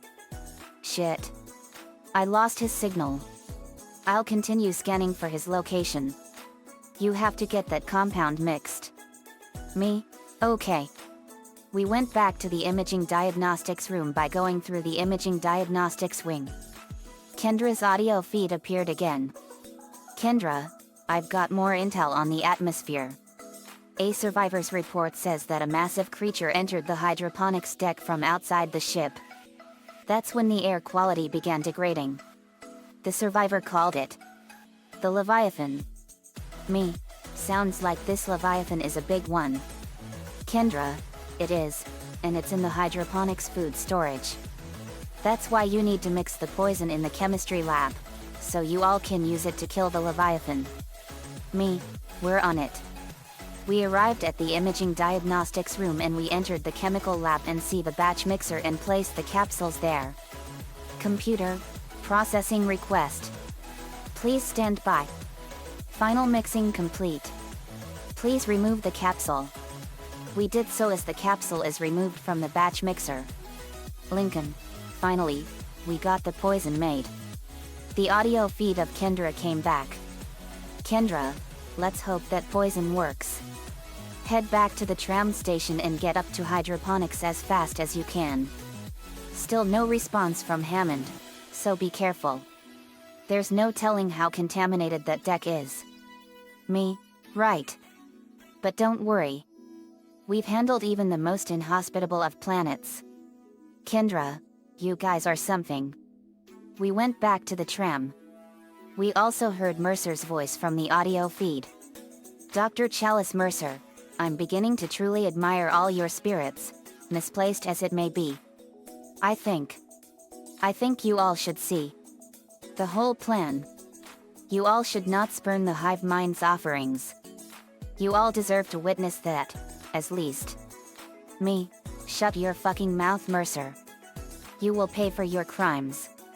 Lincoln, should we head back to the tram station? Or we find Mercer's plan first? Me, both. Kendra from audio feed, if my calculations are correct. Mercer is in the room in another door in the chemical lab. You must find out about this plan first. Naruto, right Kendra? We went back to the chemical lab, and went to the door Kendra spoke of, and we saw another door that said cryogenic lab. Me, the cryogenics lab? Girl Jordan, maybe that's where Mercer went to. Shall we? Me, let's do it. As they enter the cryogenics lab, they see hundreds of tanks, full of necromorphs inside. And in the cryogenics control room, is Dr. Chalice Mercer himself. Dr. Chalice Mercer, welcome James Dean Goodson, and Team Loud Phoenix Storm. To our salvation of our species. Me, no. To send you and your fucked up heretical cult off to hell. Dr. Chalice Mercer, unitology is not a cult. It is a church. And free religion, where we become one with the universe after transcend death itself. Perhaps now you will understand. The work I have done must continue, will continue. I, Dr. Chalice Mercer, shall serve as the catalyst to the salvation of our species. These specimens will return to Earth with me. I will spread their divine glory across the entire planet. I'll leave you with my creations. Embrace the inevitable. Asterisk as he left the control room, and the team heard sounds, as nearly all regenerators came here. Ready to attack the team asterisk. Me, it's more like a doomsday cult if you ask me. And if there's one thing I can't stand, it's an evil cult. Take him down. But it was too late, as Mercer had already left and the regenerator necromorphs started to attack us. We blasted the regenerators and killed them all. The video feed of Kendra appeared again. Kendra, let's just hope that's the last we see of these regenerative things. I've managed to override Mercer's lockdown. There's a secondary tram station nearby that you guys can take to hydroponics. Let's just hope there's enough time. Me, we're on our way. If we see Mercer again, I'll blast him. Lincoln, we all want to blast him. JD. Ronnie Ann, I agree. Nico, that freak has failed this whole universe. Girl Jordan, we're wasting time. Let's go. We left the cryogenics lab and went back to the tram station. There, they entered the tram. Their destination, the hydroponics deck. After the tram arrives, the team exits the tram, and enters the hydroponics deck. Me, whoa. This place is like a giant greenhouse. Lainey, it sure does look like it. Lana, look at all these pretty plants. It's like my jungle greenhouse back home. Isaac, I know.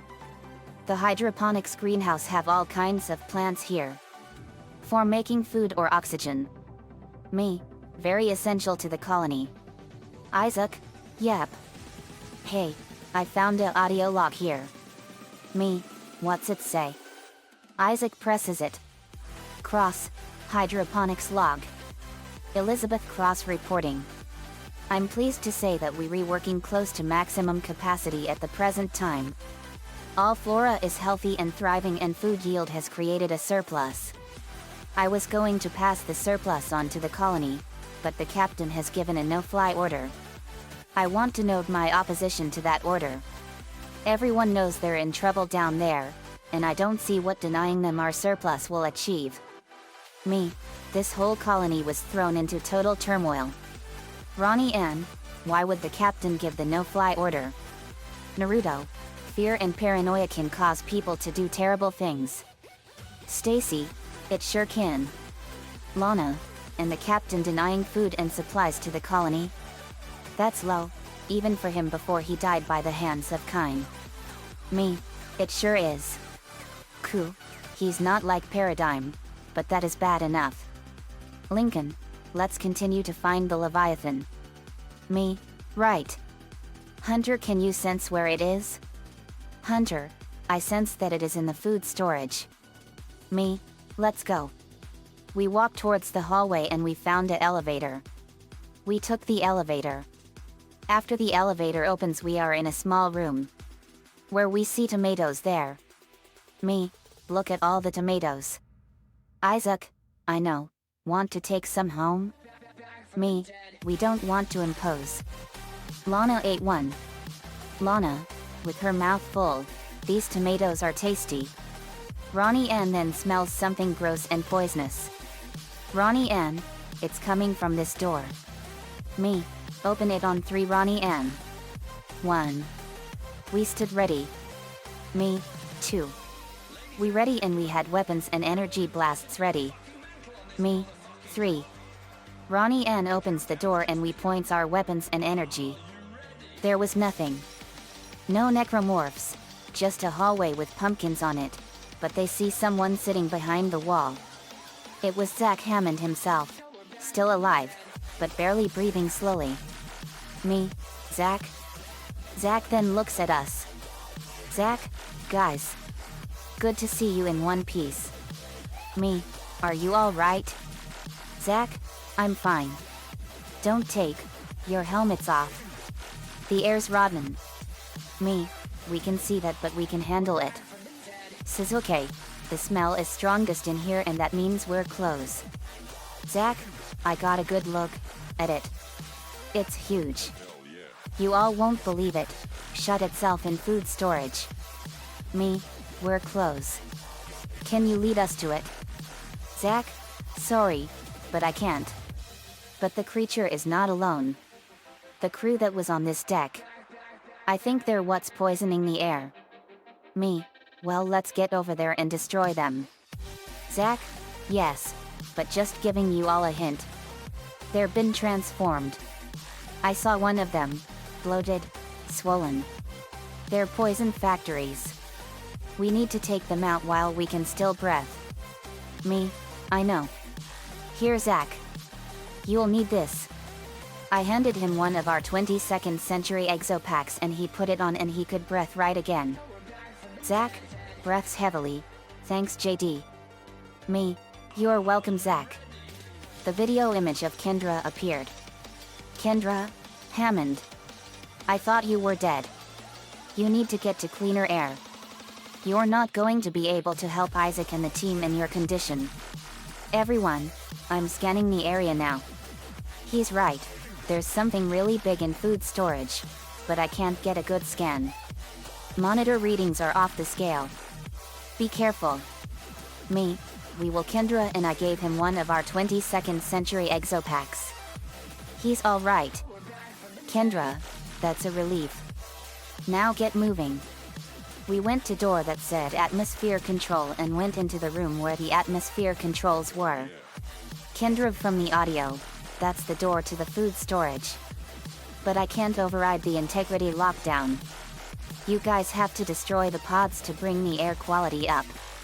Then you all can go through and use the poison on the Leviathan. We're on it.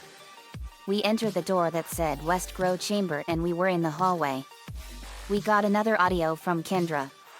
Kendra, I suppose I should be glad that Hammond's alive, but I still don't trust him.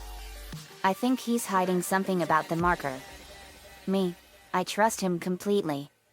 He knows more about what's going on with this marker and we need to find it and destroy it. We open the door and we see the hallway that leads to the west tower of the hydroponics. But we had to avoid the steam from the pipes as well. We went down the hall. After that we found a cargo lift and ascend. We found a lone slasher as it charges at us. We blasted it and killed it. We then see the west grow chamber door after opening it. It revealed to be a large room, full of plants. Me, whoa. It's covered in plants in here. Lana, it's so pretty. Lainey, it sure is. Ronnie Ann, it sure is. There's a lot of plants in here. Lana, I'll say. I would love to have these in our garden at home. Naruto, I think all of us would. Lana. Roaring was heard and we saw 20 slashers, and 3 lurkers there. From all directions. Lincoln, well, these guys sure know how to ruin the scenery with their presence. Me, they sure do. I fired a circle wave of energy and blew them all apart in one fell swoop. We then heard a strange noise and it sounded like a distorted wheezing and it came from a small room. We found the source and it was a new necromorph. Breathing in and out poisonous air exhales. This was the pods we were supposed to destroy. Me, so those are the source of the poison gas. Nicole, these are called wheezers. They breath in air and exhale poison gas. Girl Jordan fired a powerful blast of water and blew it apart and the poison sucked in was replaced by oxygen. Me, kill the wheezers and their poisonous air vanishes. Everyone, got it. We exit out of the room and we saw more slashers and lurkers. All enraged about the wheezer's death. We blew them apart. Lincoln, so every time we kill a wheezer, the necromorphs comes to get us to avenge the wheezer's death? Me, that's a strange vengeance sense. Sakura, no kidding. Girl Jordan, and you know what's strange? We usually see several or dozens of them. But now we see 20 of them.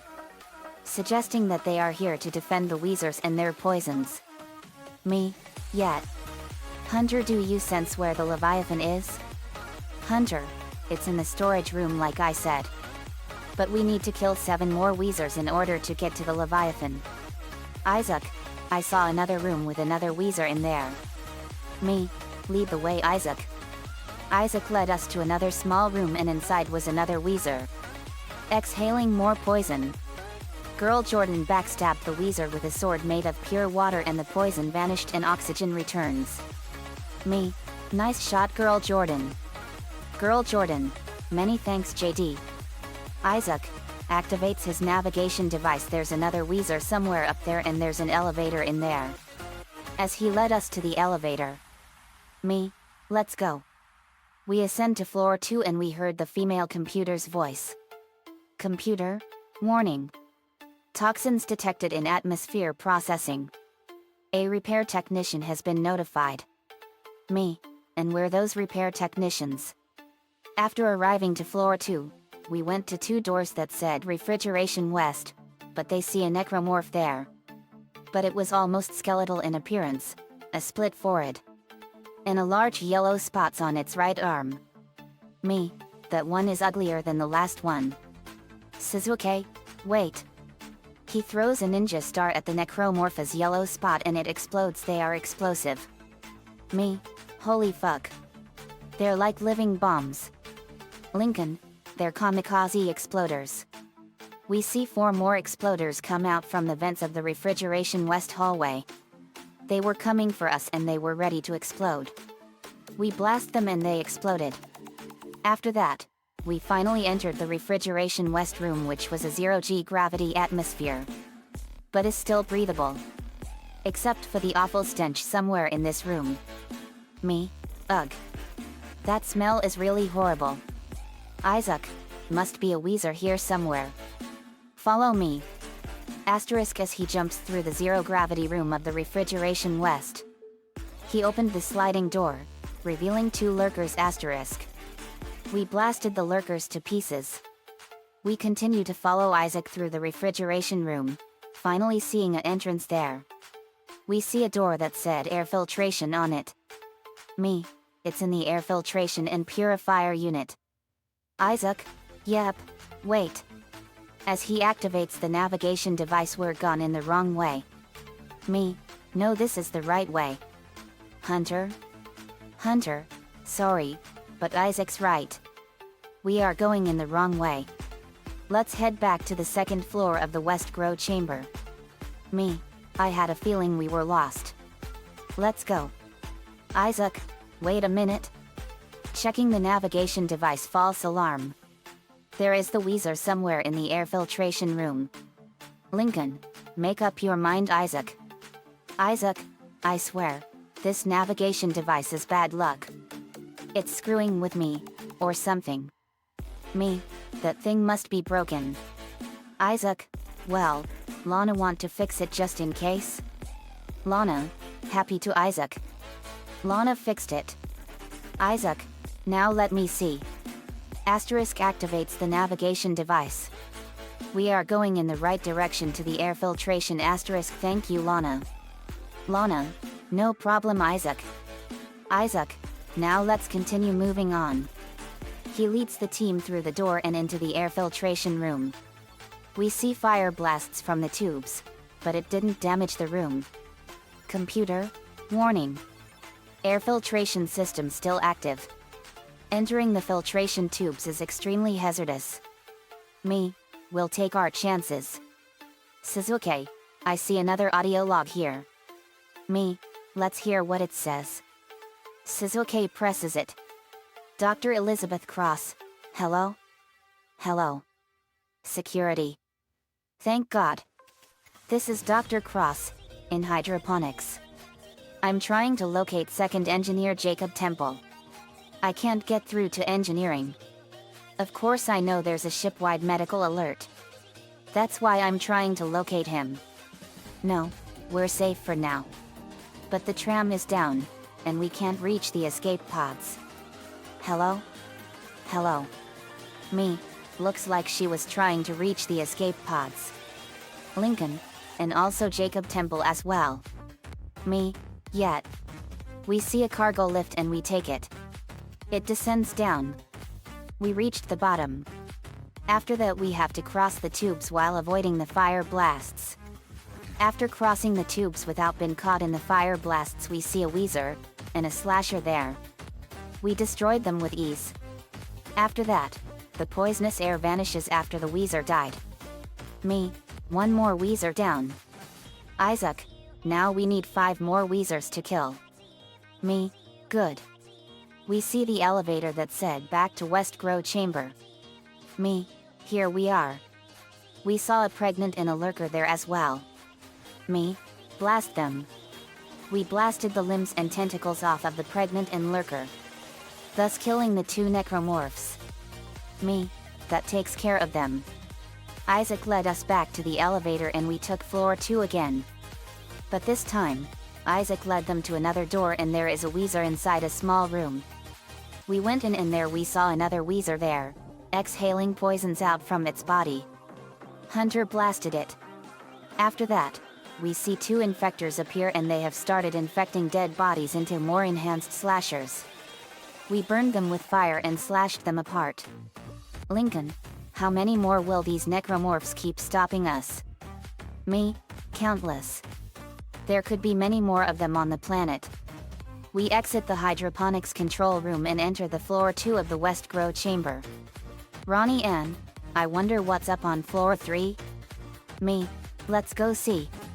We ascend to floor 3 and it was a small room with lots of loot there. But no necromorphs. Me, all clear up here. We descend back down to floor 1. We went back to the atmosphere control room. Their next stop, the East Rooms. We proceeded on to the East Rooms. While we moved there, we found another text log there. Me, let's see what this log says. As the team read it. Chem Lab Report. From, Prof. Jaegerwald, H.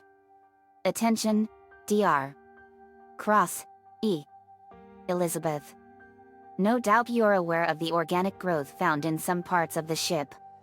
I've been examining the substance and thought the results would interest you. The cells most clearly resemble bacteria, with viral behavior. Like bacteria, the organism infects other cells through osmosis, then mutates and reproduces agamogenetically. What's amazing is the speed at which it grows. A single bacterium reproduces 20-fold in just 1 minute. I've never seen anything like it. I won't stake my reputation on it, but I think this may be a genuine alien life form. Professor Hawley theorizes that it's a habitat transformer. The levels of gaseous output are tremendous, which is why it smells so bad, but to what end we simply don't know. I'll keep you posted. Heinrich. Me. So the Weezers are made from enhanced bacteria? Girl Jordan. They're talking about the weird stuff we keep seeing on the walls. Me. Yet. That is too weird. Lincoln. How about we call these organic stuff on the walls necrotic corruption? Me. That's a good name. All agree? Ronnie Ann. I agree with Lincoln. I think necrotic corruption is a good name. Nicole. I agree too. Stacy. Same here. Girl Jordan. Yes. But there's no time to waste. We need to eliminate the Weezers somewhere in the east rooms on this deck. Me. Girl Jordan is right. We need to destroy all of the Weezers. We opened the door to the hallway of the East Grow chamber and we found another Necromorph Guardian there. Me. Whoa. This one is big. Lincoln. We must take out that Guardian. Me. Blast it. Lincoln. Void style. Shadow Spear Jutsu. Lincoln summoned a spear made of void energy and it hit the Necromorph Guardian, vaporizing it. Me. Nice shot. Lincoln. Thanks JD. We entered 2 small rooms here, grabbing loot, and we killed a slasher there. The 3rd small room requires a power node or Lincoln's lightning powers and he activates the door, opening it. We got loot there and after that, we continue to move to the cargo line and we ascend to the 2nd floor where we see the door that said East Grow Chamber. Me. East Grow Chamber. This is it. Computer. Vegetative anomalies detected in the East Grow Chamber. We went into the East Grow Chamber. After entering the East Grow Chamber, unlike the West Grow Chamber, this room is full of necrotic corruption everywhere. And the plants here are withering and dying. Me. It's all over the place. Lana. Yuck. There's so many necrotic corruption everywhere. Me. Disgusting to the brink. Ronnie Ann. What have they done to this place? Me. Ruined it with filth and death. Computer. Hazardous anomalies detected. Quarantine activated. Me. Here they come. We see 20 more slashers, 7 leapers, 3 lurkers, 2 brutes, and several pregnants, including dozens of flyers. Me. Fire. We fired at the Necromorphs, killing 5 slashers, 1 lurker, 2 leapers, and 3 pregnants. There were 15 slashers left, 2 lurkers left, and 5 leapers left, and 6 pregnants left. But they still have to fight 2 brutes and dozens of flyers as well. We fired a massive energy blast and vaporized them. All the Necromorphs were dead. But we heard one of the Weezers exhale and we found one in on the East Grow Chamber's feeding station. Isaac. Alright. When. Press this button and the hatch opens to replace the vat. You all shoot the Weezer. Got it? Me. Roger that. As Isaac presses the controls and the hatch opens as the machine grabs the vat. But it also left the Weezer vulnerable to our weapons. Computer. Replacing nutrient vat. Isaac. Now. Isaac opened the door and we fired and blasted the Weezer inside the feeding station. After that, the Weezer died and the poison vanishes. Hunter. Only 3 more to go. Me. So far so good. Lana. I saw one in one of the small rooms. Me. Lead the way Lana. As Lana led us to the small room that said East Grow Chamber Greenhouse A, we opened the door and we saw the Weezer there, breathing and exhaling more poisonous air. Lincoln. Care to do the honor JD? Me. With pleasure. I fired an energy blast and destroyed it. Me. 2 more to go. Isaac. Now. We have to go up through the elevator in this chamber. Me. Right. Hunter. I detected one of the Weezers on floor 3. Let's head to floor 3. Me. Let's go. Good work Hunter. Hunter. Bitchern JD. We ascend into floor 3 and we finally saw the Weezer there. Isaac, care to do the honor, Lana? Lana, with pleasure, Isaac. Ice style, ice shuriken. She fired shuriken made of pure ice at Weezer, killing it asterisk. Lana, you got the cold shoulder. Me, nice shot, Lana. Lana, thanks. Lincoln, now let's head to floor 2. I saw a door that said to East Refrigeration on the left, and another audio log on the right. Me, let's go. We descend into floor 2 and we went to the audio log first. We heard what it said. Dr. Elizabeth Cross, hydroponics log, Dr. Cross reporting. Something huge just slammed into the hull, near food storage. It wasn't a rogue asteroid, I know what that sounds like. But it was big, and heavy. I'll report again when I know more. Me, I think that asteroid was a necromorph. Lincoln, yep, and a leviathan nevertheless. Nicole, it's not as big as one of the Brethren moons, but it was big enough. Me, yep. Let's get moving.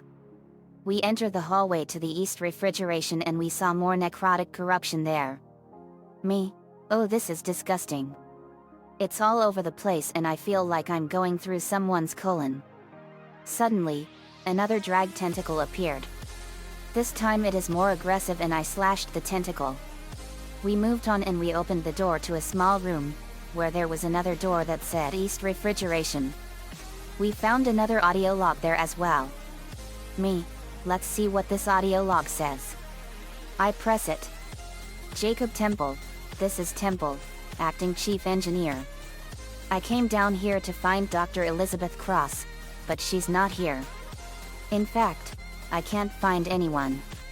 Just more of this organic shit everywhere. I'm going to check the mining deck. It's about the only place I haven't looked yet. Me, that's weird. Lincoln, what's weird? Me, it's just that he was trying to find someone, but it was all for nothing. Lana, maybe he has a girlfriend that must be in the mining deck? Me, maybe. Let's stay focused. We opened the door to the East Refrigeration. There, like the West Refrigeration, it too had a zero-G environment. Me, here we go. But something was different about the East Refrigeration. Like any of the East rooms on the eastern part of the hydroponics deck, it too had necrotic corruption there. Me, this place was touched by the Necromorphs. Ronnie and, seriously, how many necrotic corruptions keep appearing here? Lincoln, no idea, but it's everywhere. Isaac, let's get going, follow my lead. We followed him and we see what looks like a generator there with electricity shooting everywhere, suggesting it's malfunctioned. Me, looks like this generator is broken. Lana, leave that to me. Lana fixed it. Isaac, there we go. Now we can continue on without being shocked to death. We continued moving on while following Isaac. We then encountered 2 lurkers there. We blasted the lurkers. We continue on and we finally found the last Weezer there. Isaac, Lincoln, Ronnie and care to do the honor of finishing off the last Weezer? Lincoln, with pleasure. Lincoln fired a blast of lightning and Ronnie Ann fired a blast of fire and blew it apart. Lincoln, that's the last of them. The audio sound from Kendra had appeared. Kendra, that's the last one, everyone. There's a switch in atmosphere control that restarts the oxygen cycling. Once the air is clean you can get into food storage. Guys, I've been reading these reports. The crew all began having mass hallucinations. And well, I just saw my brother on a security monitor. And that's just not possible. Me, can you show us Kendra? Kendra, I can't show all of you about my brother. He died years ago. The brother I saw is a hallucination. Me, I'm sorry about your brother. Maybe you're going nuts because of everything that's been going on? Kendra, yes, I might be going nuts, but that won't stop me from helping you. You all must activate the switch on the atmosphere controls in order to restart oxygen cycling. Me, we're on our way. We left the east refrigeration room and entered the east grow chamber and then got to the hallway that leads to the atmosphere control. We encountered 3 slashers there. Ronnie N, Fire Style, Phoenix Flame Blast. She fired powerful flames the shape of the phoenix and they crashed into the Necromorphs, burning them to ash and dust. Me, nice shooting Ronnie N. Suzuki, very impressive. Ronnie N, thanks guys. We took the elevator and descend into floor 1 of the hallway. We finally entered 2 of the 3 doors to the atmosphere control. Me, the atmosphere control center? Isaac, that's the same place where we came from. Because we entered the west rooms on the left and the east rooms on the right. But that doesn't matter. What matters is that we need to turn the air cycling systems on. Lincoln, let's do it. Isaac activates it. Computer, flushing all air vents. Restoring nitrogen and oxygen levels. Food storage lockdown lifted. Me, that did it. In front of us is the door that leads to the food storage. We opened it and it revealed a long hallway, but with necrotic corruption on the walls. Me, oh yuck. Lana, nasty. Lainey, disgusting. Lincoln, there's even necrotic corruption here too. Suzuki, it's all over the place. Sakura, I found one of those audio logs on the floor. Me, let's hear it. Sakura presses it. Dr. Elizabeth Cross, hydroponics log. This is Dr. Cross. It's hard for me to believe what I'm seeing here. This is crazy, absolutely crazy. I'm going to the mining deck. I hear that's where survivors are gathering. Jacob. I'll wait for you there. Me, something went down here. Lincoln, we know, the Leviathan. Me, let's press on. We enter the door that said primary food storage and we see another door of the same name. Only this time it had tentacles wrapped around the door, refusing to let us inside. We see a station that said food filter there. Isaac, let's put the poison capsule inside the food filter. That will kill the Leviathan inside the food storage. Me, it's worth a shot but good idea Isaac. Isaac inserts the poison capsule inside the food filter. The computer sounded. Computer, unknown antigen injected into filtration system. Me, here we go. The poison enters from the filter and into the door. The tentacles were withdrawing or dying. But there is also a huge roar from inside the door. Kendra from the audio. Damn it. The poison wasn't strong enough. It's still alive. Get in there and kill it before it contaminates the entire ship. Me, right. Isaac, well, the poison didn't work. Time for plan B, killing the Leviathan ourselves. Lincoln, let's do it. As they opened the door. Computer, entering zero gravity. The lights all turned on as well, revealing a giant monstrosity in there. Me, that is the Leviathan? Nico, what a monstrosity. Suddenly, the Leviathan woke up and it summoned 3 tentacles from its body that look similar to the drag tentacles. But like the drag tentacles, they too have yellow spots on them. As the Leviathan uses its 3 tentacles to attack us, we blasted the tentacles in half. After the tentacles were cut off, the Leviathan was enraged. As it opens its mouth, revealing a sickly yellow ball-shaped organic bomb, it attempted to launch it at us. Me, uh-oh. Lincoln, Void Style, Shadow Dragon Blast. Lincoln breathed flames made of void energies and the void flames transformed into a dragon. It slammed on the Leviathan, vaporizing it. Me, awesome shot Lincoln. Laney, way to go big brother. Lincoln, thanks guys. The audio feed from Kendra, guys, you did it. Hammond? Do you read? Oxygen levels are returning to normal. Me, I'm so glad. Thanks Kendra. Kendra, you're welcome JD. Hammond? Do you copy? Damn it. He's gone again. No sign of his rig anywhere. It's up to us now. We got to find him. Kendra, yes, we're gonna look for him, and I've also located an SOS beacon on the mining deck. If you all can get down there and activate it, we might be able to send a distress signal to the Earth government. We all answered that distress signal when we got here. Kendra, I'm talking about another distress signal. Just head to mining deck and find the SOS, and send it to Earth Gov space. Roger that.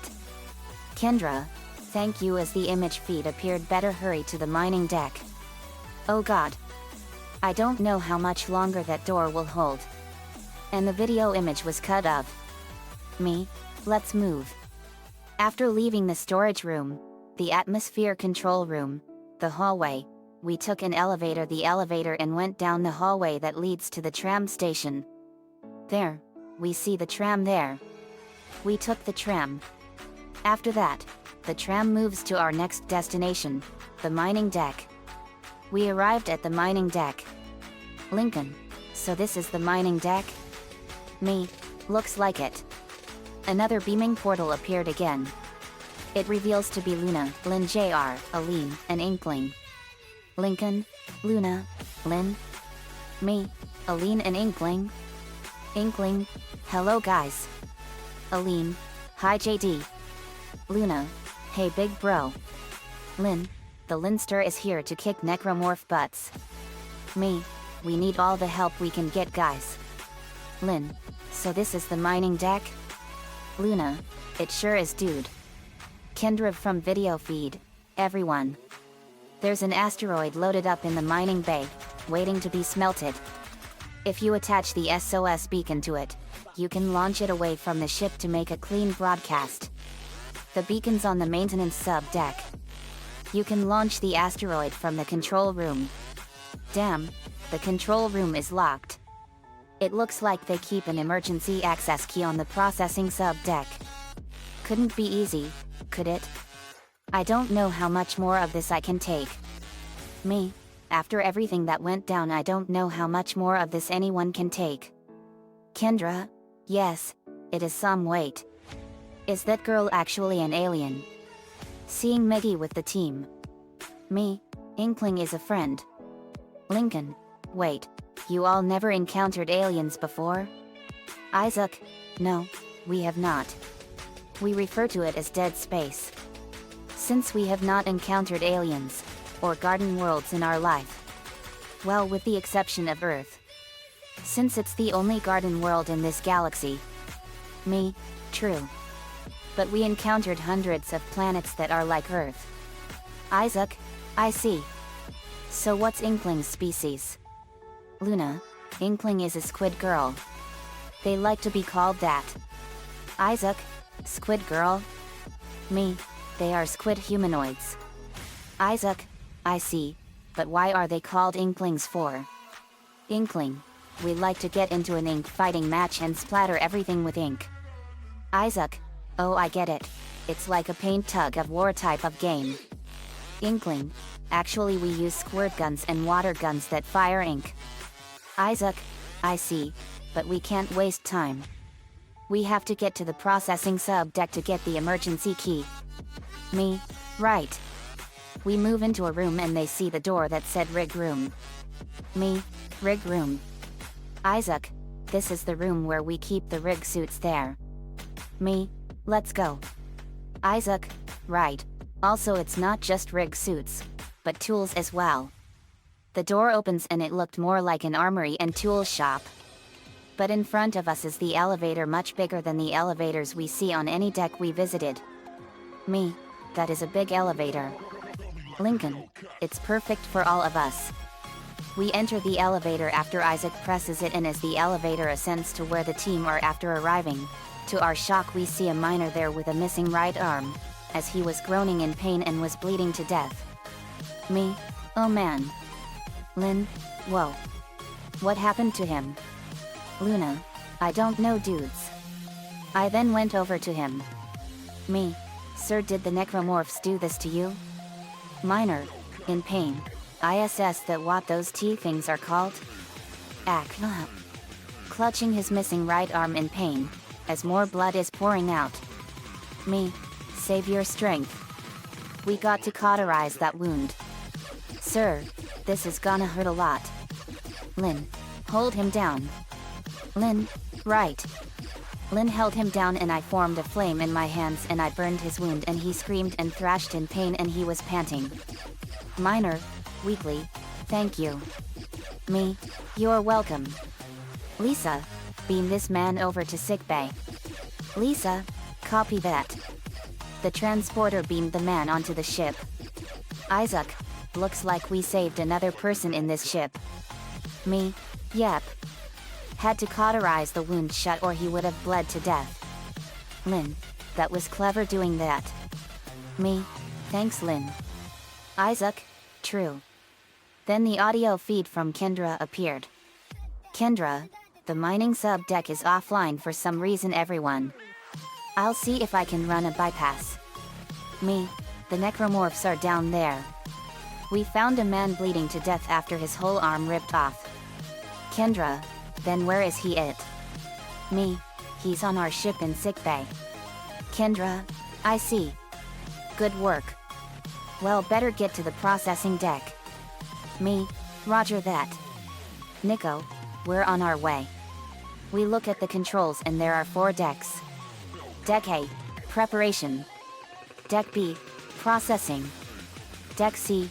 Mining. And Deck D. Maintenance. Lin. So we head to processing first? Me.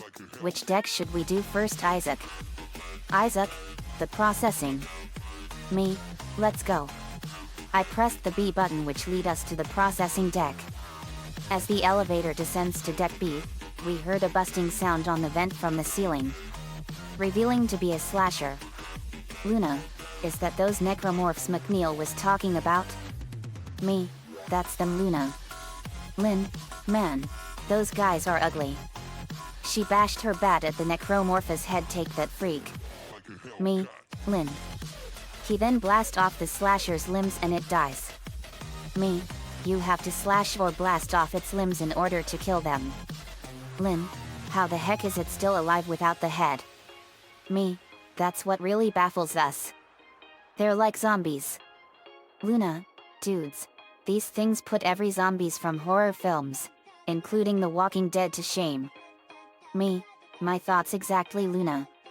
Even the zombies from Dawn of the Dead and Resident Evil were more pleasant. Another vent burst open and in came another slasher. Inkling. I got this. She fired her ink gun at the slasher's limbs off and killed it. Luna. Nice shot, dude. Inkling. Thanks, Luna. With a thumbs up. Another slasher appeared from another vent and it attempts to attack Ronnie Ann. Ronnie Ann. Lunar style. Piercing light of the moon. Since her guardian class is the hunter, asterisk as she summoned a moon-shaped light, as it hits the Necromorph, vaporizing it to dust asterisk. Me. Wow. Awesome shot, Ronnie Ann. Naruto. I've never heard of lunar style jutsu before. Lana. Me neither. We learned all kinds of techniques in the world of shinobi but never stuff like that. Ronnie Ann. Thanks. I discovered that I have a unique Kekii Genkai called lunar style. Me. That was awesome. Suzuki. Very impressive. Me. Do you have any abilities like that now, Suzuki? Suzuki. Yes. I have the void powers too. Like Lincoln does. Me. Neat. Let's stay focused. We're almost there. 2 more slashers appeared from the vents. Suzuki. Void style. Slashing sword of shadow. Suzuki formed a long sword made of void energies and he slashed the 2 Necromorphs to oblivion asterisk. Naruto. Awesome job, Suzuki. Suzuki. Thanks, Naruto. Me. You sure have changed from that broody brat we met the first time 3 years ago, Suzuki. Suzuki. Yes. And you've became more aware and smarter than the last time I met you all that time ago. And thanks, JD. Me, touche. After the elevator arrived to the processing deck. They see a hallway there. Me, here we go. We through the hallway, we felt like we're been watched. Me, I've got a bad feeling about this. It feels like someone's watching us. Hunter, can you see who's watching us? Hunter, I do. It's not someone. It's more like we've been watched by Necromorphs. But why are they not attacking us? Me, I don't know. Where are they? Lana, I feel like I'm been stalked by those Necromorphs. Luna, me too dudes. I kept my eyes out on alert. We then heard chirping noises, as there were Necromorphs we've never seen before and they kept stalking us. Finally, we saw several of them. But their appearance was so horrific, and grotesque in sight. The Necromorphs had bird-like skulls, almost skeletal in appearance, and are greater in number. As they started to shriek, as dozens more attack us. Me, these Necromorphs look more bird-like. Lincoln, let's waste those stalkers. We fired blasts at them and vaporized them. Nicole, that's what they are. Stalkers. We moved and we saw another hallway that leads to the left and the right. But in the middle we see an audio log there. Me, here's another audio log. I press it. Jacob Temple, this is Temple. I found Elizabeth, but there isn't a single space-worthy vessel in the whole goddamn bay. But we did see the unknown starship outside the Ishimura that is not in EarthGov or CEC origins. Elizabeth Cross, Jacob, hurry up. We need to find a beacon. Jacob Temple, there's got to be one around here somewhere. Me, sounds like the Necromorphs destroyed all chances of escape on the ship. Isaac, wait, didn't Temple set a starship not of EarthGov or CEC origins? Me, that's like our ship. We built it. We moved on and I saw someone. But it was none other than Denzel Crocker looking at the wall. Me, Denzel Crocker. Lana, what the heck are you doing here? No response from him. As me and Lana got closer to him, he now looked at Lana. His face was disfigured and skeletal in appearance.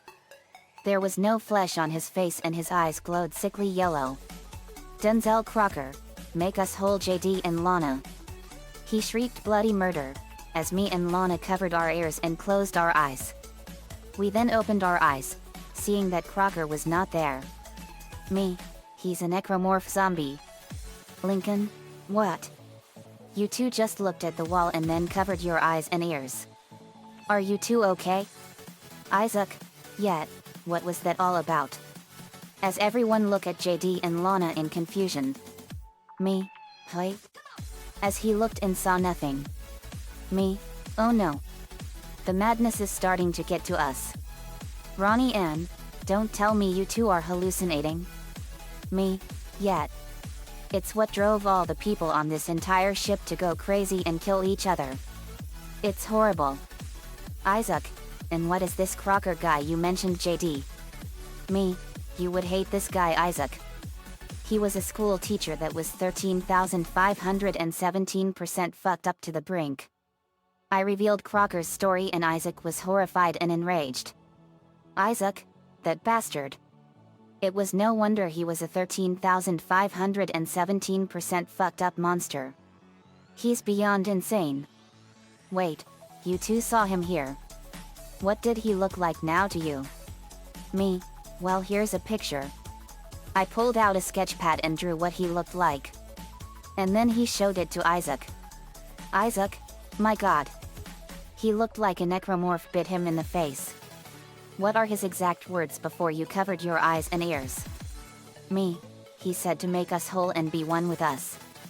Nicole, that's exactly what the Brethren Moons say. Lincoln, isn't that guy also from the guy we saw in the COMM array entrance in the bridge that said the same thing? We turned and we saw him. It was the same man from the COMM array. As he was looking at us. Man, make us whole again. He left to the left. Me, something is messing around with our minds. I think this is the source of why everyone went nuts. Lincoln. Well, I didn't see him. Ronnie Ann. Me neither. Suzuki. Same thing. I don't think it's affected the three of us. Me. I know that. Whatever is the source behind this crazy bout of hallucinations, we need to find it and destroy it. We continued moving on and we see a pregnant and 2 slashers on the left, 2 more slashers behind us, and 3 more slashers in front of us. We blasted them to pieces. Luna, man, these guys don't give us a break, do they? Naruto, no they don't. We continue moving on through the room that Isaac dubbed the antechamber room of the processing deck, and we keep seeing dead bodies everywhere. Not necromorphs, but humans. Miners to be exact. Luna, this place gives me the creeps. Me, something has been having a field day here. We saw one of the dead bodies on the ground and it looked like its head was skeletal in appearance and it was laying in the ground not moving. Me, gross. Lynn, what happened to him? MD, no idea. This is not like any kind of the necromorph is doing. Suddenly, the dead body's head ascend with its snake-like neck, as it looks at JD as its prey. Me, what the fucking hell? Luna, that is an ugly one, dude. The necromorph grabber attempts to bite me with its mandible mouth full of sharp teeth. I slashed its head in half. Aline, what the fuck is that thing? Me, some hideously ugly grabber necromorph. Hunter, good name JD. Me, thanks Hunter. But that had to be the ugliest one I've ever seen. Nicole, me too. Hunter, it appears to be unmoving and laying still, like a regular dead body. Before it attacks unsuspecting survivors, suggesting that it is an ambush necromorph. Me, it would seem so. Isaac, we must be on our guard, guys. There's no telling how many more are coming to stop us. Me, right. We continue to move on while following Isaac downstairs and we see the door that said Mineral Processing Area on it. Me, Mineral Processing Area. Isaac, this is the room where we process the minerals there. Me, cool. We opened the door and Isaac led us to the right only to encounter another slasher there.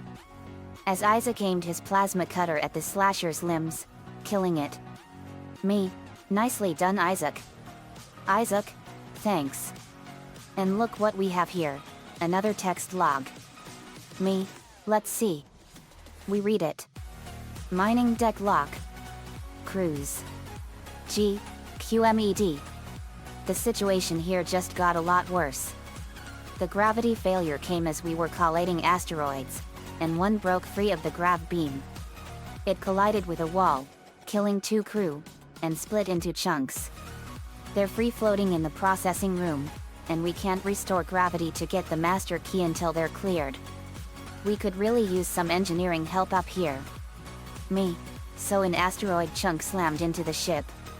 Naruto, I think so. We see that on the wall is an asteroid on it on the right. And a hole on the left. Me, there's the asteroid. And it looks like this is where it flew in. We see through the hole and it is a large room. With many asteroids everywhere floating, and it's in the 0G environment. But this room is the mineral processing room. Me, these asteroids are about as big as fire hydrants and cars. We entered through the hole. Computer, entering 0 gravity. Kendra from the audio, there's a failsafe on the processing control door. It won't open until gravity is restored. But you guys can't turn on the gravity until those boulders are cleared from the room. Maybe you all can dump them into that gravity beam with your kinesis module. Me, good idea Kendra. Let's do it guys. Isaac uses his kinetic module to grab the asteroids, and threw them into the gravity beam and destroying them. While the rest either smashes them to pieces, or melts them. Me, yet. That did it. We see the door that leads to the entrance of the mineral processing, but it requires a power node. Lincoln shocks it and activates it. We enter the room and grabbed loot there and went back to the mineral processing room. But we encountered 2 leapers there. We blasted them and after that, Isaac presses the controls. Computer, gravity restored. Access permitted to control room. We went to the control room. We saw the mining access key in the floor where a grabber is. As the grabber is defending the key from us. Me, so that's how you want it to go down. I fired a blast of fire and burned it. After I slain the grabber, Isaac picked up the mining access key.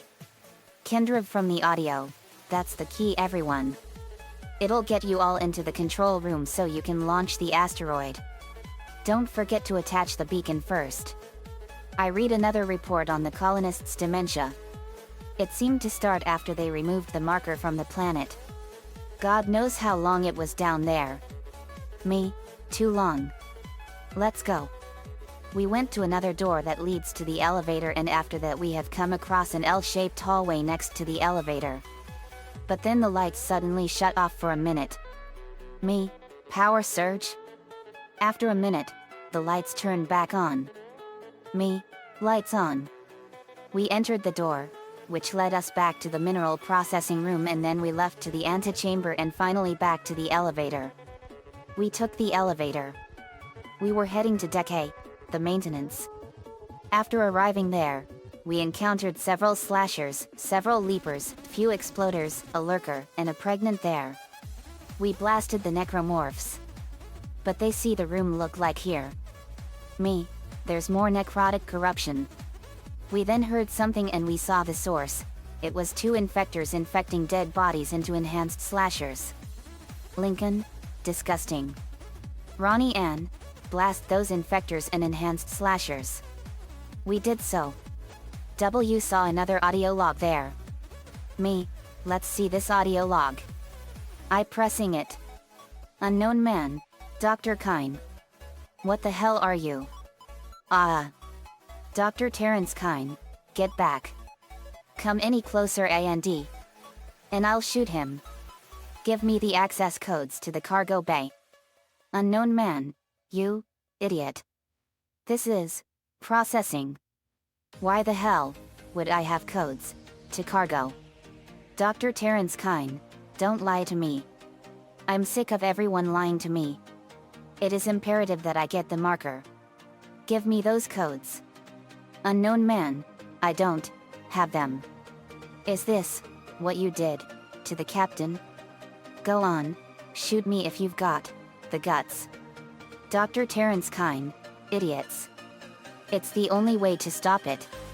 The only way to end this. Unknown man, he's completely lost it. Somebody call security. Me, geez. Lincoln, isn't that Kine the one who murdered the captain? Me, it sure sounded like it. Naruto, it sounded like Kine has gone insane. Sasuke, no kidding. Lana, what if we find this Kine? Me, then we try to reason with him. And if that doesn't work, we kill him. We opened the door and saw a room with a gondola. But there was also more necrotic corruption as well. Me, more necrotic corruption here too. We also saw another premature guardian on the wall, and he was groaning in intense pain and agony. I fired a blast of fire and killed him to bring mercy and end his suffering. Isaac, thanks for giving him mercy. Me, no problem Isaac. Isaac used kinetic module to pull the gondola towards the team and we boarded it. The gondola moved. It was slow at first, but after what looked like 6 minutes we arrived in time. We see the door that said repair room on it. Me, the repair room. Nicole Brennan, Isaac. Is that really you? Hunter, whoa, you must be Nicole Brennan? Nicole Brennan, yes, I am Nicole Brennan. It feels like it's been so long. But I can help you and your friends, now. Come with me. Naruto, shall we JD? Me, let's shout bro. I sensed that her energy wasn't there, but I knew she was dead. Me, Naruto and Hunter saw her, but to the rest they did not see Nicole Brennan. And the team was talking to nowhere. But they can't bring this up, so they decided to follow this imaginative Nicole to the repair room. Nicole Brennan, the beacon's in the storage room next to you all. I think I can disable the lock from here. Hold on. as they, minus Lincoln, Ronnie Ann, and Suzuki, are preparing to defend Nicole from any possible necromorphs, and they were ready to guard Nicole. Then the slashers appeared from the ceiling, as they attempt to get Nicole. We blasted them to pieces, and did not let a single necromorph get close to Nicole. We also killed a lurker on the left wall, as it falls down dead. After a minute, Nicole looks at us. Nicole Brennan, okay, the door's unlocked. Isaac, everyone. I can't get over to you, but I'll find the way. I love you, this will be all over soon. Isaac, I love you too, Nicole. As Nicole leaves to the right, and the door to the storage behind us opens. We went to the beacon in the maintenance storage room, and we found the beacon there. Me, there's the beacon. Isaac picked it up. Kendra from the audio, everyone. Hey, I lost all your signal for a while. You guys had me worried. I see you all got the beacon, so head for the mining bay and attach it to the asteroid. I've been running trajectory calculations, and if we launch soon, there's a good chance the asteroid can reach a safe distance to begin transmitting. Still no sign of Hammond. In his state, I can't imagine he's still alive. Me, Roger that. Kendra. We found Nicole. Kendra, then where is she? Isaac, she left, don't know where she went.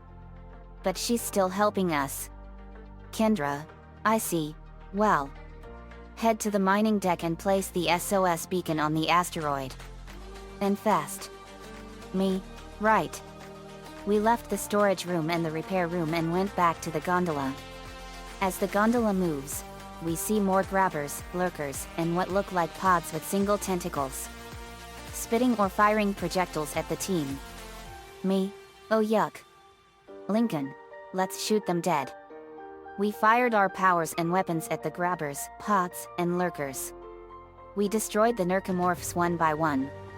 After the gondola arrives, we see 2 slashers there, waiting for us. We blast them to pieces. After that, we exit the gondola. Computer, safety gear must be worn at all times in Class A environments. Me, noted. Isaac, can I ask you a question? Isaac, yes JD? Me, what is it like on Earth in the 26th century? How far has humanity progressed? Isaac, humanity has progressed far. We have spread to widespread distances across the galaxy. We have more than 1,000 planets colonized. But there are also setbacks as well.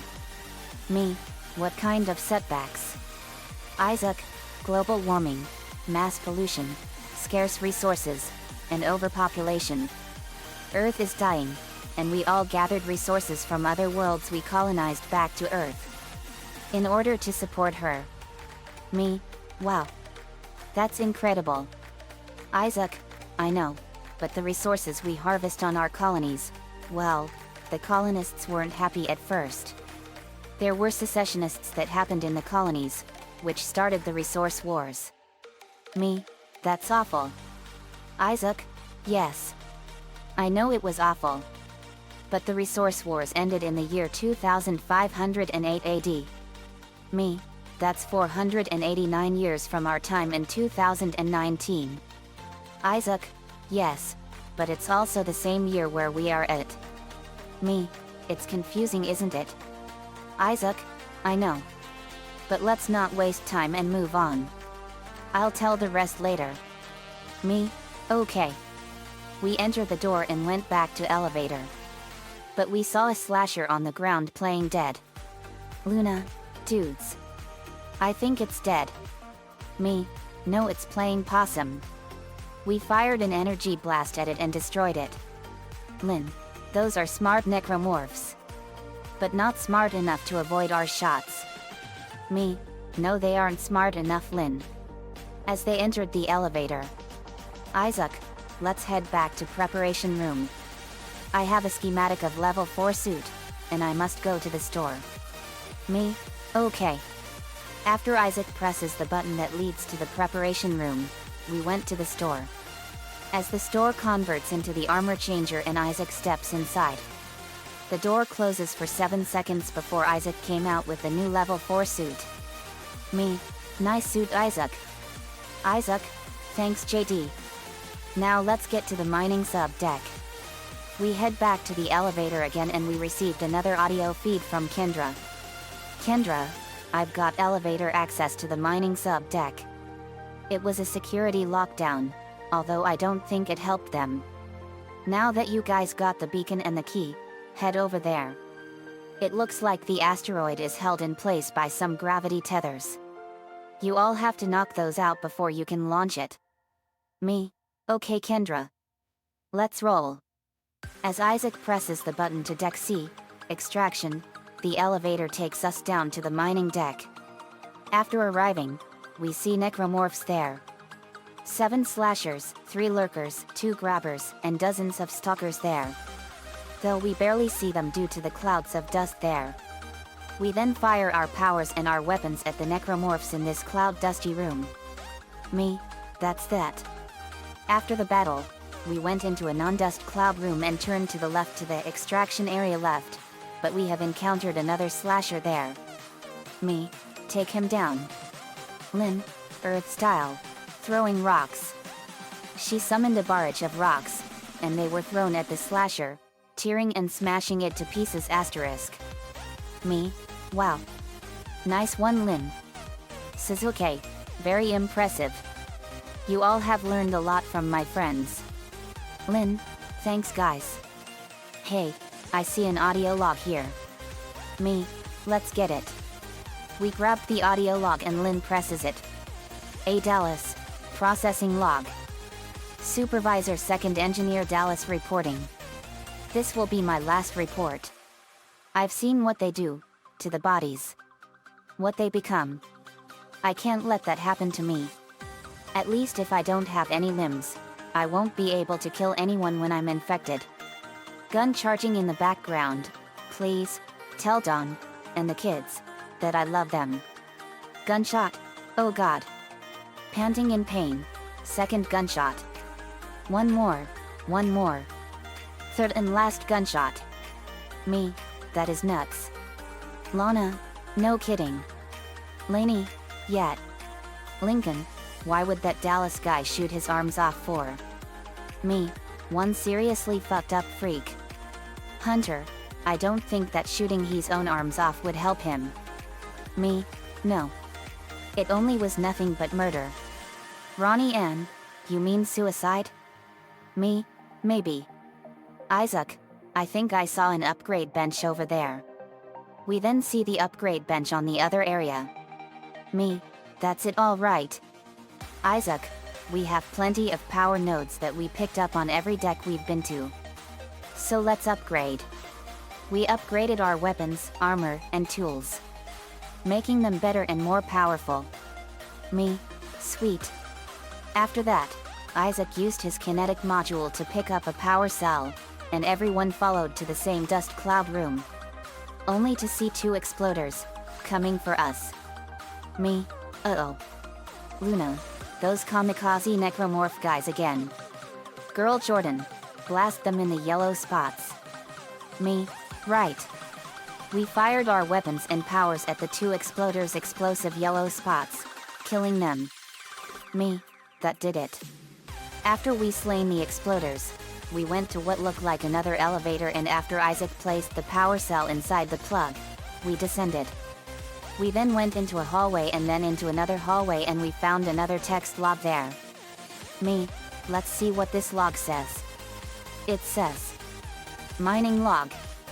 Dallas. A. Supervisor. 2nd Engineer. Planet crack went smoothly from this end, although there do seem to have been problems planet side, and we've temporarily lost contact with the colony. First rock ball was extracted from the tectonic load approximately 1 hour after planet crack, and has been processed, refined, and smelted. Results have exceeded even optimistic initial estimates. Normal recovery is around 35% mineral, 5% fossil, 60% waste, but material from the first ball was 65% mineral, and 0% fossil, in line with expectations. That's 6.5 tons of ore from a 10-ton ball. Assuming it's not an anomaly, we've hit a motherlode. Me, whatever they found was big. Isaac, they were talking about the ores they found from the chunk the Ishimura has planet cracked, and they were right. They did hit a motherlode. But that's not important. What's important is to find the large asteroid to implant the SOS beacon on it. We continue moving through the second hallway and we turn to the right of the door. As it opens, revealing a large room with the largest asteroid inside it that's been encircled by the gravity tether machine that looks like a large spinning wheel with power inside of it. Me, holy mackerel. That rock is huge. Computer, entering zero gravity. Lincoln, I know, but how do we stop the gravity tether? Isaac, I'll stasis it.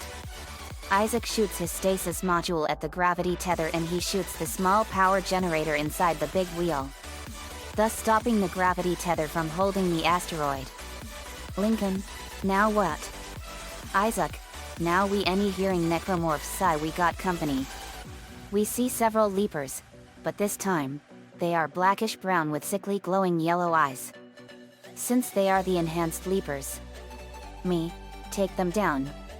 We fired our powers and our weapons at the enhanced leapers, dismembering them to pieces. Isaac, now, as I was saying, there is another gravity tether up there. As he pointed it up in the ceiling. After that, we head outside to vacuum of space, and place the beacon on the asteroid. Me, right. We followed Isaac to the ceiling in the 0G room and we saw another gravity tether, which Isaac shot the small power generator inside. After that, we went outside into the vacuum of space through the small openings above the asteroid. We see 2 more gravity tethers there and 2 lurkers as well. Me, blast them. We blasted the lurkers to pieces and we placed the beacon on the asteroid and shot 2 more gravity tethers after Isaac used stasis. Computer, warning. Payload 8772 is no longer tethered. Untrained personnel should leave the area immediately. After that, we went back inside the mining bay. Naruto, now what's next? Isaac, we go to the mining bay control room and sent this asteroid outside. Me, okay. Let's do it. As Isaac led us all back to the mining bay elevator and ascends. And then we head to where Isaac found the power cell earlier, and speaking of power cell, Isaac unplugs it in with his kinetic module and he brings it to another plug, which powers another elevator. After that, we enter the elevator as it ascends up to the hallway which would lead us to the control room. Here we are. After opening the door to the control room, we see 3 grabbers there. Me, whoa. Lincoln, let's blast those 3 grabbers. Lincoln and everyone else shot the necks of the grabbers, decapitating them and killing them. Naruto, nice shots. Then Isaac went to the controls as the window blinds opened, revealing the big asteroid, and he pressed the button, thus releasing the asteroid to space. Computer, payload 8772 launched. Me, yes. Kindred from the video feed, beacons on its way. All functions normal, and broadcasting wideband. Now we just have to hope the Earth Gob's listening. I'll position the array receiver. Me, roger that. All we can do is pray. Kindred from the video feed, yes, we all can pray. Wait. I thought I saw my brother again. He waved to me. Like nothing was wrong. Okay, I should be able to leave this channel open. Me, let's focus on the matter at hand. Kendra, yes, we all what? The comms array receiver isn't responding. Everyone, can you all get back to the bridge? We need that array online or we can't receive signals from anyone responding to the beacon. Me, right. We were about to leave the control room when an alarm sounded and the door in front of us was locked. Computer, hazardous anomalies detected. Quarantine activated. Me, here they come. Several slashers burst from the vents in this room, charging at the us. Me, blast them. We blasted the limbs off from the slashers, one by one. After that the Necromorphs were defeated. But then, 3 enhanced slashers appeared from the vents. I then fired an energy blast and vaporized them. After that, the alarms shut off, and the lock lifted. Computer, quarantine lifted. We continued on. After that, we went back to the big elevator and ascend to the preparation room. But several slashers and 2 enhanced slashers appeared from the vents. Luna, they just keep coming dudes. Lin, Earth style, fist rock.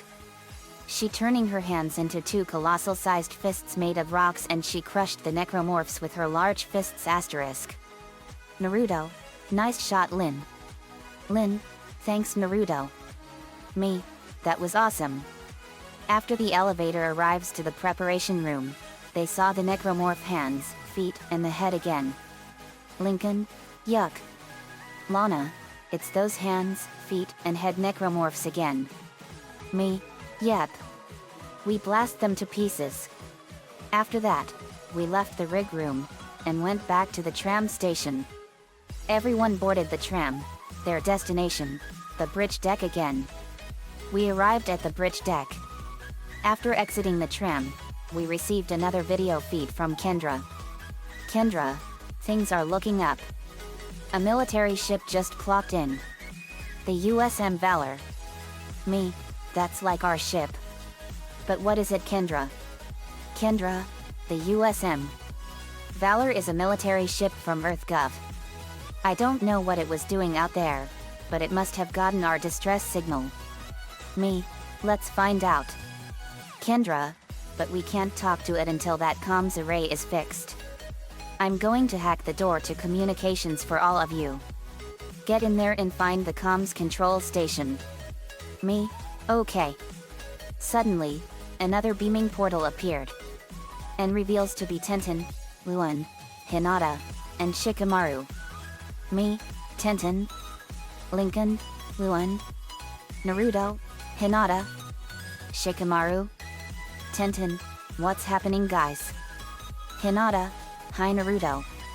Luan, the queen of jokes is here. Get it? Shikamaru, hey Naruto, looks like you need our help against those Necromorphs? What a drag. Me, we need all the help we can get. Tenten, I want to see what these Necromorphs look like.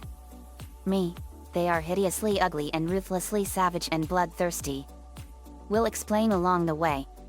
We entered the main atrium room and nothing has changed, except the elevator where we found the video log earlier is now covered in necrotic corruption. Me, it wasn't like this before. Lincoln, yuck. Tenten, interesting. I must gather samples of this organic growth you called necrotic corruption. Me, go for it. Tenten gathered some necrotic corruption samples inside a vial and a dish. Tenten, I'll send this growth to Lady Tsunade when we get back. Suddenly, an alarm sounded. Computer, hazardous anomalies detected. Quarantine activated. Luan, is this normal? Me, it means trouble is coming. Necromorphs incoming. We saw over 15 exploders, dozens of stalkers, dozens of flyers, 25 slashers, 12 leapers, several lurkers, 10 enhanced slashers, 5 enhanced leapers, 3 brutes, and 1 enhanced brute. All coming for the team. Luan, are these Necromorphs? Me, these are them Luan and they are no laughing matter. Tenten readies her metagun, a device which heals any teammates with its healing beams. But also can do a nuber charge if the metagun is fully charged. The battle against the Necromorph incursion inside the atrium room begins. We all blasted all Necromorphs with all our might. After the battle, the Necromorphs were dead. Lin, man. These guys never give us a break. As she pants heavily. Me, no they sure don't. Computer, quarantine lift. As the alarms shut off. Me, that's that. After that, we went to another elevator behind the first elevator. As Isaac presses it to floor 1. The room where we found Alicia earlier. We got out of the elevator. After getting out, we went to the room and they got a audio feed from Kendra. Kendra, everyone, the door to communications is now open, but I've been getting some weird feedback spikes on the local comms. I think someone's listening in on us, so be careful. Me, roger that. We then went to the hallway to another room where we found Alicia earlier. But we found another necromorph guardian on the wall full of necrotic corruption, as tentacles sprouted out of his chest cavity. Me, oh that is disgusting. Luan hurled her guts out and Fu was comforting her. We see another necromorph guardian on another wall as well, as the two necromorph guardians ejected pods from their cavities, which shoots projectiles at us. We dodged the pods and blasted them. Hinata uses her Byakugan to see at the guardians. Hinata, they're alive, but in so much agony. Lana, let's put them out of their misery. We fired our powers and our weapons at the necromorph guardians' tentacles, killing them. As the necromorph guardians murmured thank you or sighs relief as they die. Lincoln, we saw those guys at the engineering deck. They were premature, but they are alive and agonizing. So we put them out of their suffering. We saw some more of them at the medical deck, hydroponics deck, and mining deck. But now here in the bridge deck and we keep seeing those necromorph guardians. Are all these necromorphs that heartless? Me, they sure as hell look like it. We opened the door to a room that said to COMM array and they see a man crawling towards the team, before dying to the ground. Me, oh man. But they heard a distorted and twisted wail noises. We the source, which is a new necromorph, who is very slender, tall, and skeletal in appearance. Me, that one is a new one. Luan, that is an ugly one. The new necromorph shoots a tentacle around Luna's neck, choking her. I slashed the tentacles off. And then he blasted the divider into pieces. But then the pieces came alive. Me, so that's it. It's a divider. Nicole, that's exactly what it is. The hands and feet grabbed me and as for the head it aimed for my head. I flared up an energy field and obliterated them in an instant. Girl Jordan, these things are the thing ripoffs. Me, my thoughts exactly girl Jordan. If Kate Lloyd saw these creatures they would make her skin crawl. Isaac, I see an elevator there. He points to where the elevator platform is. We went to it. It ascends and we saw an audio log there next to the door that said to COMM array. Lana, let's see what this audio log says. As Lana press it. First comms operator Bailey, communications log. First comms operator Bailey reporting. The ship is under attack, but requests to issue a distress call have been repeatedly denied by Captain Matthews. He won't say it, but everyone on the bridge knows why this is an illegal operation in a prohibited system. We've all known for months, and we kept our mouths shut. Not anymore. Sounds of typing and electric whirring. First comms operator Bailey, Mayday, Mayday, Mayday. This is USGE Shimura, this is what the hell? More typing and strange beeping. First comms operator Bailey, I don't believe this. The whole comms system is offline. Now he's gone too far. Bailey out. Me, an illegal operation? Isaac, yes, there was an incident on Aegis 7 in 2314 AD. I can see why it's illegal. Because of those necromorphs. Me, now I see. Now it just became official. We need to destroy the entire planet. Isaac, we'll worry about that later, we need to get to the COMM array. The door opened revealing a gondola there. We boarded it and our destination was the COMM array. We got off at our destination. The door opened and we entered the communications control room. Computer, communications array offline. A service technician has been notified. Lana, who needs one of them when you got me? Lainey, go for it Lana. Lana got to work. Kendra from the audio, that comms array is in bad shape. We need at least 6 working dishes for a strong enough signal. Make sure they're aligned symmetrically so there are no power gaps. Me, roger that. We saw the 2 doors that lead inside the COMM array room. We need to fix at least 6 working dishes for a strong enough signal. They must be aligned symmetrically so that there are no power gaps. Me, here we go. Computer, entering 0 gravity. We entered the COMM array room and we saw 3 enhanced leapers there as well. MR, here they come. Luan, let's blast them.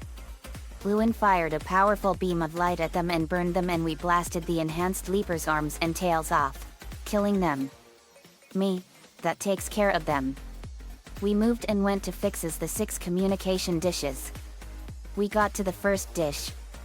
After that we went to the second dish, the third dish, the fourth dish, and fifth dish, and lastly, the 6th dish. Computer, communications array realigned. Messages can now be received. Me, right on. Lana, we did it. Kendra, that's it, it's working. Get back to communications and use the control panel to send our coordinates to the Valor. Me, righto. We head back to the control room of the communications array. Isaac presses the button. The video feed from one of the crew from the USM Valor appeared. USM Valor COMM operator, this is the USM Valor, widecasting on all frequencies to USGE Shimura in response to your SOS. We've picked up your escape pod number 47, and are en route to your position. This message will repeat every 30 seconds until you respond. And the video image cut off. Me, USM Valor, do you read me? Kendra from the audio, what? Isn't that the escape pod Hammond jettisoned? One of those things was on board. No. No, this isn't going to happen. Me, oh shit. Sounds of frantic typing. Kendra, USM Valor. Come in, Valor. Our signal isn't strong enough. I'm going to open the blast doors to boost the signal. Electronic beep. Computer, error. Blast door blockage detected. Please contact a repair technician. Kendra Daniels, shit. Everyone, there's something big on the hull of the ship directly above the comms array. Something organic. I don't know what it is and I don't care. We have to get the doors open to transmit to the Valor. You all should have a clear shot from ADS Cannon 48. Get to the cannon and blow it out into space. Me, right. Let's go. We exits the COMM array control room and went back to the gondola. After arriving, we see the elevator ascend to where they are. And on this elevator is a enhanced slasher. We blasted in. After that we went into the room that said to ADS Cannon 48 room. Me, here we are. After arriving from the elevator and entering from the hall, we are in the ADS Cannon 48. As Isaac takes over the manual override chair. As the window blinds open, revealing a gigantic slug-like creature outside where the cannon is pointing at it. Me, that is a big one. Isaac, I can see that. He fires a shot from the cannon at it, disturbing the necromorph as it sprouted 5 tentacles with yellow spots each. It grabs debris and objects and tosses them to the cannon. We blasted the debris and objects and Isaac shoots the cannon at the tentacles' yellow spots. After that the slug had lifted from the hull of the ship and it was floating away into space dead. Computer, opening communications array blast doors. Me, yes. The video of feed from Kendra appeared. Kendra, you guys did it. As she starts trying to communicate with the USM Valor. USM Valor, this is Kendra Daniels of the USGE Shimura, come in. Do not open the escape pod. USM Valor, this is Kendra Daniels of the USGE Shimura, come in. Do not open the escape pod. Damn it, respond. Communications to the USM Valor come back online. The video switches to the inside of the Valor. The inside is a bloodbath, with destruction and blood everywhere. An injured Marine staggers to his feet from behind a chair. Suddenly, the slasher from the escape pod rises up behind him. Just as the Marine turns around, the slasher suddenly swings its blade into his neck. The video feed cuts out. The video cuts back to Kendra, who has her head down in anger and sadness. Kendra, why did they open the pod? Damn it. Me, the crew is all dead. As all of this is happening, the USM Valor is flying toward the Ishimura, out of control. Kendra looks up and sees this through the video screen. Kendra, oh my god. It's headed right for us. Isaac. Everyone. Get the censored out of there. It's going to crash into the ship. The Valor crashes into the Ishimura. I protected everyone in a force field. Me, is everyone all right? Lincoln, we're fine. Nico, all good. Isaac, that was a good defense. Me, thanks Isaac. After that, we got another video image from someone, who happens to be Zach Hammond. Zach, Isaac. Everyone. Everyone, are you all there? Me, we're all right Zach. Zach, thank God you're all right guys. I've been trying to reach you all. Someone's been blocking my rig signal remotely. That crash must have interrupted the signal block. Kendra, Hammond. Where have you been? Zach, surviving, barely. I found some med supplies and patched myself up. Me, thanks goodness you're okay Zach. Zach, you too JD. And is that more people from your ship? As he was referring to Inkling, Luna, Lin, Tenten, Luan, Hinata and Shikamaru. Me, yep. These are more of my friends. Everyone introduced themselves. Zach, I see, it was a good introduction. But listen everyone. I'm calling in aboard on the mission. Shit. The CEC and the chain of command. We have to get the hell out of here. But first, we need to find any more survivors who are still sane or injured. I think I've located a shuttle on the crew deck. The flight log says it needs a new singularity core. But we can probably salvage one from the Valor. While salvaging for it, we will find survivors on the Valor. I can see the tail end of it sticking out of the side of the Ishimura. I'm heading down there now to find a way inside. I'll meet you there. Hammond out. Me, roger that. Kendra, guys, if what he says is true about the shuttle, head to the cargo bay and see if you all can help Hammond. In his condition, he may not last long. Me, you got it Kendra. We're on our way. We left the ads cannon 48 and went to the elevator and back to the room where we found Alicia earlier and went back to the elevator to the main atrium room. After the elevator opens, revealing another divider, and a new necromorph monster, that looked like it was a spawn from hell. Me, that one is disgusting and hideous. Luna, dudes. Is that body's on its back? Me, it sure is. Lin, that one has to be the grossest one ever. Me, that has to be the most terrifying one ever. Shikamaru, you know, I find everything to be a drag. But this is the worst thing I've ever seen in my whole life. Naruto, me too. Lincoln, let's destroy this thing in the divider. Me, you got it. We fight against the grave robber and the divider and we blasted them both with powerful energy blasts and vaporized them. After the battle, we went back to the tram station. Only to find a pregnant coming towards them. We blasted the pregnant. After that, we boarded the tram. Our next destination, the storage deck, where the USM Valor is it. We saw the crashed ship. Then a video image from Zach appears.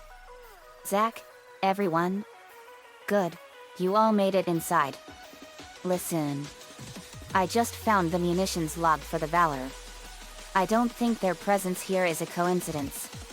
They're not on a reconnaissance and they're not on patrol. This ship is prepped for war. They're on a seek and destroy mission. Do you all hear me? Me, we hear you Zach. That's horrible. Lincoln, war is a terrible thing. Me, it always is. Luna, wait, Why is the crew on the Valor prepped for war? Me, I have no idea. Zach, whatever they were doing, it's not gonna be PR. Static was showing, as the video switched back to Kendra. Kendra, everyone, I've lost him again. No signal from Hammond's rig. Find the Singularity Core. Me, we're on it. We went into 3 doors and a hallway and made it to the 0G ore storage room. There we see the USM Valor there with strange floating green orbs floating around. Computer, entering 0 gravity. Kendra, everyone, one of the Valor's weapons ripped open in the crash. Those green orbs you guys see are highly radioactive and the Valor's airlock has sealed itself. You all are going to have to throw those into space before you can get into the ship. Me, most of us are completely impervious to radiation. Let's get them. We entered the ground. We had to destroy 6 small generators. After that, the floor door opened and vacuum came in. Computer, entering vacuum. Me, hang on. We went into space and Isaac used his kinetic module to grab one of the radioactive orbs and he threw it to space. Male computer voice from the Valor, radioactive material removed. Me and Hunter gave the thumbs up to Isaac. Isaac gives the thumbs up as well to Hunter and me as he used his kinetic module to grab another orb and threw it to space. Valor's computer, radioactive material removed. We removed all the radioactive material from the storage room. Valor's computer, radiation hazard clear. Safety lock released. We were out of the vacuum. We encountered several enhanced leapers and several lurkers, including 3 new enhanced lurkers there. We blasted them to pieces. We then saw the opening hatch on the USM Valor, and went in through there. Valor's computer, exiting 0 gravity. Exiting vacuum. Me, you. Kendra from the audio. The part you all looking for will be in the engine room at the back of the ship. I'm reading massive damage, so you guys may need to find an alternate route to get there. Me, right. We enter the door to the hallway and we see 3 dead bodies of soldiers there, and one of them is at the pod where the Necromorph came from before the crash. Me, looks like a struggle took place. Hunter, mean kidding JD, why would the USM Valor crew let a Necromorph inside their ship? Lincoln, no idea. Girl Jordan, and most importantly, there were over hundreds of soldiers and 1 Necromorph. How did a single Necromorph, let alone a slasher, wipe out the entire ship? Me, I don't know. Girl Jordan. We continued to find the Singularity Core and Isaac used his kinetic module to move some of crates out of our way, and we got another audio feed from Zach Hammond. Zach, the infection process is doing something strange to these soldiers. They all had built-in stasis units in their body armor. The infection is merging the stasis unit into their flesh or something, making them move fast, real fast. Be careful. Me, ugly. We'll keep our eyes out. Lincoln, I know, we better watch out for them. We saw more Necromorphs, yet these Necromorphs are slashers, but something is different about them. They are twitching, and not only that, they are moving insanely fast towards us. Me, that one is new. Ronnie Ann, and they're moving insanely fast. Me, no kidding. We fired our weapons at the fast and twitching slasher lookalikes and we blasted them and vaporized them. Lana, so what shall we call these Necromorphs? Nicole, Twitchers. Suzuki, that's a good name for them, considering they are twitching. Me, and it's their twitching that gave them their insane speed. Tintin, so we shall watch out for these Twitchers. Me, noted. We continue to move. One of the vents in this room burst open, revealing another Twitcher, as it charges at us. We blasted it. Naruto, another Twitcher dead. Me, you said it, bro. We moved through the door to the left and entered the room, and we went to another door that said to elevator to upper deck. Me, let's go. Zach from the audio feed, everyone, I'm tracking your position but it doesn't look like I can reach you. This damn ship was nearly sheared in half. I made it to the bridge, it's a mess here. These poor bastards didn't stand a chance. I'm going to override all door locks so you can get to the engine room. I'll try and catch up with you all there. Me? Okay. As the door opens, they enter the hallway. As they were trying to open the door locks itself and power shuts off for few seconds. But then, they see two infectors. Me? Uh-oh. Lincoln? Quick. Kill the infectors before they infect the dead bodies. We did so and the infectors are slain. After that, Isaac places the new power cell inside the plug, which unlocks the door to the elevator. Naruto, let's go. We moved inside the elevator and got another video log from someone, but to our surprise, this someone was Dr. Terrence Kyne himself. Kyne, Mr. Clark, Mr. Knudsen, Mr. Michelson, Mr. Loud. I need to speak with all of you. My name is Terrence Kyne. Dr. Kyne. Me, so you are Dr. Kyne. Lincoln, the one who murdered the captain. Dr. Kyne, I kept telling everyone it was an accident. Me, whispers, let's see if he's right. Lincoln, why should we trust you? Dr. Kyne, please listen to me, there isn't much time. If you all really can repair the shuttle, there is a better use for it than just running away. You all must understand, the forces at work here are greater than you all can imagine. If you all leave now, you condemn all humanity. The planet will never stop, never rest, unless the marker is returned. Don't you all see? The church is wrong. This is all a trap. I've seen it. Please, you all must help me. Me, he's telling the truth. I knew something was wrong about that marker from the beginning. Now it just became official. We have to destroy the planet. Isaac, wait.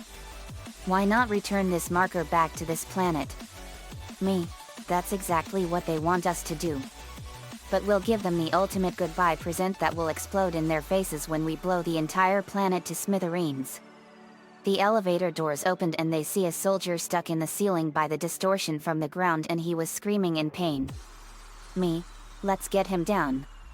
As Isaac used his kinetic module to bring this soldier from the ceiling towards the team. Me, sir, are you okay? Soldier, yes, arigato for saving me from the ceiling. Me, you're from Japan. Soldier, not just Japan, but also America as well. Me, I'm glad we helped you. We should introduce ourselves. Soldier, hi, I am Tucker K. Shirabu, son of Dane K. Jefferson and Hirotachi Shirabu. And you are? Me, we are Team Loud Phoenix Storm. The team introduced ourselves. Tucker, I see, well as for saving me. I am in your debt. Me, think nothing of it, Tucker. Tucker, what are you all doing here in the USM Valor? Me, we've come to return a dangerous artifact called the Marker to the planet Aegis 7. Naruto, it's the reason why those creatures called the Necromorphs are attacking the ship and killing everyone. Tucker, I see, well, my superior wants this artifact for the government. But he didn't tell us the rest of this information. If you say was true, then I'll help aid you all. Me, we greatly appreciate it, Tucker, and it's not just the artifact that's dangerous. It's the Necromorphs themselves, and we're going to destroy the marker and the entire planet. These creatures are an extreme danger to every living thing in the entire universe. Tucker, very well, I'll lead you all to the armory, but be wary. There are Necromorphs in the armory. Me, thanks, Tucker. Tucker, you're welcome. We enters through the hallway to the armory and we saw several exploders and a single divider there. We vaporized the Necromorphs into dust. After that we found a audio log there. Lana, let's see what this log says. As Lana press it. Commander F-Cat again. This is Commander Cat again. We have hostiles on board. This is not a drill. Hostiles are alien. Repeat, alien and extremely dangerous. All personnel have weapons ready and fire at will. Me, so the Necromorphs invaded the ship. Isaac, we already know that. Because of the pod where Hammond had ejected the Necromorph earlier. Me, I know. We now enter the hallway that leads to the infirmary. After doing the shooting range with all hit points, we heard a man crying in agony and we saw another soldier with a missing leg on his arms. Me, uh-oh. Soldier, oh god, it hurts. Me, oh man. Sir, we can still reattach that. Lisa, beam this man over to sickbay and reattach his limb. Stat. Lisa, on it JD. The teleporter beamed him over to sickbay. We then went to the infirmary room.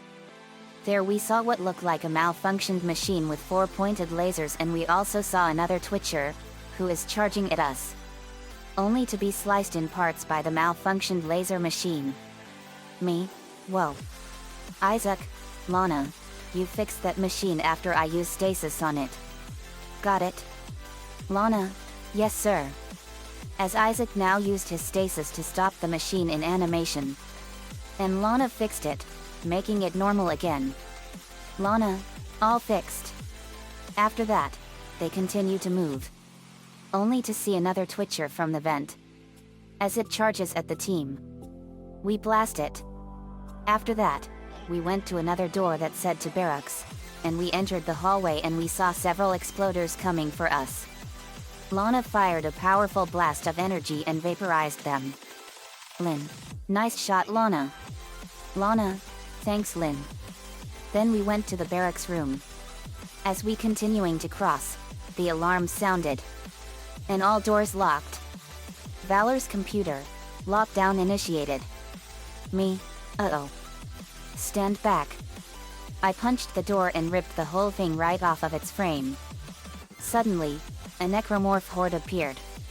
Made of 40 slashers, 20 leapers, 15 lurkers, 10 exploders, 6 pregnants, 4 brutes, dozens of stalkers, dozens of flyers, 2 dividers, another grave robber, 10 twitchers, several enhanced slashers, several enhanced leapers, 3 enhanced lurkers, and 1 enhanced brute.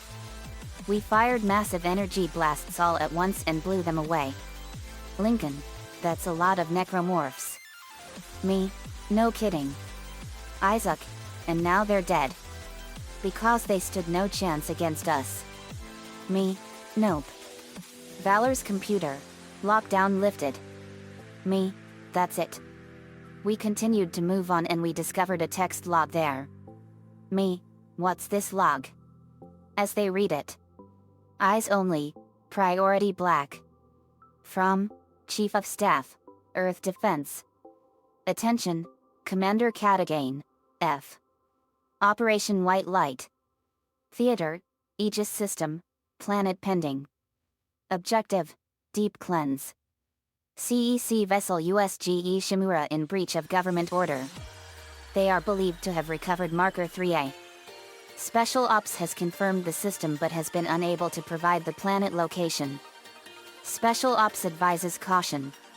If Marker 3A has been recovered, infection by a lethal organism is a credible threat. Shock point to Aegis system. Move to position out of local scope range and await signal from Ishimura to confirm location. Me, whoa. Luna, what's shock point? Me, no idea. Isaac, it's the FTL. Me, the faster than light engine? Isaac, yes. Shockpoint FTL was invented by Hideki Ishimura centuries ago. Me, wow. Isaac, I know. Lana, wait, why did they name the marker, Marker 3A? Me, no idea. Lincoln, we can't waste time. We need to find the Singularity Core. Me, right. We moved to the next room in the hallway and we discovered another soldier stuck in the wall by the distortion. Me, whoa. Hang on. Isaac used his kinetic module to bring the soldier to us. Soldier, oh thank you. Lincoln, what's your name? Soldier, I'm Henry P. Felixson. Me, pleasure to meet you Henry. We introduced themselves to Henry. Henry, I see. Nice to meet you all. Me, you too, Henry. Henry, how did you survive those things? Me, we just blew them apart with our power and wits. Isaac, yes, so, you want to come with us? Henry, sure, I'll get back at those monsters for slaughtering my comrades. Me, and we're gonna destroy this planet and kill them all. We left to the hallways to the engine room and we see another soldier there, but this soldier was running away and went to the hallway. Henry, Alex. Where you going? Me, after him move. But the soldier, Alex came back and this time, he was chased by a twitcher. I fired an energy blast and vaporized it. Alex, thank goodness you saved me. Me, you're welcome, Alex. Are you all right? Alex, yes, I thought I saw someone, so I went there to find out. But that person disappeared and was replaced by that thing. Me, that thing was called a necromorph. They're ugly zombie creatures from the planet below. Alex, then what about the person I thought I saw? Me, I have no idea. Isaac, it must be a hallucination, Alex. Alex, that could be. Me yet. This place had most of its crew completely destroyed by dementia and mass murder brought on by sheer insanity. And I'm starting to think that it was the marker that is responsible for all this. Isaac, well, I see a large door that said access to lower engine room. Me, the lower engine room. Let's go. We opened the door and we saw the elevator that leads down there. We took the elevator. As the elevator goes up, we made it to the upper engine room, in which the engines bursted fire every 10 seconds in the loop, and Indiana, the middle of the engines, was the singularity core itself. Me, so that is the singularity core. It looks like the engine has a black hole in it. Isaac, we must destroy 3 pairs of small generators on 2 sides, in order to shut off the engine fire. Me, right. We'll have to shut them all down simultaneously. Let's do it. Lewin and Ronnie Ann, you get on one. Me and Naruto will be on the second one, and Luna, you and Lana will be on the third one. When I yell now, fire. Lana, you got it. Isaac, while me and Lincoln will move the unneeded engines as cover for you guys from the fire. Me, roger that. As Isaac uses his kinetic module on the empty engine on the left for Lewin and Ronnie Ann, and Lincoln moves the other empty engine for me, Naruto, Lana, and Luna. Me, okay, ready everyone? Lincoln, we're ready. Lana, all set here. Ronnie Ann, roger. Me, on my count. 3, 2, 1 now. We fired energy blasts at all 3 engines at the same time and destroyed them in an instant. After all 6 power generators were destroyed, the engines stopped bursting fire and the singularity core is now theirs for the taking. Me, let's get the core. As Isaac went there and grabbed the singularity core. But suddenly, the engines rocked, as an explosion came here. Valor's computer, engine power failure. Me, let's go. The video feed from Kendra appeared. Kendra, is that it? You got it? Oh my god, you got it. That's the piece we need. Get to the crew deck. Me, roger that. But the elevator is now busted, but they don't have time to fix it. We went into another door frame and into the hallway downstairs. And we made it to the lower engine room. But through the glass, is Zach Hammond, armed with his pulse rifle, who was limping as he ran towards the glass where we are. Me, Zach. We went over and JD got him. Me, Zach, get on my back and hold on. This is gonna be rough, and whatever you do, don't let go. Zach, okay. Zach got on my back and we ran fast. We then heard a roaring noise that was very scary as we see a colossal-sized necromorph coming towards us, and it was a nightmare incarnate in appearance. Me, that one is a monstrosity. Lincoln, this is a whole new necromorph. Girl Jordan, it is nightmarish in appearance. Me, this is the ugliest one we've ever encountered. The team then saw it rip someone apart with incredible savagery and it was tormenting them. Me. That thing is ruthless. The Tormentor. The now named Tormentor now looks at the team, and charges at them with ferocious might. Me. Hit it hard. We fired our weapons and powers at the monstrosity that is the Tormentor with all our might and firepower. We defeated the Tormentor. After the Tormentor is finally dead, we got a call from Kendra. Kendra, what the hell happened back there? Me. We got stopped by a massive necromorph we call the Tormentor. Kendra, I see. And what about Hammond? Me. He's right here on my back. But he's hurt and I'm not leaving him behind. Kendra, good. Head to the crew deck. Valor's computer, warning. Catastrophic failure of fuel containment. Evacuate the vessel immediately. Isaac, fuck. The USM Valor's about to blow up. We need to get off the Valor now. Me, let's go. Come on. After a long hour of escaping the USM Valor and we got back to the Ishimura's 0G ore storage room. We made it to the door that leads to inside the Ishimura. The USM Valor exploded, but at least everyone made it out alive. Crab The explosion was so strong that it shook the colony and the planet. Me, that was a close one. Lincoln, now we must head to the crew deck of the USG Ishimura to find this shuttle and find Kine. Me, you got it. Let's go. We left for the tram station and boarding the tram and we went to our next destination, the crew deck. Me, let's go. After arriving to the crew deck's tram station, we exits the tram. Me, here we are. The video feed from Kendra appeared again. Kendra, everyone, I've located the shuttle Hammond found. Shit. No good. That shuttle's brain dead. Someone removed the navigation cards, God knows why. There's 3 of them scattered around the deck. I'm downloading their locations. I can't access the doors from here, so you all need a crew key. If you guys can find those parts, I think we can get that shuttle operational again. Me, someone doesn't want us to leave. Lincoln, could it be Dr. Mercer? Me, I have a strong feeling it just might be. Hunter, what do you think? Hunter, I think it is Dr. Mercer. Everyone. We must remain vigilant. Mercer could be anywhere on the crew deck. Me, okay, and if we see him, kill him on sight. Luna, wait dudes. Who is this Mercer guy? Me, oh that's right. You guys don't know about him.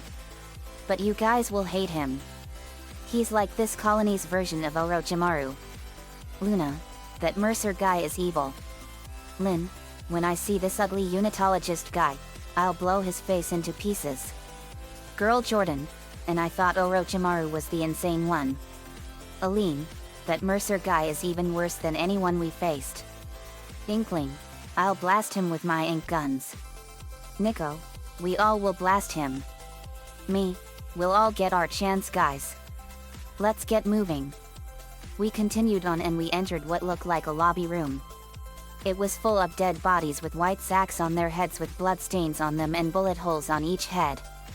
And strange writings on the walls made of blood. Laney, these are jihadist execution-style killings. Me, Mercer sure has been busy here. Isaac, you all killed Orochimaru, right? Me, yes we did. Several times as a matter of fact. It was in several timelines. Isaac, yeah, I'm glad that bastard was dead. If he were alive today, I'd blow his head into pieces with this plasma cutter. Wait. Here's creepy music. Do any of you hear Twinkle Little Star? Twinkle Twinkle Little Star music was playing, but it is much more eerie, twisted, and creepy. Me, I hear it and it's creepy. You think it's Mercer? The sound was coming from the speakers in this room. Me, that version of that song give me the creeps. Zach, me too. Lincoln, when there were necromorphs, there is also the creepy version of Twinkle Twinkle Little Star. Makes sense. since this ship where we are on is crawling with necromorphs. Me? No kidding. Hunter, can you sense Mercer anywhere? Hunter, I don't know where he is. Sorry. He is very elusive. Me, just like Orochimaru. He's Orochimaru reincarnated. The worst thing Orochimaru did was that he killed our village leader, the third Hokage, Hiruzen Sarutobi, in cold blood. Isaac, that's horrible. Tucker, it sure was. I can't believe this Orochimaru is that evil. Me, he makes even the devil himself cringe. We then sees an elevator that lead them up to the second floor of the lobby. Me, here we go.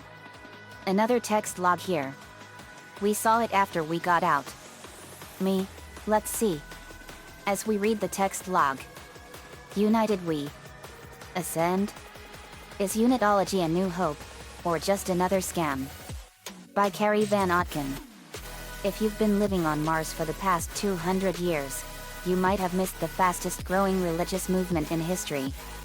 Unitology boasts a following of millions, counts powerful CEOs and officials in its ranks, claims $78 billion of stock in multi-global companies, and owns two of Earth's largest financial institutions, GPSG Financial and Unitas Energy Investments. From its beginnings as a cult of personality, Unitology has become a respected, established religion. Most people know the basics. 200 years ago, Michael Altman, a professor of anthropology, blew the whistle on what he claimed to be the biggest cover-up ever instituted by Earth government: the discovery of an artifact or marker which proved beyond any doubt there is alien life in the universe. The government labeled Altman a kook, but his claims struck a chord with some, and his mysterious death soon afterwards fueled that interest. Unitologists believe the marker contained a code, the key to eternal life, through rebirth and ascension to heaven. The kicker is you have to die first. They say the government is hiding the marker somewhere, keeping its secrets for themselves. Across all of human space, Unitologists praise Altman's martyrdom and await the day God comes to take them to their new life beyond death. It all sounds pretty harmless. But, like any cult, there's a dark side. Unitologists are ranked in the church. Nobody ever talks about it, but most of its critics believe there are at least 3 ranks above the average believer, or initiate. With each new rank, more of the church's inner workings and research are revealed to a follower. And these ranks are achieved by one simple criteria: giving money and power to the church. Think taking all your money's bad? The church also requires their members to donate their bodies after death. Why? What do they do with them? Nobody will say, and attempts to infiltrate the inner circle have failed. With their emphasis on transformation and rebirth, maybe we wouldn't like the answer even if they told us. One rumor that also refuses to die says the church is funding a secret shipbuilding program. Some claim to have seen the fleet. No documentary evidence has ever been supplied, but the claimants all say these mausoleum ships, despite their huge size, can't die on P94. Me, that is a sick cult. Lynn, holy crud. They're stinkin' rich. Me, that's a lot of money. Luna, why is this unitology important to them? Me, because it thinks it's the answer to eternal life. But in actuality it's destroying people's lives in a senseless and gruesome way. We see a door that leads to residential hall. We opened it and we see 2 people running away from several slashers. Me, blast them. And we blasted the slashers' limbs off, killing them. And thus saving the 2 people. Woman, you saved our lives? Thank you. Man, I can't thank you enough for saving our asses. Me, think nothing of it. Lincoln, what's your names? Man, I'm Jacob Temple, and this is my girlfriend Elizabeth Cross. Me, pleasure to meet you both. We're Team Loud Phoenix Storm. We introduced themselves to Jacob and Elizabeth. Jacob, I see. Hey, did any of you have seen audio logs I left in previous decks? Me, yet. We found those. Jacob, I see, but Do any of you know how to get off this godforsaken ship? Me. We sure do. We're going to beam you to our ship for safety. Lisa. 2 for teleportation to our ship. Lisa. Affirmative JD. The transporter takes Jacob Temple and Elizabeth Cross to the USS Valor ship. They were grateful. Lincoln. Now let's continue, guys. We pressed on, but we also saw more necrotic corruption on the walls, ceiling, and floor, as we turned left. Me. More of that necrotic corruption crud. We continued to move on and we entered the room on the right through the door that said mess hall. Me. The mess hall. That's the kitchen and the cafeteria. Lynn. As in food? Me. That's what I'm saying. We entered the mess hall and we saw more necrotic corruption on the floor. Me. This is disgusting. Ronnie Ann. I know. Me.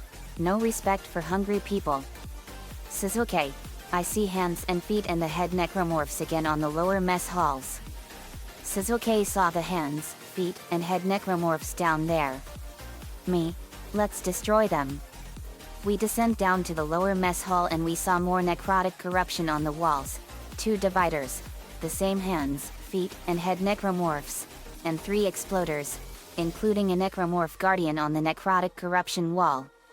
We blew them all to pieces and killed them all. After that, we made it to where the crew key is. But we see another necromorph guardian. Only it's a premature one. But he was in extreme agony. As Lynn shot her weapon at the head, killing him to end his suffering. Me.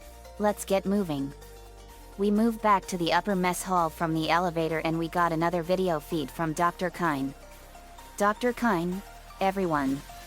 I really must speak with you all. I'm very close to your position, A&D. And I know you all want to hear what I have to say. I can explain all this. I know what happened. When you all have the NAV cards, I'll let you all into the security station. We must talk. Hurry. Me? Okay. After leaving the mess hall and entering the residential lobby, we entered another hallway which was almost covered in necrotic corruption. But there is another mature necromorph guardian and an enhanced slasher there as well. We blasted that one as well. We then went inside the elevator that said sleep block A. Me. This way leads to the sleeping quarters. After the elevator arrives to sleep block A, we went there and searched for anything like the NAV cards. Kendra from the audio, the life support system in sleep block B has been shut down. You all have to find an override nearby to get to the door. Me. Roger that. We see the door that leads to sleep block A and after opening it, we went inside. But then another drag tentacle appeared again and I blasted it and destroyed it. We continued to move through the hallway and we see the door that said storage room. Me. Storage room. We went in and we saw a small room with controls that said override door lock and there was a lever that said pull down. I pulled the lever. After that, the control screen changed to the color blue. Me. Online. We left the storage room, but then we encountered another enhanced slasher and blasted it apart. After that, we went back to the sleep block A commons room and went to another door that said sleep block B. The door opens, revealing a small hallway with another door with more of those same words we saw earlier. Me. More of that strange writing. We continue to the door and we heard the female computer voice of the USGE Shimura. Computer. Life support and climate system malfunction. Hazardous condition. Please contact repair specialist. Me. Uh-oh. We made it to the door that said sleep block B commons and the door opened ND vacuum appears and also freezing temperatures as well. Computer. Entering vacuum. Me. Hold your breaths, guys. We searched the entire room for the NAV cards and we also slaying many necromorphs there as well and we managed to find the NAV cards and head back to sleep block A commons room. Computer. Exiting vacuum. Me. That did it. Luna. Man.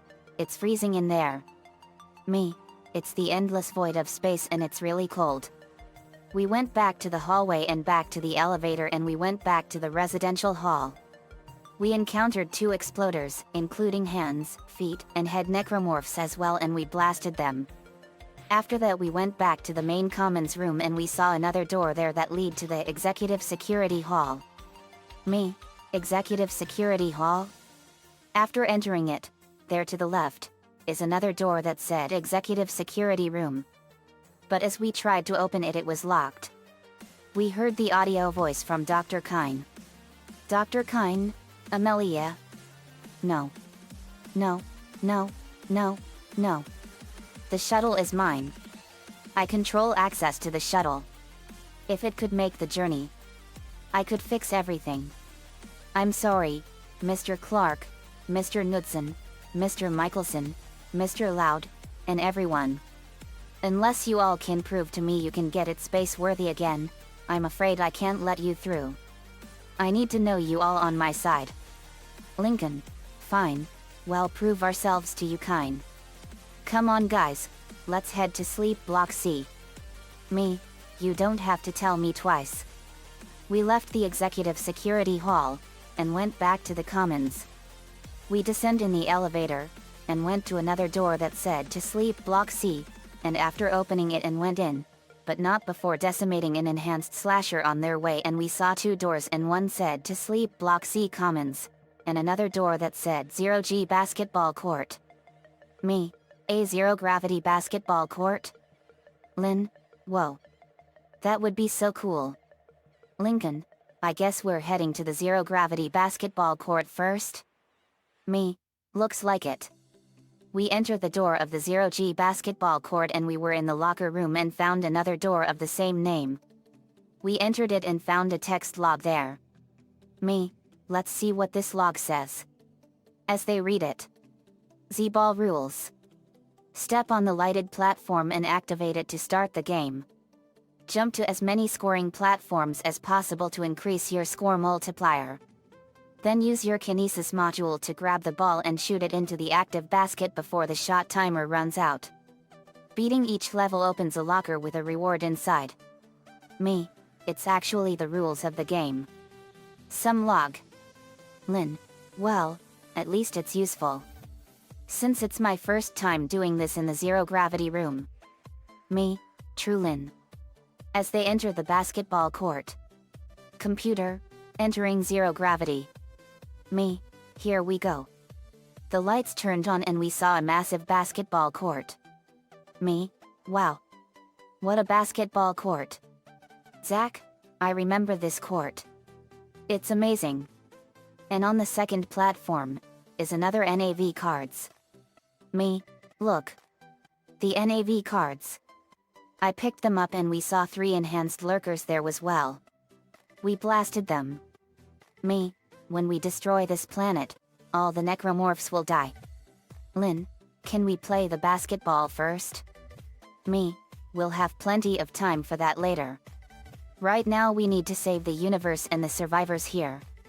Lynn, fine. We left the 0G basketball court and entered the Sleep Block C Commons room, and we see a holographic video image of Dr. Chalice Mercer. The holographic Mercer loop video log. How can you turning away from the church in this vital hour? Do not abandon your faith. What's happening on the colony is not a tragedy. It is God's work. The truth is even more fantastic.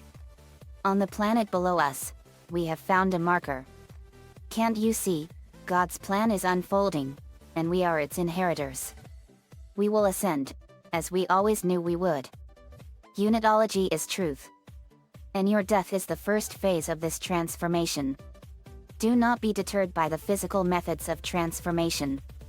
Soon, you will be beyond and physical concerns. You must have faith in the process. Where are you going? You fools.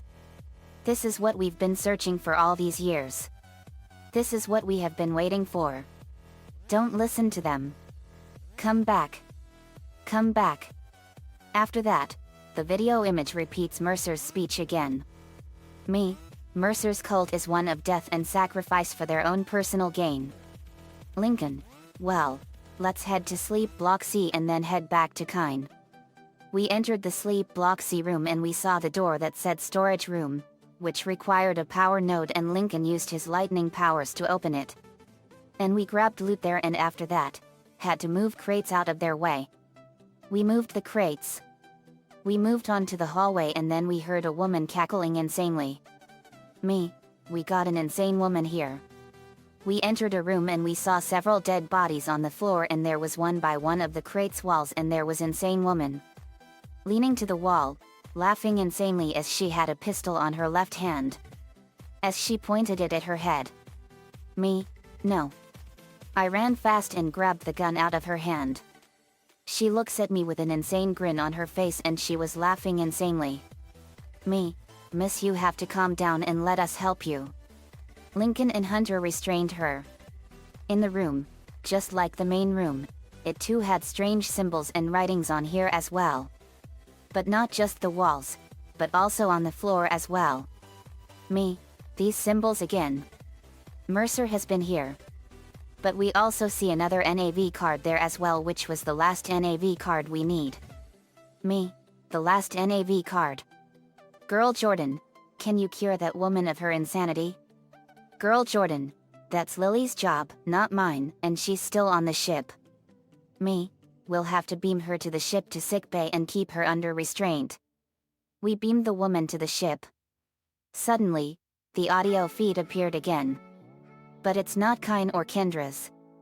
But this time, it was Dr. Chalice Mercer. Dr. Chalice Mercer? I see that you got all the NAV cards, James Dean Knudsen, and the heretical team Loud Phoenix Storm. The only heretic is you, Mercer. You're gonna pay for everything you've done to this colony. Mercer, I have done nothing to the colony, it was the work of God. And this time there will be no escape for all you, my friends. You all have been most resourceful up until now, but my greatest creation has been set loose, alongside many others. This greatest creation used to be the colonist Brand Harris, the one who died by my hands and has been reborn in the fierce heat of life itself. Now it's time to play your part. Shut up, you monster. You killed so many innocent people here and drove them over the edge with insanity. I will kill you for your crimes and send your motherfucking ass off to hell. You better be ready, Mercer. I'm coming for you. After I said that, 3 regenerators appeared and they start to attack us. We fired energy blasts and obliterated them. We then left the Sleep Block C room and entered the Sleep Block C Commons. But the door to the main commons is locked. Kendra from the audio, everyone. That son of a bitch just overrode the door lock.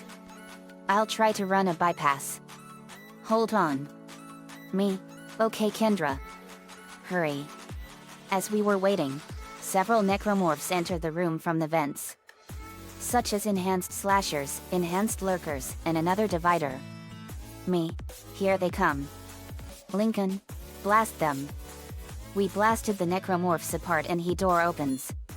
Kendra from the audio. Okay, I bypassed the lock. Let's go. After arriving to the common room, we entered the elevator to floor 2 and went back to the executive security hall, and the same door like before, only this time it was now opened for us. We entered the door and we saw a man through a glass wall, which happens to be Dr. Terrence Kine himself. Kine. Dr. Kine, Amelia, I knew you would know what to do, I knew. I love you so. But then, he looks at us. Dr. Kine, you all made it. Thank God, you all made it. I've been following your progress, Mr. Knudsen, leader of Team Loud Phoenix Storm. Nice to know we've made an impression. Dr. Kine, yes. I know you all want to repair the executive shuttle and leave this place, but escape is impossible at this point. The shuttle's shock point drive is destroyed. Nothing is too impossible for us to fix. Lana, thanks to me. Dr. Kine, no. Don't lose hope. Don't lose hope. At first I lost hope. I tried to scuttle the ship, sabotage systems. But Amelia, she changed things. The church. They think the marker is divine. Me, and we're gonna destroy it and the Necromorphs.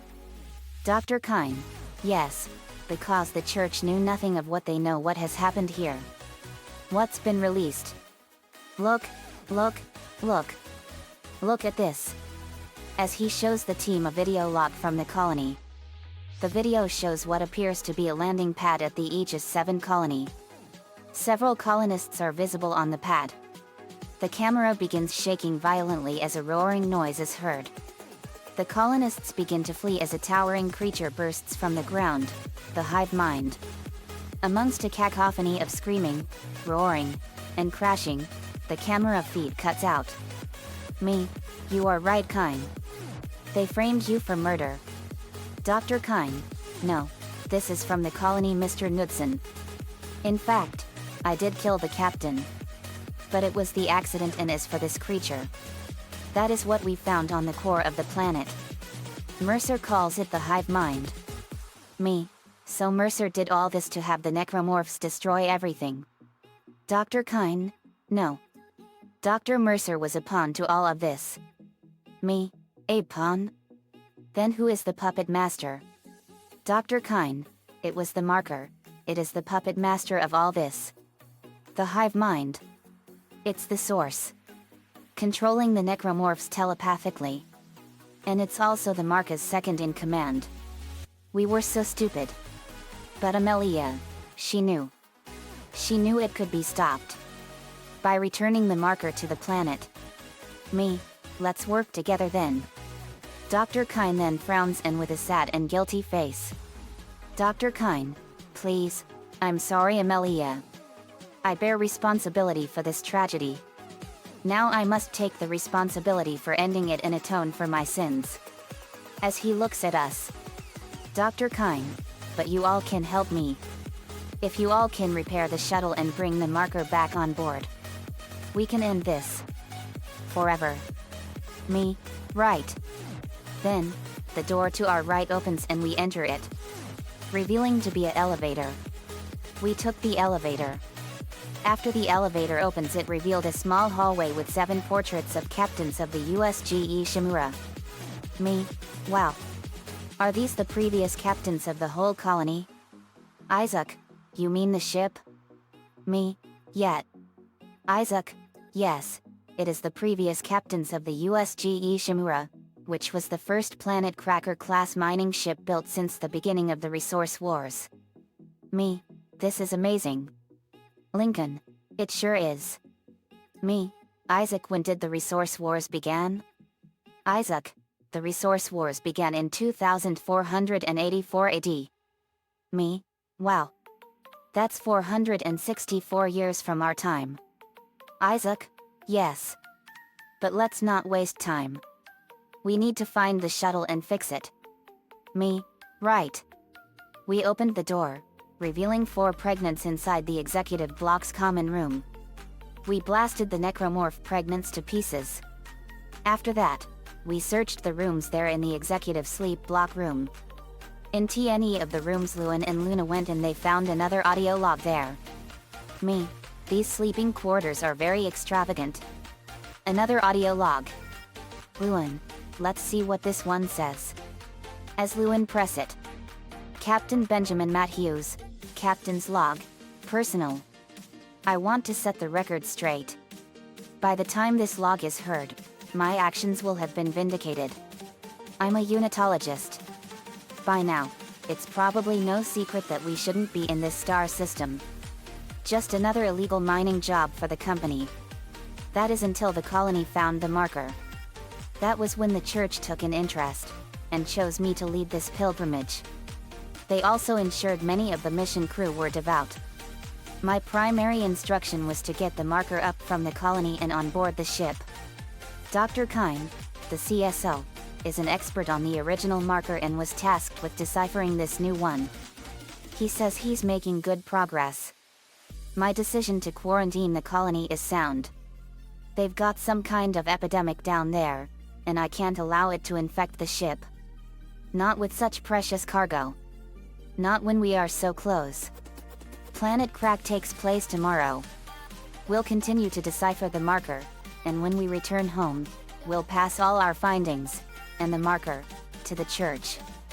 The government isn't going to cover this one up. Altman be praised. Me.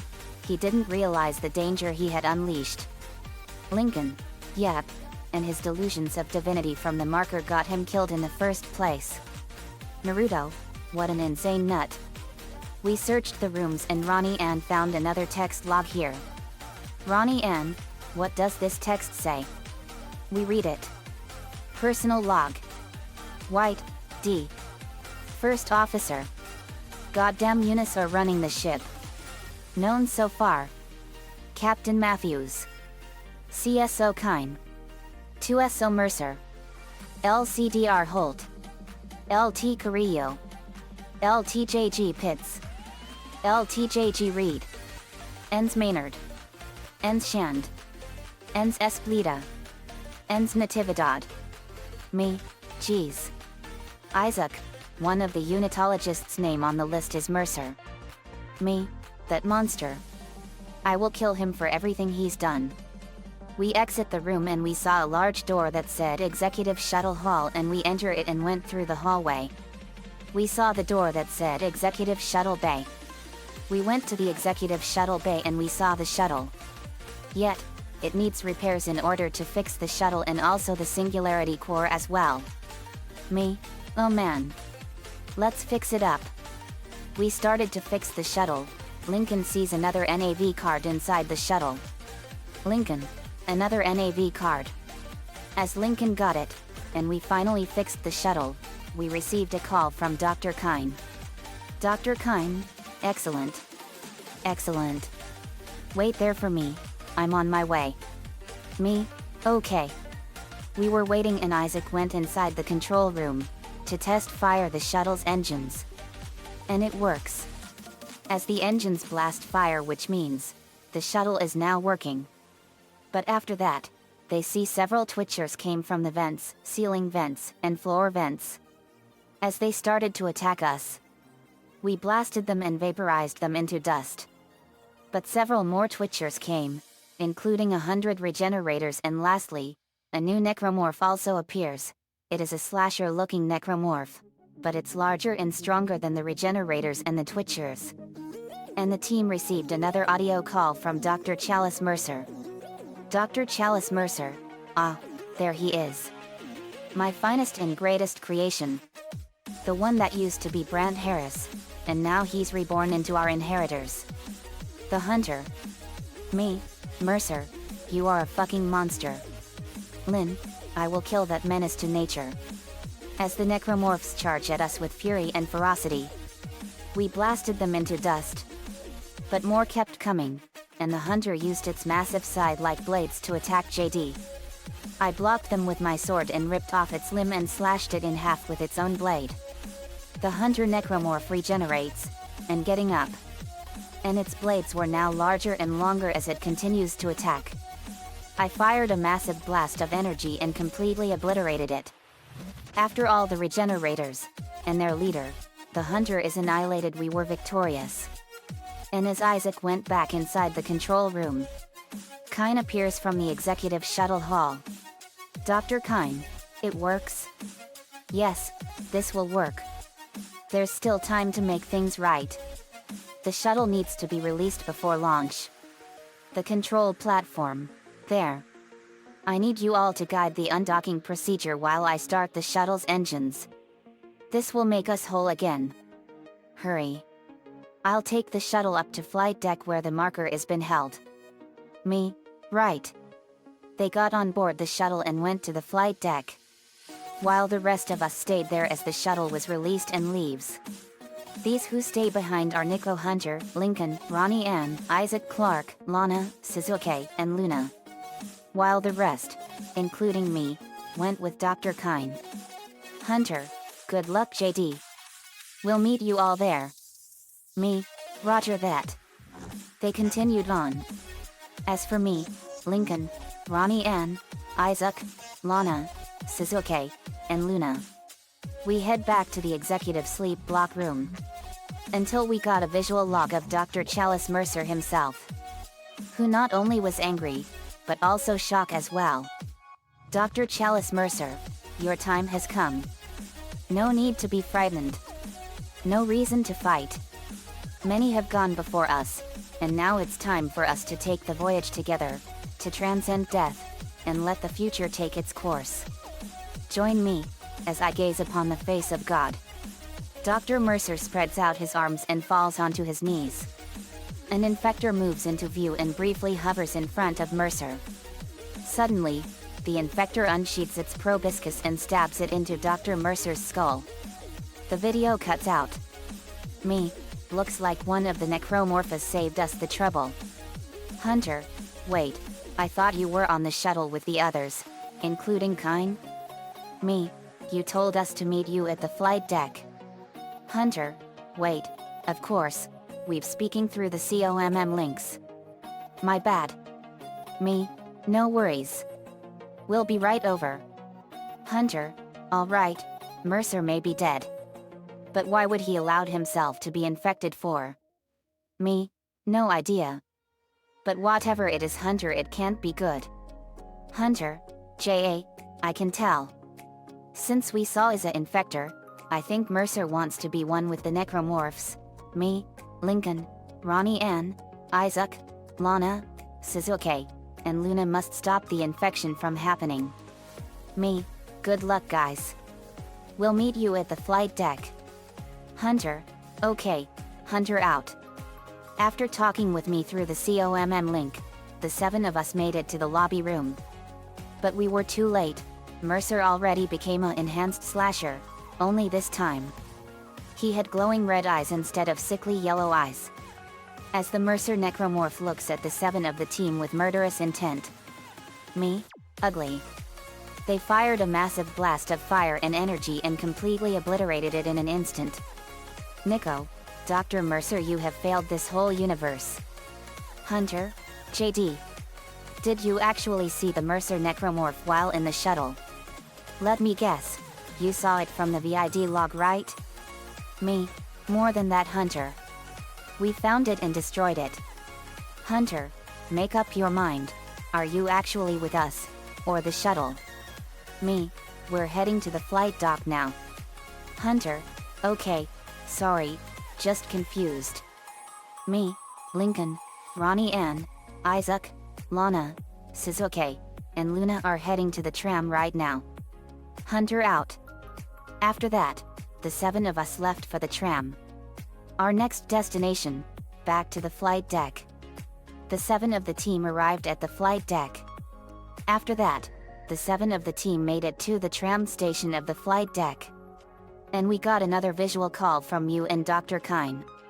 Dr. Kine, guys, me, JD, and the others are approaching the shuttle hangar. You 7 must find your way to the cargo bay. The marker, it's being stored in there. There's a cargo loading lift there you all can use to deliver the marker up to the hangar.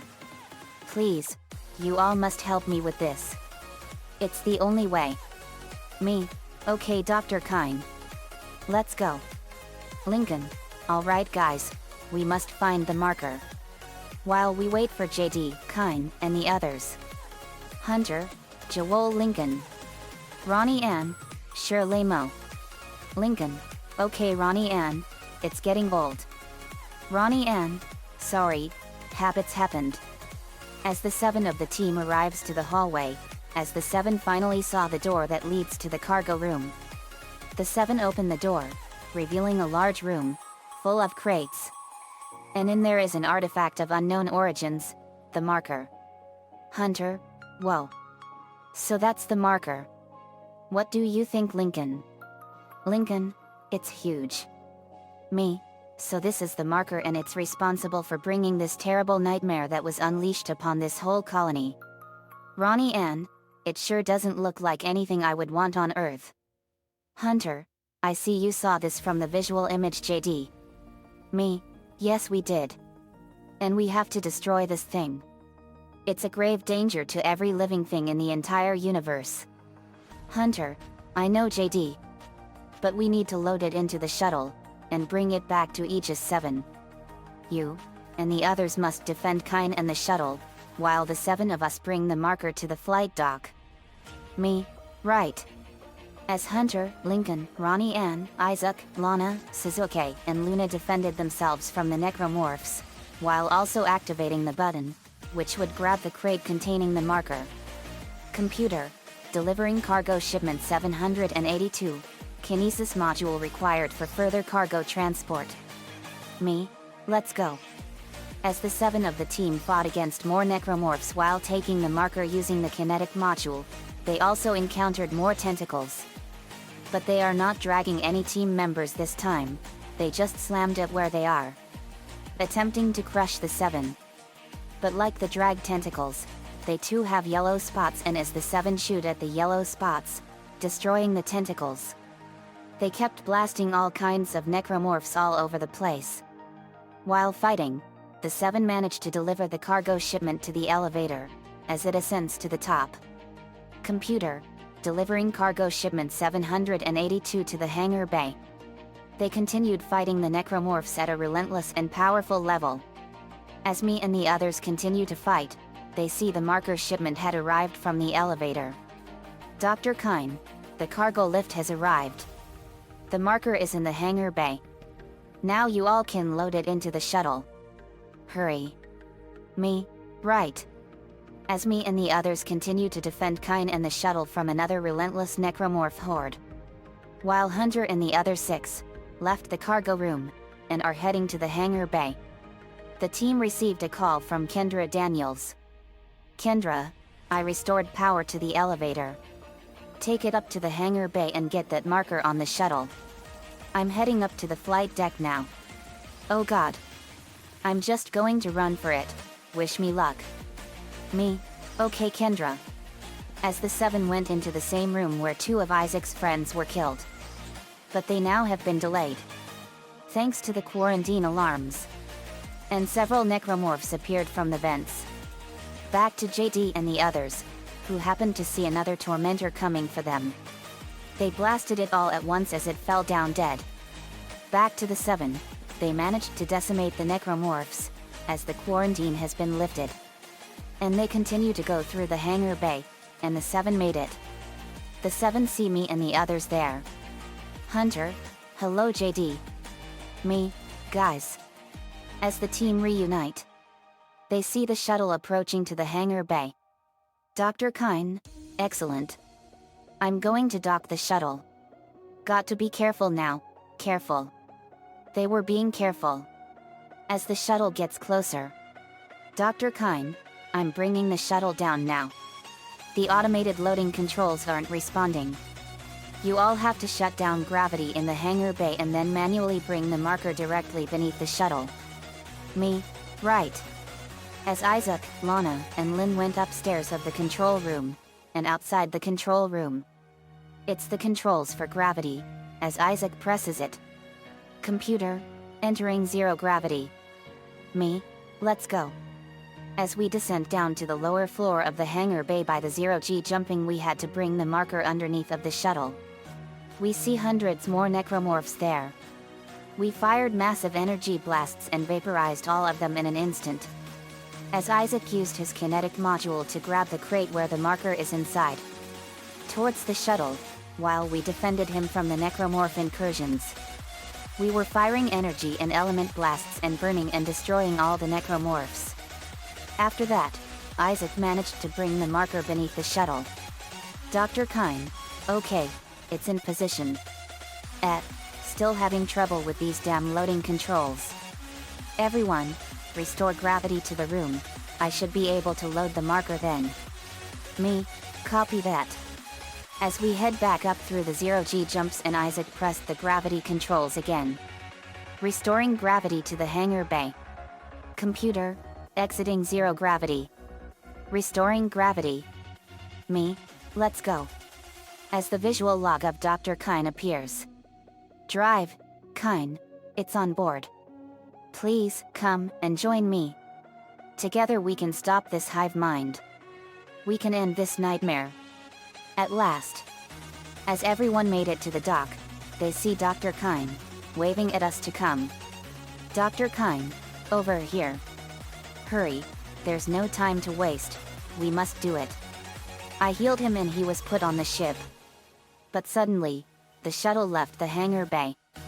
To everyone's confusion of why the shuttle left us, but they got another video feed from Kendra, who was smiling. Kendra, sorry, everyone, I couldn't let him go though with it. I suppose I should thank him for finding the marker. Me, Kendra? But why? Kendra, we even managed without help from the USM Valor.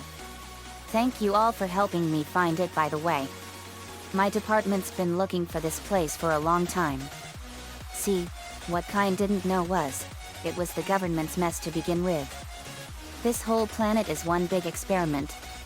Me, I knew something wasn't right the very minute we did all those things you told us to do. Lainey, I know. Kendra, yes, at least you noticed it. As for this marker, this divine relic, made by man, they reverse engineered it a couple of 100 years ago from the real marker, a true alien artifact recovered on Earth. They dug it up, studied it, and made it their own. Then they brought it to Aegis 7, and activated it. And you've seen the result. The stuff of nightmares. They sealed the system, and no one would have been the wiser. Me, this experiment killed everyone here. And you are the one that did all this. Kendra, I said it was made by the government. JD. But then CEC blunders in and starts tearing the planet apart. The experiment was still alive. Kine was right about the hive mind. The marker would contain it, but that doesn't matter now, does it? I have the marker, and this entire system can go to hell. For what it's worth, you all did a great job, everyone. See you guys around. Or maybe not. And then, the video image ended. Me, get back here you bitch. Zach, why Kendra? Why? But then, they got another visual image. This time it was Nicole Brennan. Nicole Brennan, Isaac, it's Nicole. I need you and your friends to help me, help us. Now. I'm in the flight control room. Please Isaac, hurry.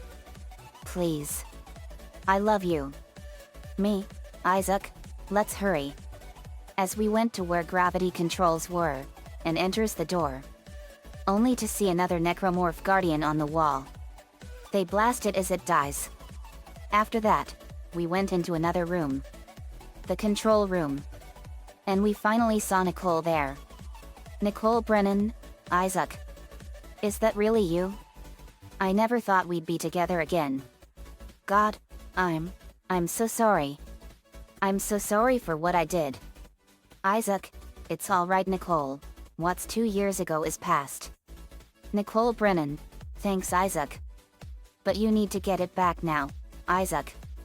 You can pilot the shuttle remotely from here. Isaac, right.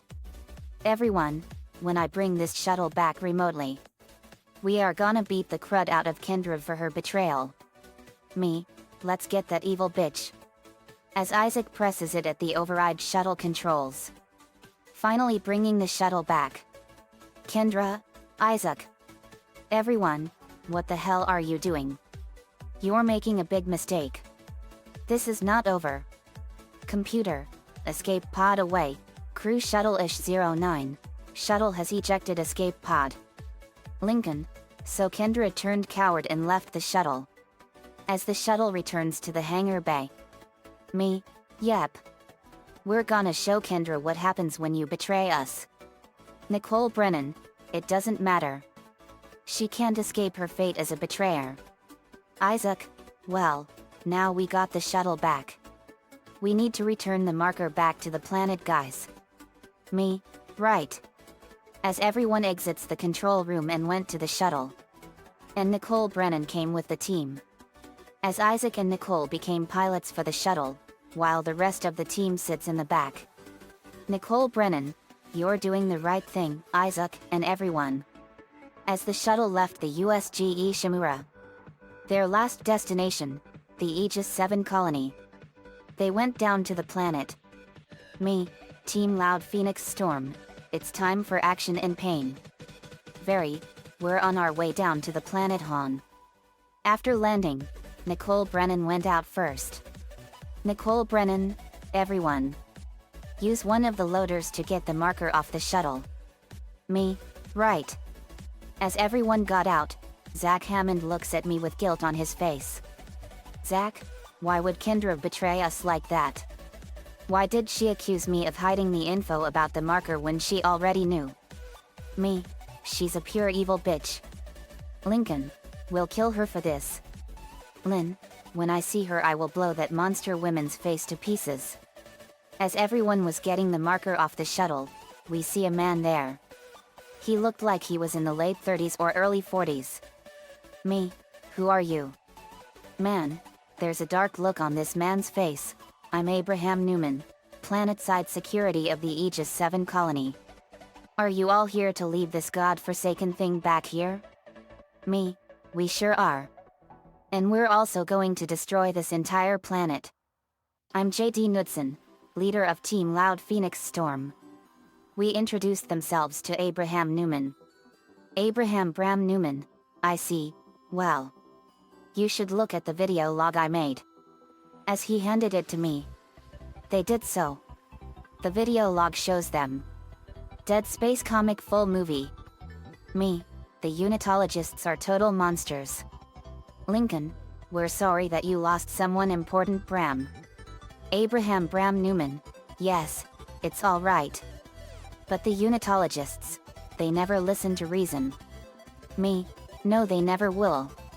And the unitologists, the Necromorphs, and the marker are a danger to every living thing in the entire universe. We're going to destroy this entire planet and take them with it. Nicole Brennan, everyone. The marker needs to be returned to pedestal chamber. Use the loader to bring it there and place it on the pedestal. Replace what was taken. Me, right. We inside the control room. In order to open the gate. They found another audio log here. Me, let's see what this log says. As it pressed play.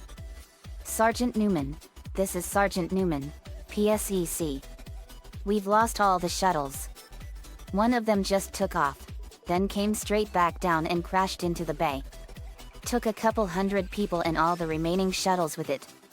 If anyone can hear this, do not land. Do not land. Me, sounds like the Necromorphs destroyed this area. Abraham Bram Newman, no, it was from one of the crew in one of the shuttles. It came crashed down. I was there, and made that audio log. As you all can tell. Me, bad news. Everyone arrived on the planet and introduced themselves. Isaac Clarke, it's good to meet you guys. Optimus Prime, Isaac, can you tell us what's going on here? Isaac told them everything and everyone was horrified. Lisa, this is a terrifying nightmare. Maria, it's like the xenomorphs all over again. Me, but 1,000 times worse. We walk outside and we see a divider coming for them. We blast it. After that, Isaac plugged the power cell inside, thus activating the gate. As it opens, we went in through the gate. After that, we went into a big room. As Isaac uses his kinetic module to pull the marker through the tram trails, while we fought against hundreds upon hundreds of necromorphs of all sizes, and they also saw 3 spider necromorphs and another tormentor. They all blasted the necromorphs to pieces. Moto our master, I'm gonna run those fuckers over. Kate Lloyd, I thought the thing was bad. To Thing, no offense, Ben. Thing, none taken. Kate revealed her dark history with the Thing and it was horrible. After that, we went into a small room after Lincoln used his lightning powers to activate it, and got loot there. And activates another controls here, which activates the gate to the next room for us. As Isaac continues to move the marker, we encountered over 300 necromorphs there. Which is larger than any necromorph horde we first encountered. Me, I got this. He form a powerful barrage of lightning energy needles. Me, lightning shower rain. He fired the lightning needles and killed all the necromorphs in one fell swoop. Zach, nice JD. Me. Thanks, Zach. They got a call from Nicole Brennan. Nicole Brennan, everyone, you all almost there. You all have to restore power to the bridges to move the marker through this area. Look for a control station at the end of the maintenance tube. Me. Roger that, Nicole. As we enters the maintenance tube. Computer, entering zero gravity. Me. Here we go. After arriving to the maintenance tube's controls, which was the level that needs to be pulled down. Me pulled the lever. After that, we left the maintenance tube without being sliced in half by the fans. Computer, exiting zero gravity. But we saw the fourth tormentor there as well. We blast it with a powerful energy blast. After slaying the tormentor, they see another premature guardian on the wall. In pain. We blasted him and burned him. Ronnie Ann, at least we ended his suffering. Lana, yep. We continued to move, while defending Isaac while he moves the marker. At the third gate, it opens. Revealing to be another room, as they arrive to the fourth gate, it opens. Revealing outside, and at the pedestal, but the pedestal is guarded by thousands of necromorphs, including 6 tentacles. Me, whoa. Lincoln, so many of them. Naruto, that's a huge necromorph horde out there. Me, that's the biggest one of them all. Isaac, and there's the pedestal over there. We need to remove the necromorphs there and place the marker there. Me, let's do it. We started blasting them.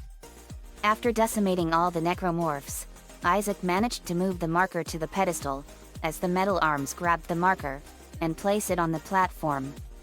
The marker sends out strange energy. We see Nicole Brennan appear from behind the marker. Nicole Brennan, thank you Isaac and everyone. I always believed in you all. I knew you would return to me. We are whole again, Isaac. We are whole. To our surprise, Nicole Brennan disappeared from the blinding flash of light. Me, whoa.